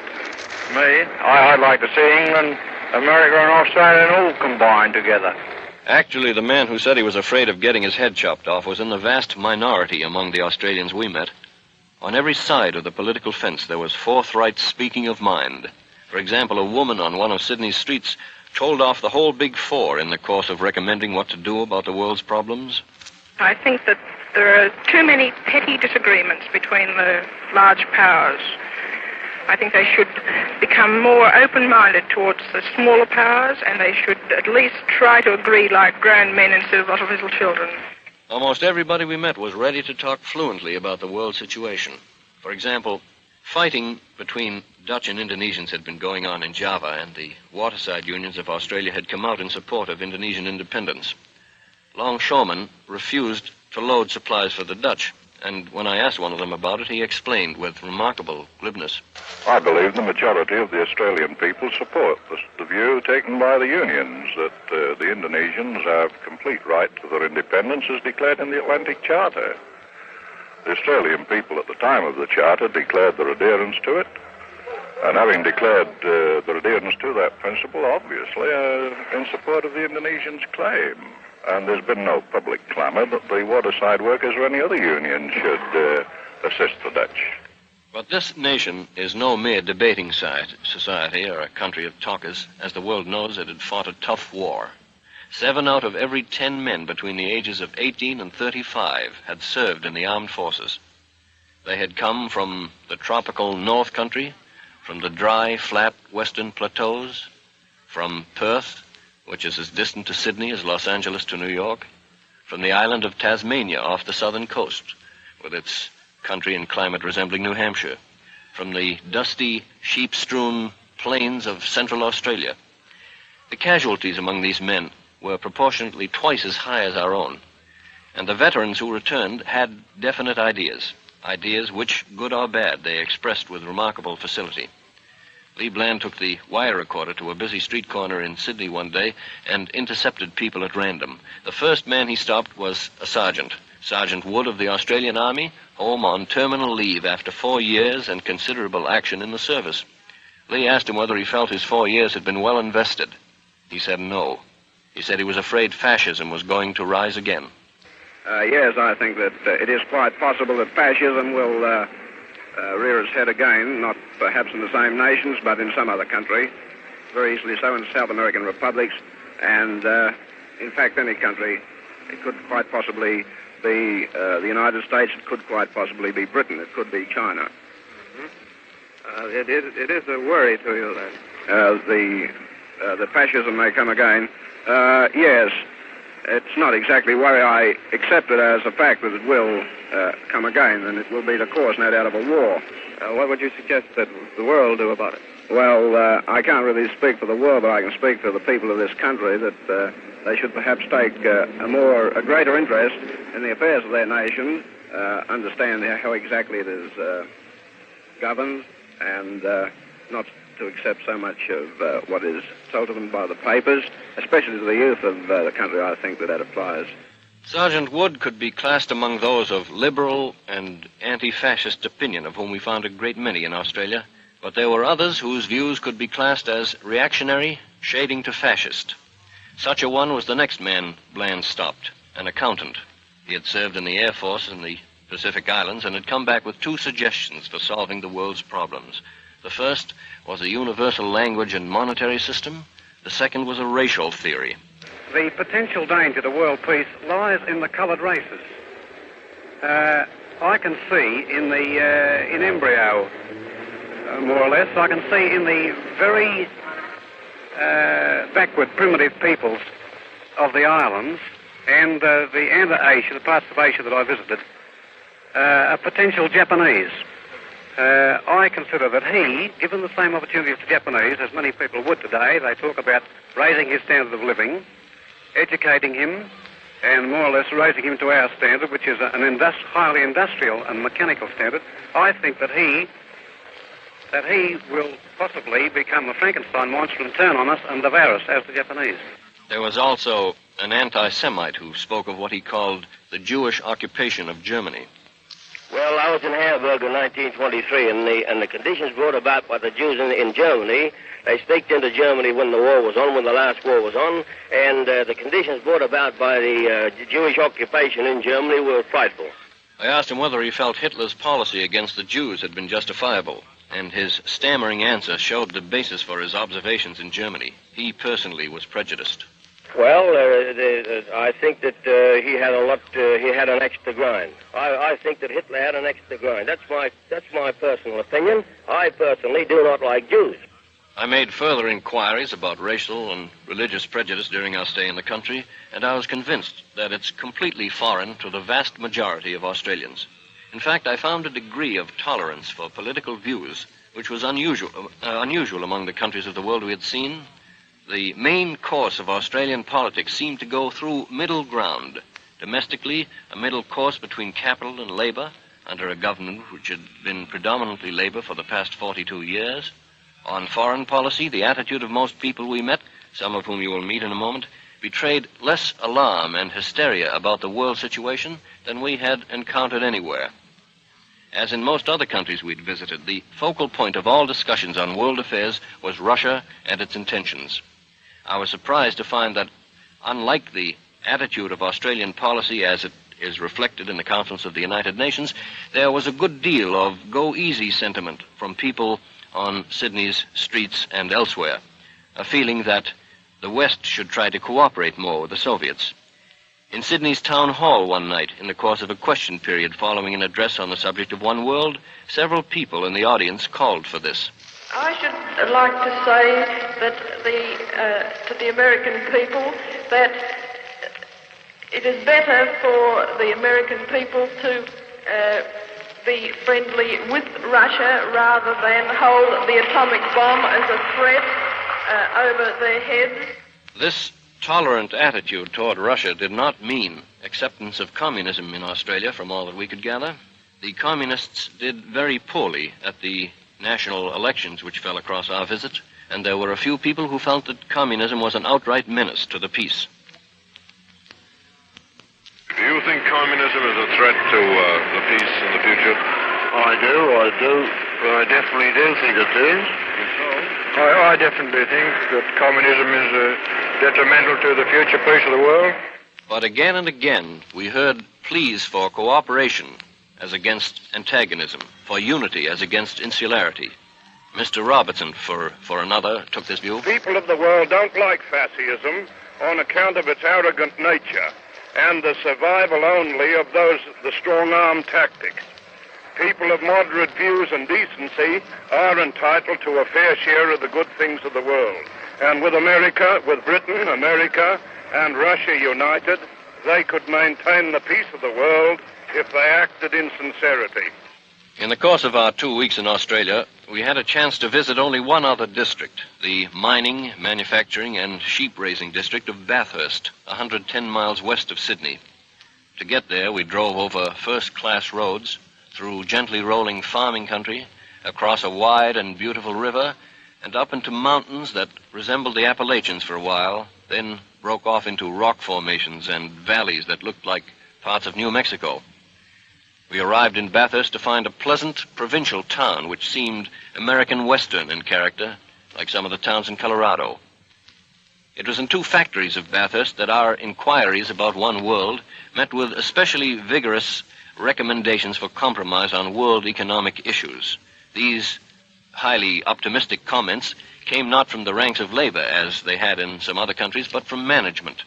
The owner of a prosperous canning plant, Max Edgell, strongly urged a cooperative peace. The bogey of communism is, I think, a great deal less than it was some years ago.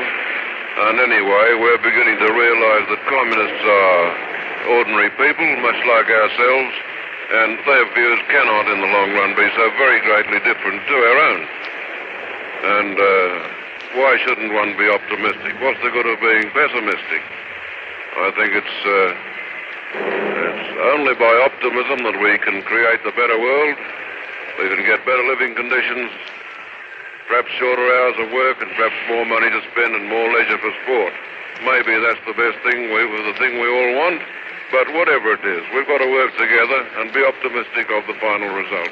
And across the city from him, in a plant by the name of the California Company, the general administrator, Robert Spate, was also in favor of striking a balance between extremes of economic theory.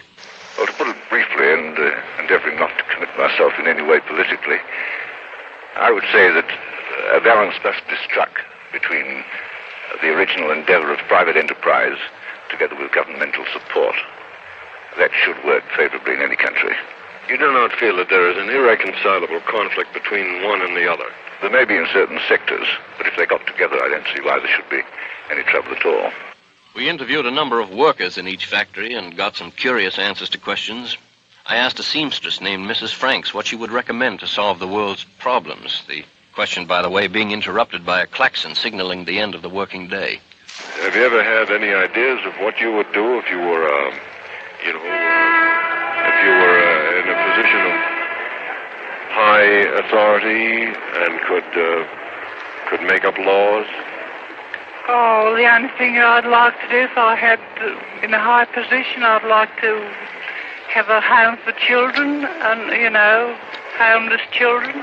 And an equally unexpected answer came from the girl sitting across the workbench from her.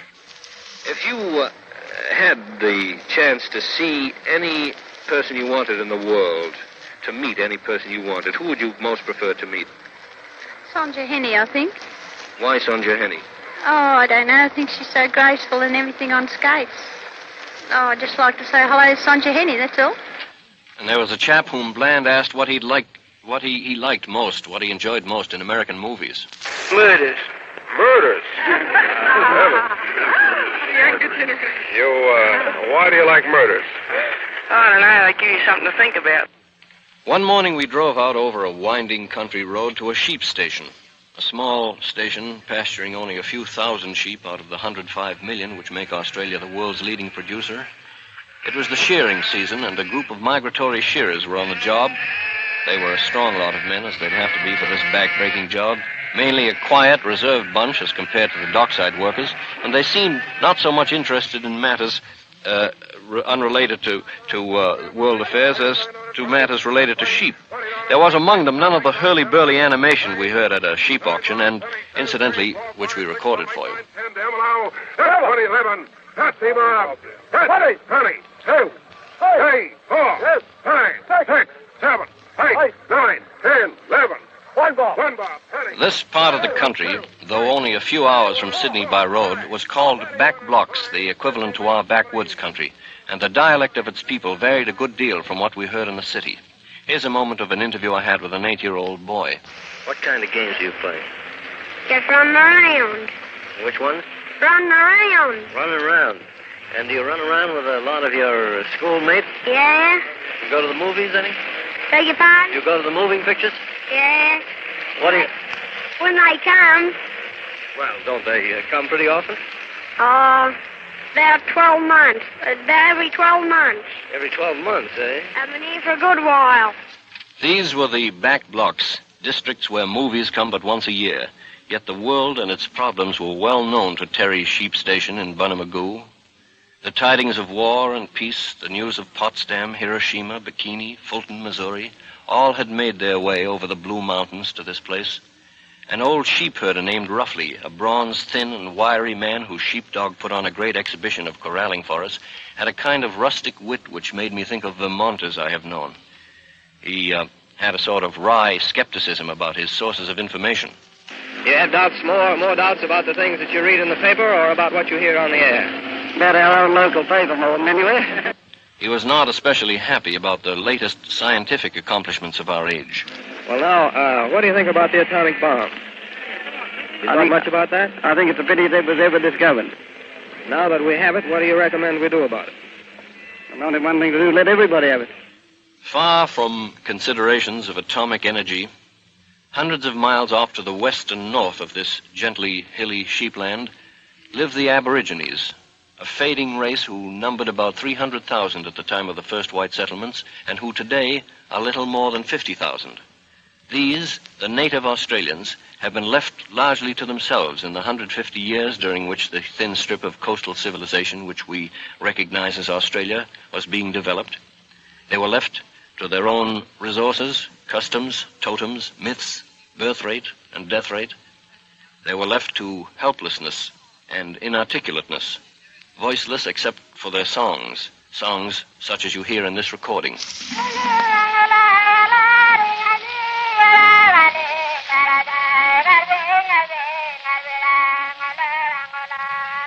These people, in some places as close to modern, thriving cities as New York is to Chicago, are nevertheless as remote to the average white Australian as Eskimos to a Bostonian. They are dying off through no persecution. There were never any of the cruel massacres or exploitation which went along with the settling of so many other primitive countries. They were never taken in slavery. But they have never been accepted either, or given any sustained concern or encouragement. They have only the crudest health and educational services, and no political entity whatever.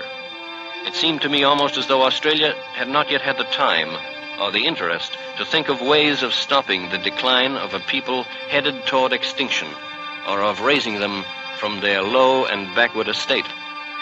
This is all the more surprising in view of the fact that in most respects, Australia is progressive, fiercely democratic, imbued with a sense of equality, and ambitious to achieve the highest standards of social life for its 7 million people.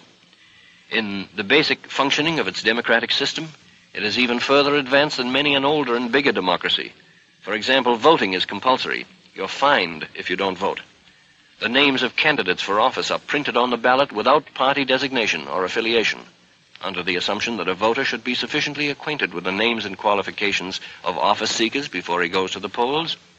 This helps take the emphasis off the party machine and puts it on the individual. The national elections fell across our calendar, and the Labour government was returned without any great contest. We had our microphone at the Sydney Town Hall on election night, hoping to capture some of the atmosphere of the tally room. But compared to what goes on in any big city here on election night, it was quiet and sedate. All you could hear were occasional reports being relayed or broadcast as they came in by telephone from various parts of the city, state, and country. Wakefield is showing signs of a hard fight, with the sitting Labour member, Mr. Smith, having just the slightest lead over Mr. McBride, the Liberal candidate and former member of the National Parliament, who is challenging him closely. The Australians insist on keeping their election campaigns safe from any knavery in the last hour. No campaigning may be done on the radio or elsewhere in the 2 days prior to election. This, they say, is to prevent any unfair or illegal last-minute trick which the opposition might not have time to reply to. On election day, early returns are never announced until after the polls have closed in order not to influence undecided voters. This sort of good sense was one of the dominant qualities in the Australians we met. It was mixed in with a sobriety, a strong business sense, love of country, and a fanaticism for sports. They're mad about horse racing, cricket, and tennis. And on top of all this, they have a bouncing and warm vitality, which is reflected, for one thing, in their prolific slang. In the cultural field, I found more zeal and energy than anywhere else in the world. Their press, while largely conservative in politics, is nevertheless lively and scrappy in tone. Books and magazines are all over. They're very proud of their artists. They have a symphony orchestra in each of the 5 state capitals. New writers and composers are constantly encouraged. For example, a composer named John Antill wrote a suite based on Aboriginal music, and when the work was engaged for performance by the London Philharmonic, the people of Sydney raised a fund to send him to England to hear the premiere of his work. That this was no mere highbrow movement to bring culture to the people, but went deep within the government, was confirmed in an interview I had with W.J. McKell, then Premier of New South Wales, and since elevated to the post of Governor-General of the country. Mr. McKell, born a butcher's son and in his youth Australia's middleweight boxing champion, spoke with great pride of the care taken to accommodate sparsely populated areas.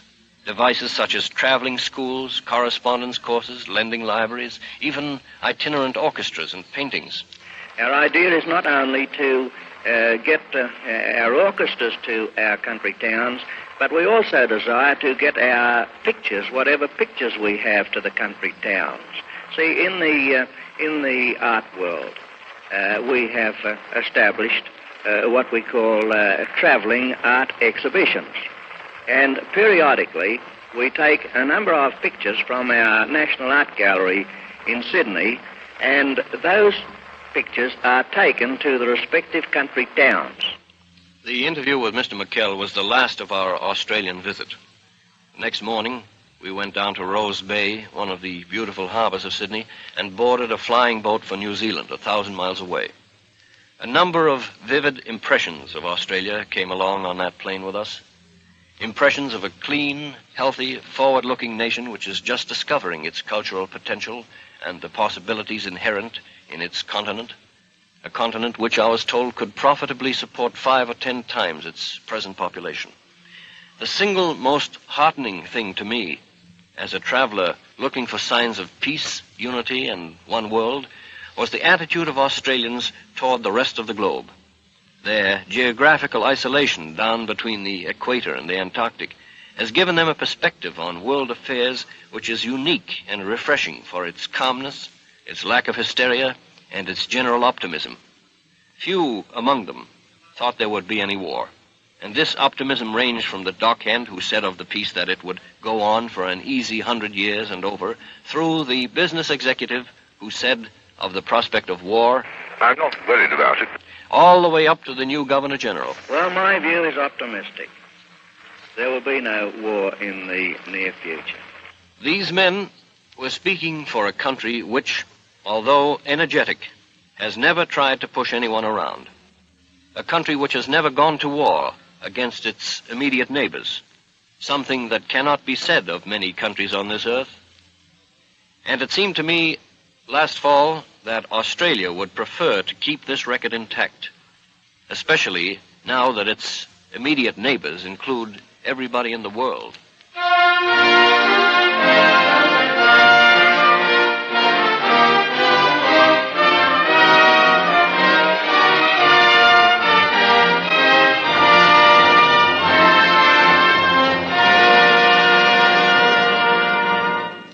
This is CBS, the Columbia Broadcasting System. The Columbia Broadcasting System presents Norman Corwin's One World Flight.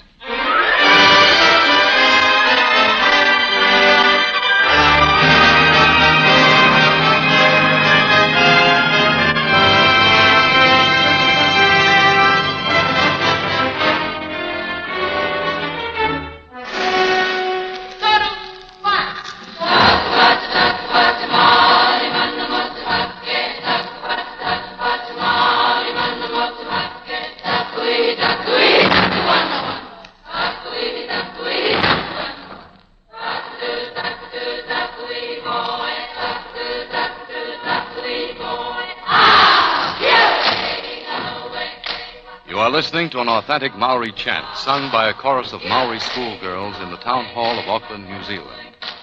This is one of many sounds and voices recorded inside New Zealand, to be heard tonight on this 12th of a series of 13 broadcasts, based upon Norman Corwin's recent global tour as first winner of the One World Flight Award, established in memory of Wendell Willkie.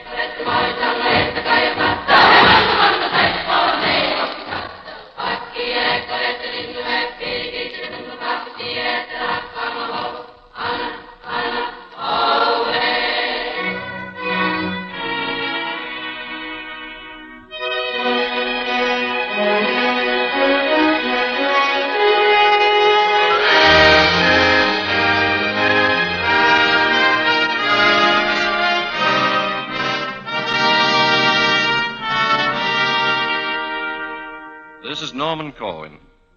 The Dominion of New Zealand was the last country visited in the course of the One World Flight, and in many ways it was the most remarkable. Just how remarkable and in what ways you may judge for yourself. As for me, I must confess that when I boarded a flying boat in Sydney, bound for New Zealand, I knew only that I shared the average American's lack of information about that country. I had always thought Australia and New Zealand were close together, but they're actually as far apart as Providence, Rhode Island, and Havana, Cuba. And the distance on this particular day was filled with clouds that obscured the face of the sea. An overcast makes monotonous scenery in any part of the world, so I thought to improve the hours by whittling away at my ignorance on the subject of our next stop.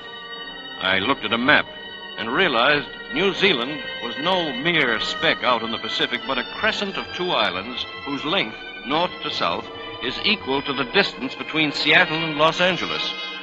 Also, I'd had an idea that New Zealand was at least as old a country as we, but a fellow passenger set me right.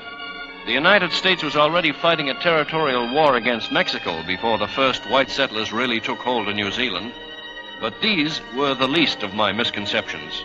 Others were to be corrected in the country itself, the rocky coast of which now appeared through the windows. We flew in over rich, green, hilly farmlands, and in minutes were circling the city of Auckland. From the air, we could take in the full magnificence of its setting on a narrow isthmus between two great harbors. And our clipper, with barely a ruffle, set us down in choppy green water across the harbor from a dead volcano known by the native Maori name of Rangitoto.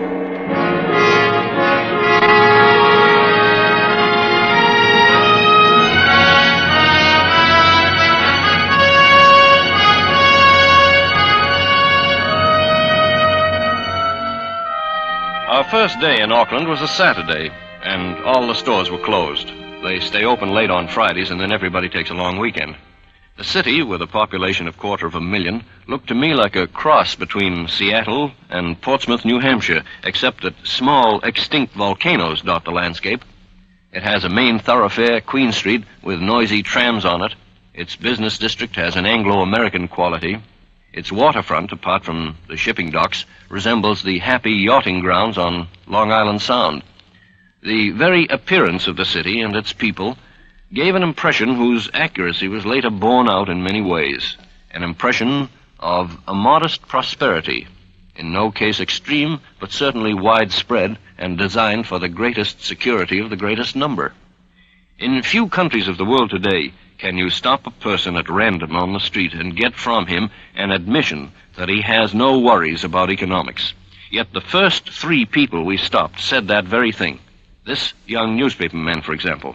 Have you any worries? No worries at all. Family, No. economic? No. Well, you're a happy citizen. That's quite right, yeah. The second was a girl who worked as a draftsman in a civil engineering office and who was so shy and soft-spoken that you can't make her out on the recording. But she did say that she had no worries, was perfectly solvent, owed nobody any money, and enjoyed plenty of leisure time. The third person was a retired grocer, also soft-spoken but not acutely so, and he had no complaints except that conditions were fine but could be improved, and that the way to improve them would be to defeat the Labor government in the November elections. And from the standpoint of the businessman, are things as good for business as they could be here in New Zealand? Yes, I think they are, considering the conditions in which they're existing today. Well, you're not worried about the Labor government's economic policies, then? None whatever. I think that'll end very shortly. You think that the Labor government will be turned out in November? I do, sir. Well, when they are turned out, do you think there's going to be a radical change in the... None whatever, no. I think that things will be just carry on as they are, but with a little more improvement on some of the things that can be done. You think that the parties are Tweedledum and Tweedledee? I do, indeed. The gentleman was wrong about the elections in November, which did return the Labor government by a small margin. The campaigning, which was then in progress, was quiet and dignified compared to our own. And although the issues were not crucial, the turnout at the polls was 90%, partly due perhaps to the fact that registration is compulsory in New Zealand. The women who voted in this election were exercising a right they had had for more than half a century, for New Zealand was the first country in the world to grant equal suffrage. It was also the first in many other directions. First, to give old age pensions to her citizens. First, to introduce industrial arbitration, unemployment insurance, Social Security, benefits for widows, orphans, and the sick. We learned also that it had a model housing program and a health plan whereby all citizens, regardless of means, were entitled to free hospital service, free medical attention, and even free medicines. The retired grocer who didn't like the Labor government was also reserved about the health system, on the grounds that, although it was very good indeed, perhaps private enterprise could run it as well. When I asked him whether he thought the same of the housing program, he said, I certainly think so, yes. I think if the other man the chance, I think he can do just as good a job. He'd have individuality with it.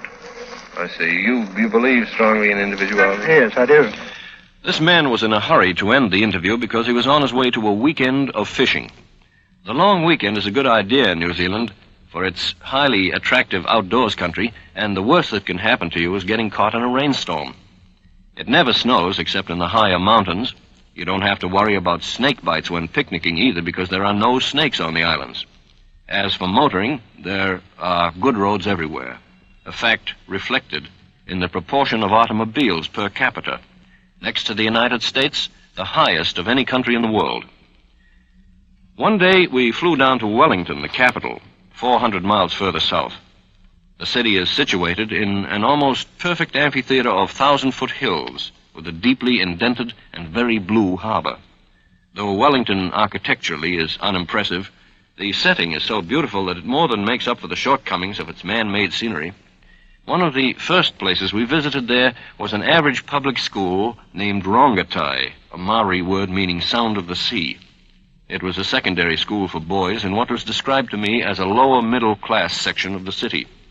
The boys here were healthy, bright, and well-informed, as you can gather from some of these recordings. We picked at random 14-year-old Norman Major, and I asked him questions while his schoolmates crowded about. He said he read the newspapers every day and was interested in world affairs. To test this, I asked, What happened at Nuremberg last week? Trials, the final of the Nuremberg trials. What was the decision in those trials? Oh, well, several of the leading Germans were hanged. 3 were acquitted. The others got varying terms of imprisonment. Did you agree with the sentence? Well, I don't know. The leading Germans were very clever to be able to twist out of it, but I'm not sure about it. I wouldn't pass any opinion. As in most countries of the world, the United States is known in New Zealand mostly by its movies. This is especially true of the youth, and the boys of Rongotai are a case in point. In the following recording, you'll hear the phrase, haven't got one, several times. Some of the voices sound alike, but they're actually different boys speaking. Who is your favorite actress? Well, I wouldn't know the name of them. Well, that got a big laugh here, and I wonder why. We're going to go around and ask some of your schoolmates here who their favorites are. Yes, you. Veronica Lake. Veronica Lake. Brie Garson. I don't know. I know. Betty Grable. Betty Grable. Haven't got one. Who? Haven't got one. You haven't got one. Haven't got one. Haven't got one. Joan Leslie. Haven't got one. Oh, I don't know. Shirley Temple. Right, Rita Hayworth. Shirley Temple's getting a little old for you now. We had interrupted a rugby game when Lee Bland and I arrived with our recording equipment, and it was obvious from the hale condition of these boys and the fervor with which they played that sports are as much inbred in the New Zealander as in the Australian or American. I asked the boys what they used as a school cheer, and the rugby team went into a huddle to perform a haka, spelled H-A-K-A, a Maori war cry.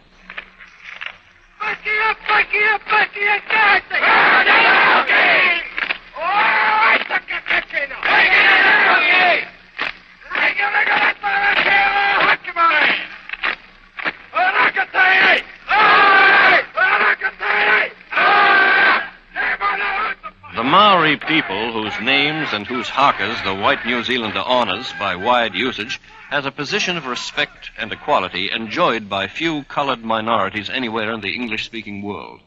They didn't always have it, and for the better part of a century there was bitter fighting between them and the settlers. The Maori is a blood brother to the Hawaiian, and his art, culture, and music are strikingly similar. This song, by the same chorus of schoolgirls you heard at the opening of the program, is an example of the relationship of Maori to other Polynesian music.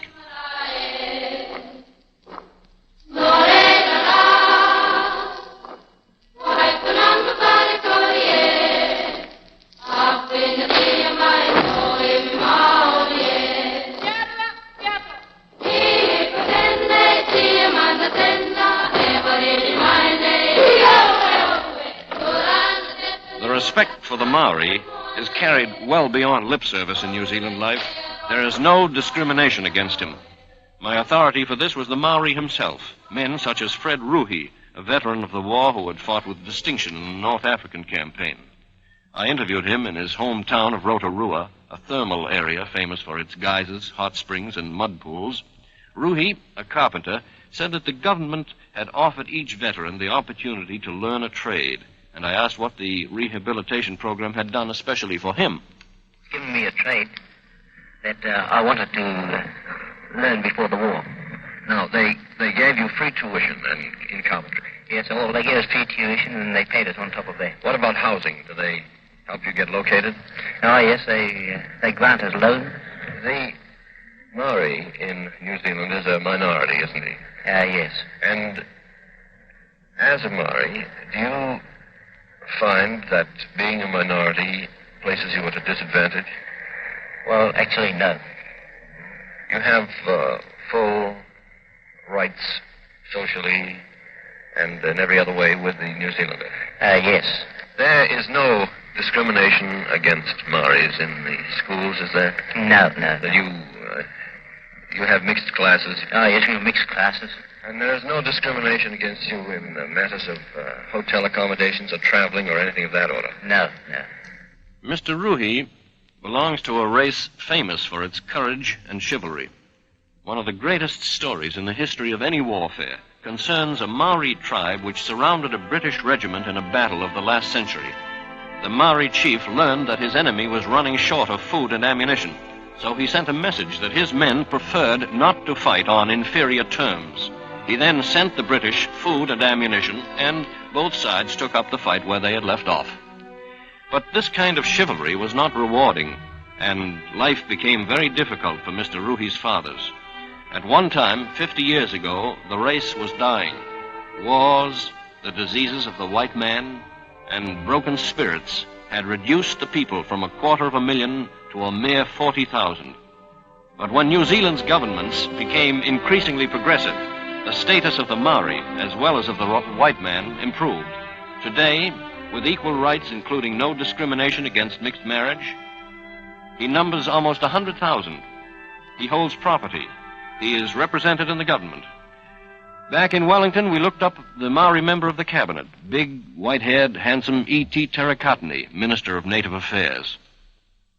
I asked him whether Maoris had full educational rights. Very much. The right to receive the same standard of education in our schools, such as attending university with a view of becoming masters in the principles of professions. All the standards of higher professions here in New Zealand has been challenged by the Maori owing to the opportunities that have been afforded him. From the standpoint of absolute racial harmony, it would be overstating the case to say that New Zealand was perfect in this respect. There was a certain amount of patronizing that I was aware of, as typified by this fragment from a street interview in Wellington. We have a high type of man in the Maori. He is perhaps the most wonderful gentleman, left to himself, that I've ever seen. The phrase, left to himself, was only a slight modification of this man's genuine esteem for the Maori, yet it perhaps was representative of a section of New Zealand society. I asked another man, a foreign observer like myself, who had been in the country for some time. Is there any racial prejudice here in New Zealand? Only with a small strata of certain people, I should say, who call themselves society and snobs. There are other countries in the world where racial discrimination is not practiced. In some of them, there are laws to this effect. The remarkable thing about New Zealand, it seemed to me, was that she required no laws to practice such equality, and that she alone, among the vast colonial and territorial possessions of English-speaking peoples, could claim this distinction. But there were other distinctions, just as dramatic and far-reaching. For one thing, New Zealand is the healthiest country in the world. It has the lowest infant mortality and the highest life expectancy. The latter takes tangible form even for the casual visitor. For example, we were met at the plane in Wellington by an active member of the Prime Minister's staff, Owen Gillespie, aged 70+. He ran us ragged, showing us the town and the splendid state housing projects in the nearby suburb of Hutt. And his program included having tea with an uncle of his who had just passed his 91st birthday. The uncle spoke of taking a trip to New York some one of these days. The mild climate of the islands has a good deal to do with the health of New Zealanders, but certainly the elaborate program of the government is no small contribution. If a man is ill, he goes to his doctor, to any doctor of his choosing, and pays a standard fee of 10.5 shillings, or about $1.50. He can pay more if he wants, of course. No law against that. He signs a form, the doctor sends it to the government, and the patient gets a refund of 7.5 shillings, so that the visit costs him only 3 shillings, or about 45 cents. If the physician prescribes medicine, the patient takes his prescription to any pharmacy and gets it filled free of charge, the druggist being reimbursed by the government. Any person is entitled to free hospitalization at any time. Mothers are paid a subsidy for each child under a certain age, not as an inducement to have children, New Zealand is a small country, but just so the family will be better off. I asked a housewife named Mrs. Jeffries, mother of 5 children, how the government had looked after her. Well, the maternity benefits we get, you see, are so marvelous.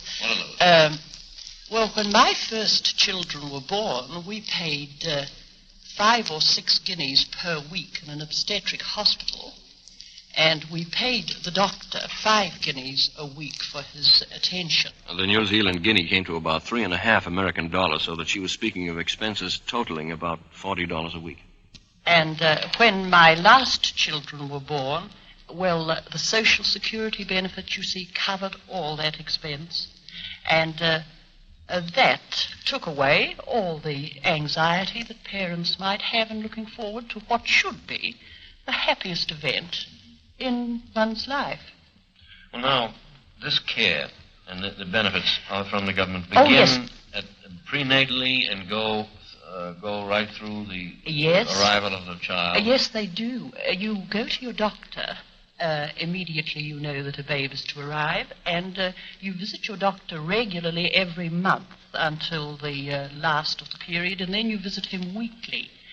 My doctor visited me every day while I was in hospital, and that didn't cost me anything at all. That was all covered by Social Security. The health regime of the government had the support of a wide majority of the people, but among physicians it was a subject for debate. Some doctors, mainly those hostile to the principle of socialized medicine, were strongly opposed to it. Others just as stoutly defended it. We recorded both sides, and in the following sequence, the views of 2 doctors, one in Wellington and the other in Auckland, are alternated. The interviews were recorded separately and not as a debate. First, Dr. H.B. Ewan of Wellington, who objected to the amount of red tape involved in the various methods of submitting data to the government.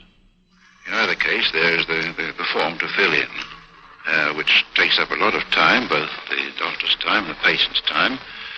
And when one's as busy as one has been, especially during the war years, it became very, very irksome to have to put up with all this business, you see. On the other hand, Dr. Jack of Auckland felt that the filling in of forms was not particularly irksome. And I find it a very simple matter to obtain his signature on a form and once every 2 weeks to submit those to the health department. There's very little red tape. There's much less red tape than there was previously on trying to recover fees. In that connection, what of the economy of the doctor? Has that improved because of the health plan? Is he now better off? He's undoubtedly better off under the present circumstances. Dr. Ewan felt that the government was attempting to regiment doctors. And, of course, the whole thing really boils down to this, that the government want to dictate to the doctors and bring them under their thumb. But Dr. Jack felt that there was no suggestion of compulsion in the matter. The other thing is this, that no man, under our present scheme of remuneration, there's no compulsion on the doctor. I'm not working for the state. I can see whom I like and I can refuse to see whom I like. The patient can go to me or he can go to Dr. Brown down the street. Whatever the merits of its health program, New Zealand last October was busy with problems of housing and rehabilitation, problems of too much soil erosion and too little water power, and it was taking steps to cope with these. But it also had its eye on bigger problems, the problems of a world which, twice in 50 years, got itself into a mess, ultimately costing the lives of New Zealanders. Incidentally, their casualties in the last war were proportionately 4 times greater than our own. The world and its affairs were not new to these people. 12 years ago, the government of New Zealand was alone among the English-speaking nations in taking a positive stand for collective security and in calling for aid to the victims of fascist aggression. In 1935, 6 years before Pearl Harbor, New Zealand banned the export of scrap iron to Japan. At Geneva, its spokesman urged the League of Nations to unite against the Axis in Ethiopia, Spain, and China before it was too late. Today, they're just as internationally minded as ever, and on the strength of their knowledge and experience, they were inclined to share the Australian view that war scares and talk of inevitable conflict were unjustified and inflammatory. In a veterans training center in Wellington, for example, Ken Gimpty, who fought in the Middle East, said he had no ambition to reform any country by force of arms, and that no country worried him. On Mercer Street, an ex-sailor named John Sharp said, Well, I think that there's not much to worry about at the present time. I think that we're the same old propaganda's being spread around, the Bolshevik bogey, and I think it's still propaganda. I don't think we have anything to be worried from the Russians at all, or any other nation in the world. You think we can get along peacefully? I think so, yes. Young Sharp's optimism was shared by the Prime Minister of New Zealand, Peter Fraser, whom we interviewed one night at his office in the Parliament building. He was working late, it was past midnight, and he told us that the entire Parliament and Cabinet very often put in such hours. Fraser, a Scotsman, has an appealing homeliness about him, a big nose and small friendly eyes. His speech bears little trace of Scottish accent except in such words as doing in the first sentence of the recording. I think that those who talk about the inevitability of war are doing a great deal of harm, but I believe it would be possible to have a peace pact for 50 or 100 years with all the countries of the world if the proper spirit was shown. I don't think that any responsible person in the world wants war. There are different opinions in New Zealand as in other countries. But those of us who belong to the progressive, what we call the progressive side in politics and in an outlook on international affairs, certainly look at matters, as I see it, more clearly and with more single-mindedness. The Prime Minister said that, in spite of its distance from world centers, New Zealand takes an interest in all matters which affect its future welfare and the lives of its people. And he added, hence, the support for the United Nations and the desire to make the United Nations organization a success, equipped to deal with world affairs as distinct from the League of Nations, which had not that power, but which would have succeeded if the component members, if the nations who formed its membership, would have carried out their ideals and adhered to their principles. That sound was the ringing of a bell outside the Prime Minister's office, indicating that the House was ready to put an issue to vote. Mr. Fraser responded with the alertness of a fireman answering an alarm. We left the Parliament House at 1 a.m, and the government was still at work. Symbolically, perhaps, in view of the fact that all New Zealand seemed to be gainfully employed, the week we were there, official figures showed that out of a population of 1,600,000, only 138 people were without jobs. Minister of Internal Affairs Parry explained to me almost apologetically that some of the 138 were in regions remote from employment opportunities and others were physically handicapped. He told me a lot more things I never knew about his country, that all cabinet ministers, for example, are elected by the people, not appointed politically. And then, though I was about to leave the country, he handed me a government book entitled Introduction to New Zealand. Its foreword seemed to me to sum up the character of the Dominion. New Zealand is a democracy, it said, with all the question marks of democracy. It is independent. It has party conflicts.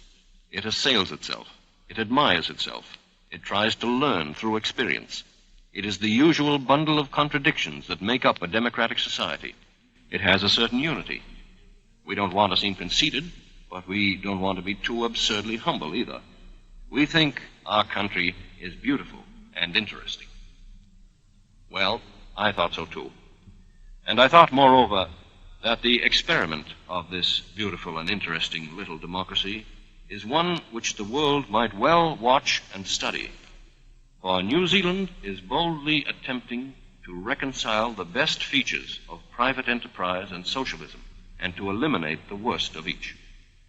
From the standpoint of a traveler looking for signs of harmony between these two great poles of world economy, this was a country important out of all proportion to its size. I had not seen many places where people were free, busy, healthy, unworried, and at one with their minorities. I had not seen many places where children were strong, well-fed, well-clothed, well-housed, well-educated, and happy.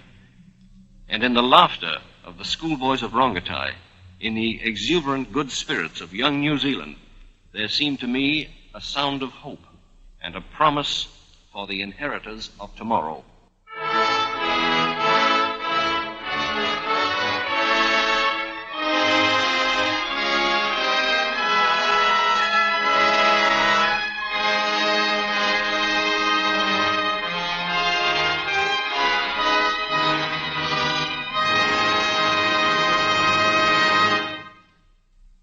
been listening to the CBS playwright-producer Norman Corwin, first winner of the One World Flight Award in the 12th of a series of 13 broadcasts based on his recent 37,000-mile global tour. Next week at this time, Norman Corwin will conclude the series with a summary of his observations in the 17 countries visited. Tonight's music, composed and conducted by Alexander Semler, Guy Del Chapa, Associate Director. This is CBS, the Columbia Broadcasting System. The Columbia Broadcasting System presents Norman Corwin's One World Flight.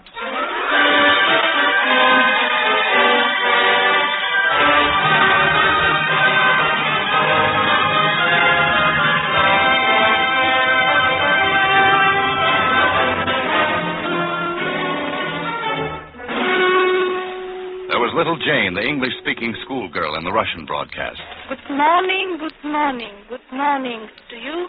Good morning, good morning. We are glad to see you. And the beggar song in the Chinese program.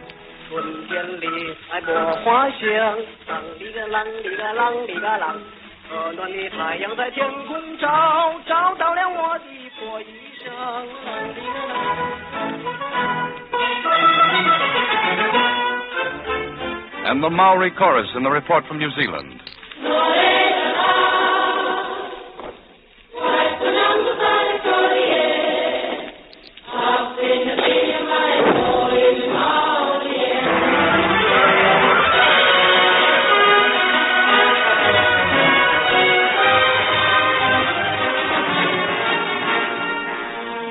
You have just listened to voices recorded in Russia, China, and New Zealand.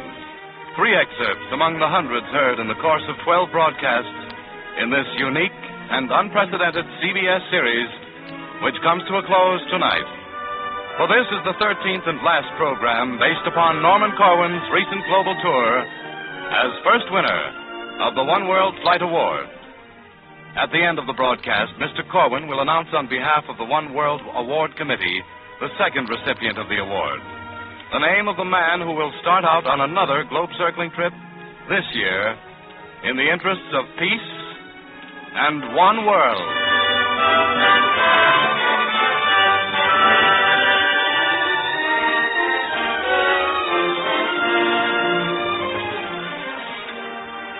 This is Norman Corwin.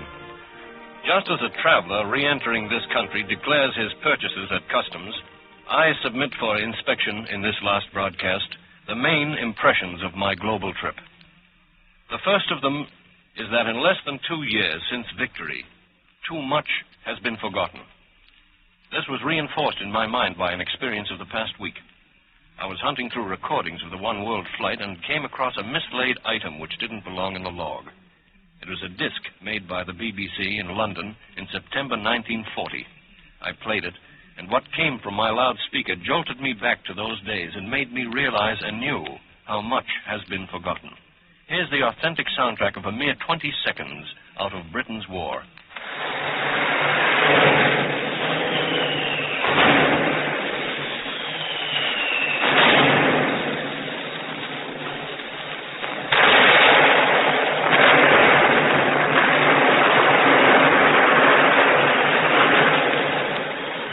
Only a fragment of one of 1,000 nights of terror which visited cities and towns far from the fronts.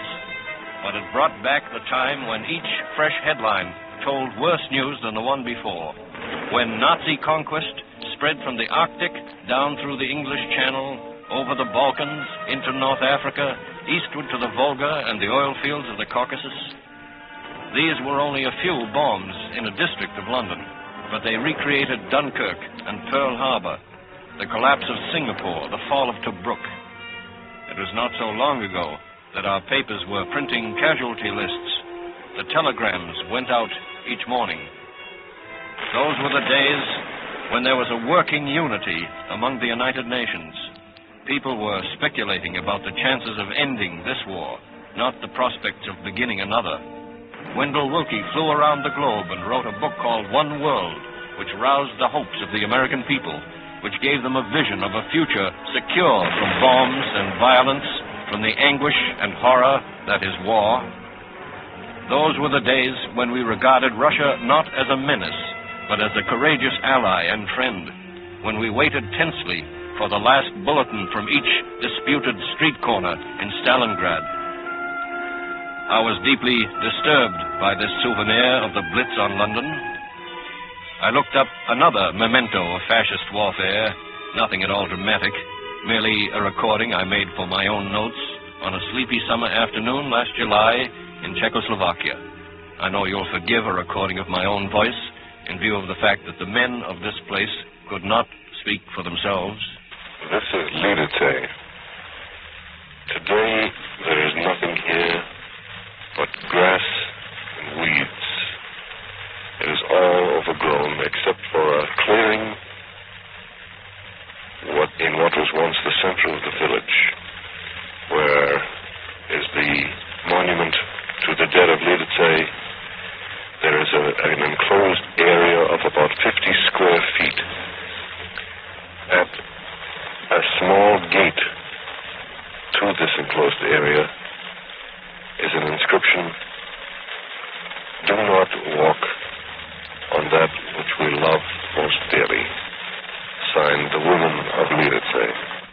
No one was walking on the sacred grounds of Lidice, or Anzio, or Lublin, or Iwo Jima, all of whose graves contained that which someone loved most dearly.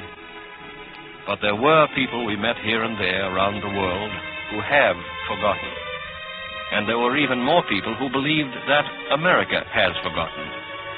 In all too many of the countries overrun by war, people felt that America, as the only major power fortunate enough to have escaped blasted cities and severe privation, did not deeply enough understand the war.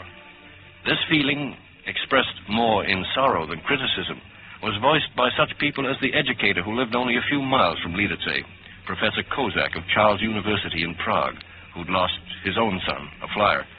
He asked Americans to bear in mind the differences between countries which had experienced varying degrees of war. I think you must bear in mind that the mentality and the mood in the countries overrun and tortured by the German occupation forces, by the Gestapo and so on, is different from the almost unbroken happiness and sweet reasonableness of countries untouched by war. The professor was being ironical when he spoke of unbroken happiness and sweet reasonableness, for he knew well that little of either quality is to be found around the world. There are, instead, varying degrees of trouble, anxiety, and tension, created in the main by the unreasonableness of particular parties, factions, and individuals, never by large masses of people, created by men who have already forgotten, unwittingly, unintentionally. Some of them walk on the graves of those we love most dearly when they talk of the certainty of another war, when they talk of the inevitability of a showdown clash between two or more worlds.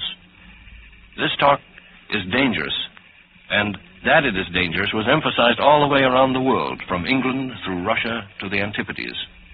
There was the American in Rome, Dr. Eva Landsberg, an UNRWA physician who last July had this forbidding thing to say about the war spirit in Germany.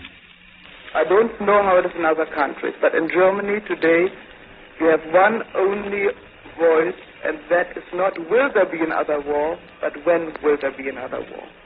Everything is pushing towards the suppression of everything that is against the next war and coming to a point where all forces, DPs, Germans, and many Americans are looking forward to a war against the Soviet Union.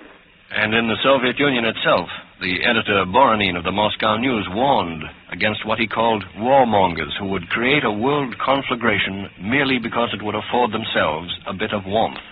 Please tell your people that conflagrations don't start at once. They start from a spark. But big conflagrations start, and there are people who will start a world conflagration, as our great Gorky said, in order that it be warm for some people. They don't care for the interest of humanity, so long as it keeps them warm. Those are are the warmongers, the war profiteers. Those are the reactionaries. And 20,000 miles further along in the trip, in another latitude and another accent, the Prime Minister of New Zealand, Peter Fraser, quietly scolded those who talk of inevitable war. I think that those that talk about the inevitability of war are doing a great deal of harm. On the basis of hundreds of interviews, out of the essence of 1,000 kaleidoscopic impressions, all of us seem to be farther from Wilkie's One World today than when his thesis was published 5 years ago. Everybody seemed to be agreed on the desirability of one world, but very few on the method. Recommendations came easily, but they were as varied as languages and customs. In England, Clement Attlee recommended patience. In France, Louis Aragon asked for remembrance of the past. Women should organize, said Mrs. Hamar in Stockholm. Begin with the children, said Mrs. Hettelgren. More frankness among diplomats, said Alsing Anderson of the Danish Parliament, in these words.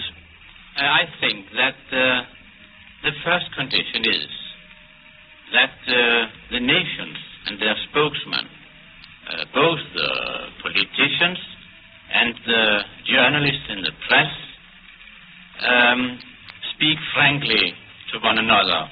Combine moral and material resources, said Hans Engen in Norway. Develop the social sciences, said Peter Kapitsa in Russia.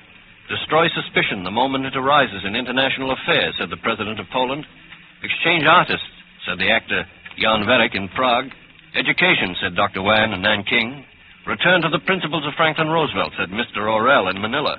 Implement the 4 freedoms, said Pandit Nehru in India, adding, You cannot cooperate with people who are not free and who are suffering from all manner of complexes of fear and the rest.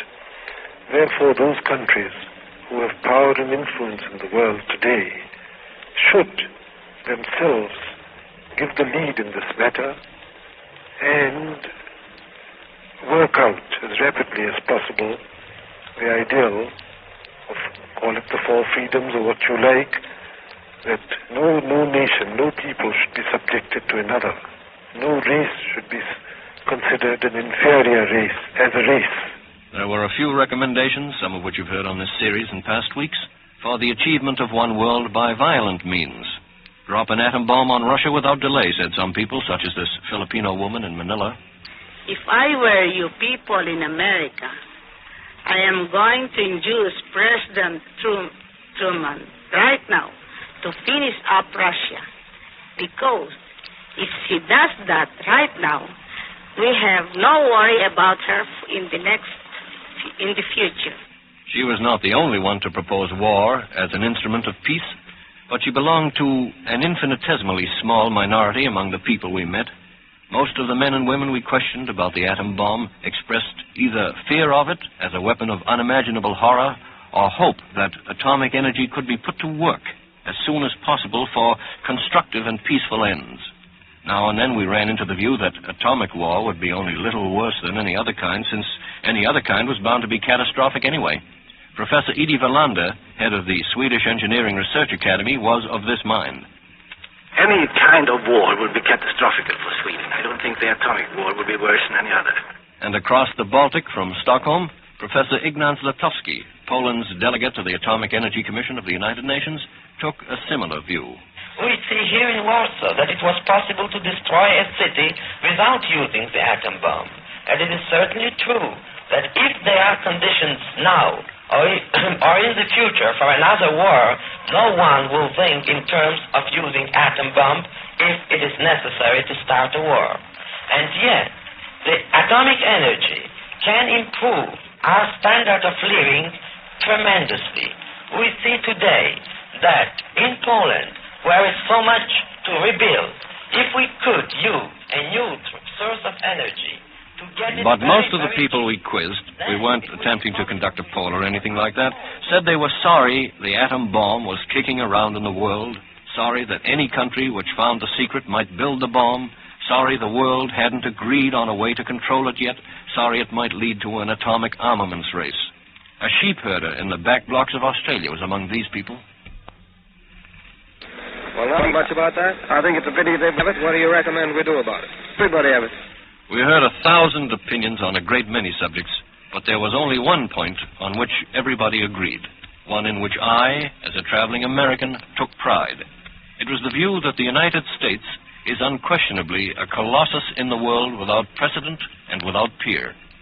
When I started out, I had hoped to find that our enormous resources and prestige and the greatness of our democratic tradition were helping to lead peoples out of suspicion, tension, and fear. But I was dismayed too often to find that the reservoir of goodwill toward the United States, about which Wendell Willkie spoke enthusiastically in 1942, had drained to a low level. From all I had read, I expected to find, and did find, areas of suspicion, fear, and criticism of Russia in certain countries, but I did not expect to find the United States also suspected, disliked, and resented, to find that we are known in some quarters by our worst features and not our best. This Austrian refugee, Mr. Straw, for example. The lynching of Negroes gives me an uncomfortable feeling because I think of Nazi Germany and the persecution of the Jews and other peoples. And in Rome, Sergio Amadei, writer of the prize film The Open City, expressed concern through an interpreter over what he believed to be this country's preoccupation with military matters. There is a danger that Americans will forget their responsibilities in, if you will pardon the word, a drunkenness of victory. I am afraid that in America, I don't mean fascism, they are developing a preoccupation with defense, which is dominating the idea of peace. And the woman in the town hall of Sydney, Australia, speaking from the floor during a question period following an address on One World. I feel that there is a great danger in America of a native fascist movement with this lynching of Negroes and such things going on there, and I feel the American people, the trade unionists, must be very vigilant and must fight this fascism, which may be a danger to the whole world and not only to lovers of democracy within America itself. And the inference by Ambassador Paul V. McNutt that the United States cannot expect the reservoir of goodwill in the Philippines to take care of itself automatically. The reservoir of goodwill is intact, but there are certain obligations on us to keep that reservoir intact. Less than halfway around the world, I got the feeling, which strengthened as I progressed, that all nations should do more about the principle of cultural exchange, especially as it applies between countries whose political relations are strained. It's pleasant enough to exchange artists and students and new compositions with countries who love us, but cultural exchange takes on its greatest meaning and value in cases where the respective peoples, knowing too little of each other, harbor mutual suspicions and apprehensions. What you're now hearing in the background is the Russian composer Aram Khachaturian playing a theme from a new unpublished work in the living room of his home in Moscow. Our visit there was typical of this kind of exchange. Before the interview was over, we understood better something of the Russian attitude toward culture, among other things, and he perhaps understood something of the American view.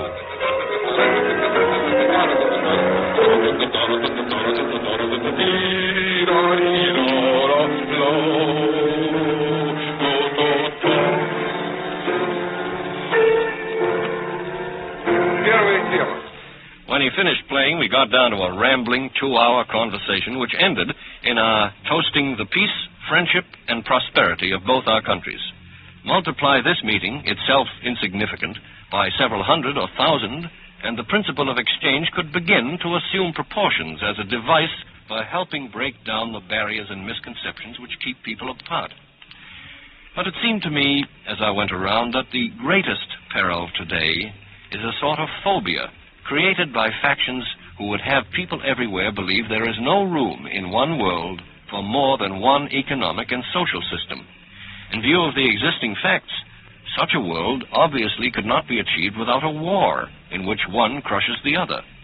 The idea of there being room for only one system would be easier to accept if it were not for the fact that in several of the countries we visited, notably Britain, Sweden, New Zealand, and Czechoslovakia, it was impossible to distinguish whether we were in a world of capitalism or socialism, since patterns were being sought which would blend the best features of both. And there was a remarkable unity within these countries, in spite of the fact that several parties were represented in each government. In Czechoslovakia, whose economy as well as geography represents a meeting of East and West, and whose cabinet is a coalition of 4 parties, President Edward Beneš was able to say, "You can see in the streets of Prague, everybody is working, everybody is enthusiastic, there is a very great elan, very great enthusiasm, spirit for the work, and all they knew that they are working for a new liberty and for a new independence." In New Zealand, there were only 2 major parties in the government, but here again, there was a blend of the better features of 2 economic philosophies, both of which were living side by side very comfortably. Hence, it occurred to me that if a united country can base its future on a combination of the most workable features of opposing systems, we have no right to rule out the possibility that the same can be done by a united world. Indeed, I came back from this trip with the belief that the very basis of a democratically united world is the establishment, first of the will, then of the means, by which differing social and economic systems can live amicably together. And the most important contribution to be made toward this goal is to convince the peoples of the world that a third war is not necessary or inevitable. This task of debunking the cry that war must come was considered by most of the informed people we met to be the first and most urgent responsibility of the great powers. And it struck me that perhaps the worst possible approach from any side is to attempt, by propaganda, polemics, intimidation, or by force, to persuade either one of the 2 systems to abandon what it considers its righteous course for the other, especially since, down through history, such attempts have only widened, not narrowed, basic differences. That the people of the world are more interested in agreements than in differences was hardly an original thought. The British Minister of State, Philip Noel Baker, now Minister of Air, voiced this very sentiment in one of the first interviews of the trip. Nobody denies that after a war you're going to have a lot of trouble and a lot of quarrels before you can settle down toward a peace. For my part, I think things are going much better than I expected. I lived through the period after the last World War, and I knew how much worse the destruction was this time and how much more widespread the fighting had been. And I expected things to be a good deal worse than in fact they are. But what I am quite certain of is that the people want agreements. Well, there are only a few minutes left to this one world flight, and I come now to a final accounting. In the 17 countries of this journey, we found things which both disheartened and encouraged, elated and dismayed us. Perhaps the single most hopeful sign was that most people no longer considered it sentimental and idealistic, visionary, to talk in terms of a unified world in which security and peace are sensations greater than tension, hostility, crisis, and war.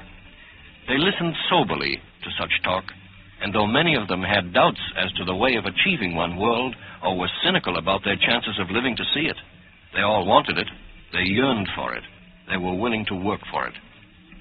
There were the ugly aspects, too, the smoldering political dump fires which, unheeded or deliberately fanned, could spread and envelop the earth again. Hunger and poverty, ignorance and disease lay like a smoke haze across the Middle East, India, China. The homeless slept on the sidewalks of Cairo and Nanking. The stench of decomposing corpses rose out of the sewers of Calcutta. There were pogroms in Poland, riots in Italy, bombings in Palestine, massacres in India, civil war in China and the Philippines. Against such troubles, involving hundreds of millions of human beings, the hopeful things of the world may seem few and scattered, lonely and shivering and lost, but they're actually far from lost, far from hopeless. The majority of people we talked to felt that to despair of the world today is to resign from it. To assume that human nature is committed to another war is to assume that suicide is a natural remedy for our ills. If I learned anything out of the many miles and hours, the many meetings and events, the many people and the leaders of people, it was that each one of us can help the world to its feet. We can first of all stop thinking in terms of war and start thinking in terms of peace. We can stop taking the view that every difference between nations is necessarily a crisis. We can realize and accept the fact that the problems and maladjustments of this particular era are a direct consequence of the fiercest war in all history. A housewife in Wellington named Mrs. Jeffries, living 18,000 miles from the office of Mr. Noel Baker in London, had a formula for the relationship of the individual to peace and one world.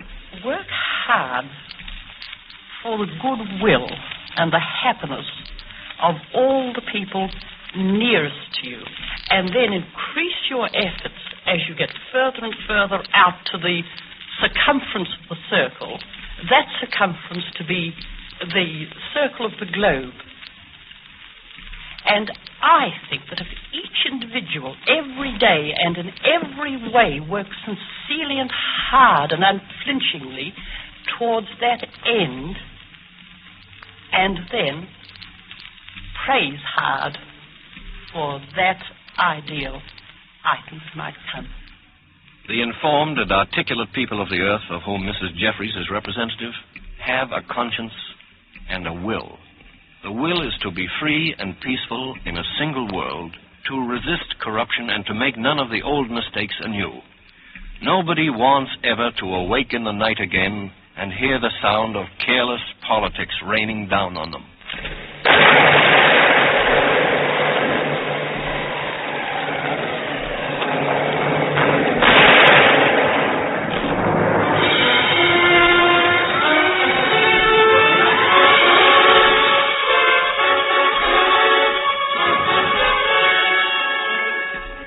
These sounds of indiscriminate warfare are obsolete today, not because man has pledged himself to be less inhuman to man, but only because there are far deadlier weapons.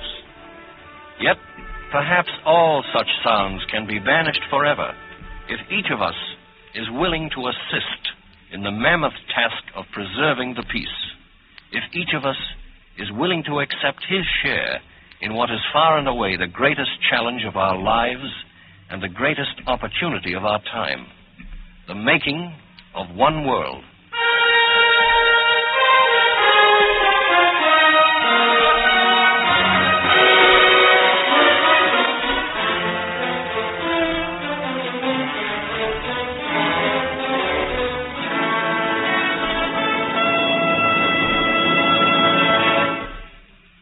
Ladies and gentlemen, in behalf of the One World Award Committee, I have the honor to announce in a moment the winner of the One World Flight Award for 1947. Formal presentation of the award will be made at a public function in New York City on May 11th, and on a date later in the year, the recipient will take off on the second annual One World Flight. The citation of the committee reads as follows. In appreciation of his outstanding public service, both nationally and internationally, and particularly in recognition of his fearless expression through the radio and press of the highest ideals of one world, the One World Award Committee has named as 1947 winner Fiorello H. LaGuardia, former mayor of New York City and Director General of the United Nations Relief and Rehabilitation Administration. Mr. LaGuardia is listening to this program tonight at his home, and I know that the rest of our audience will join us when we wish him the best of luck and happy landings.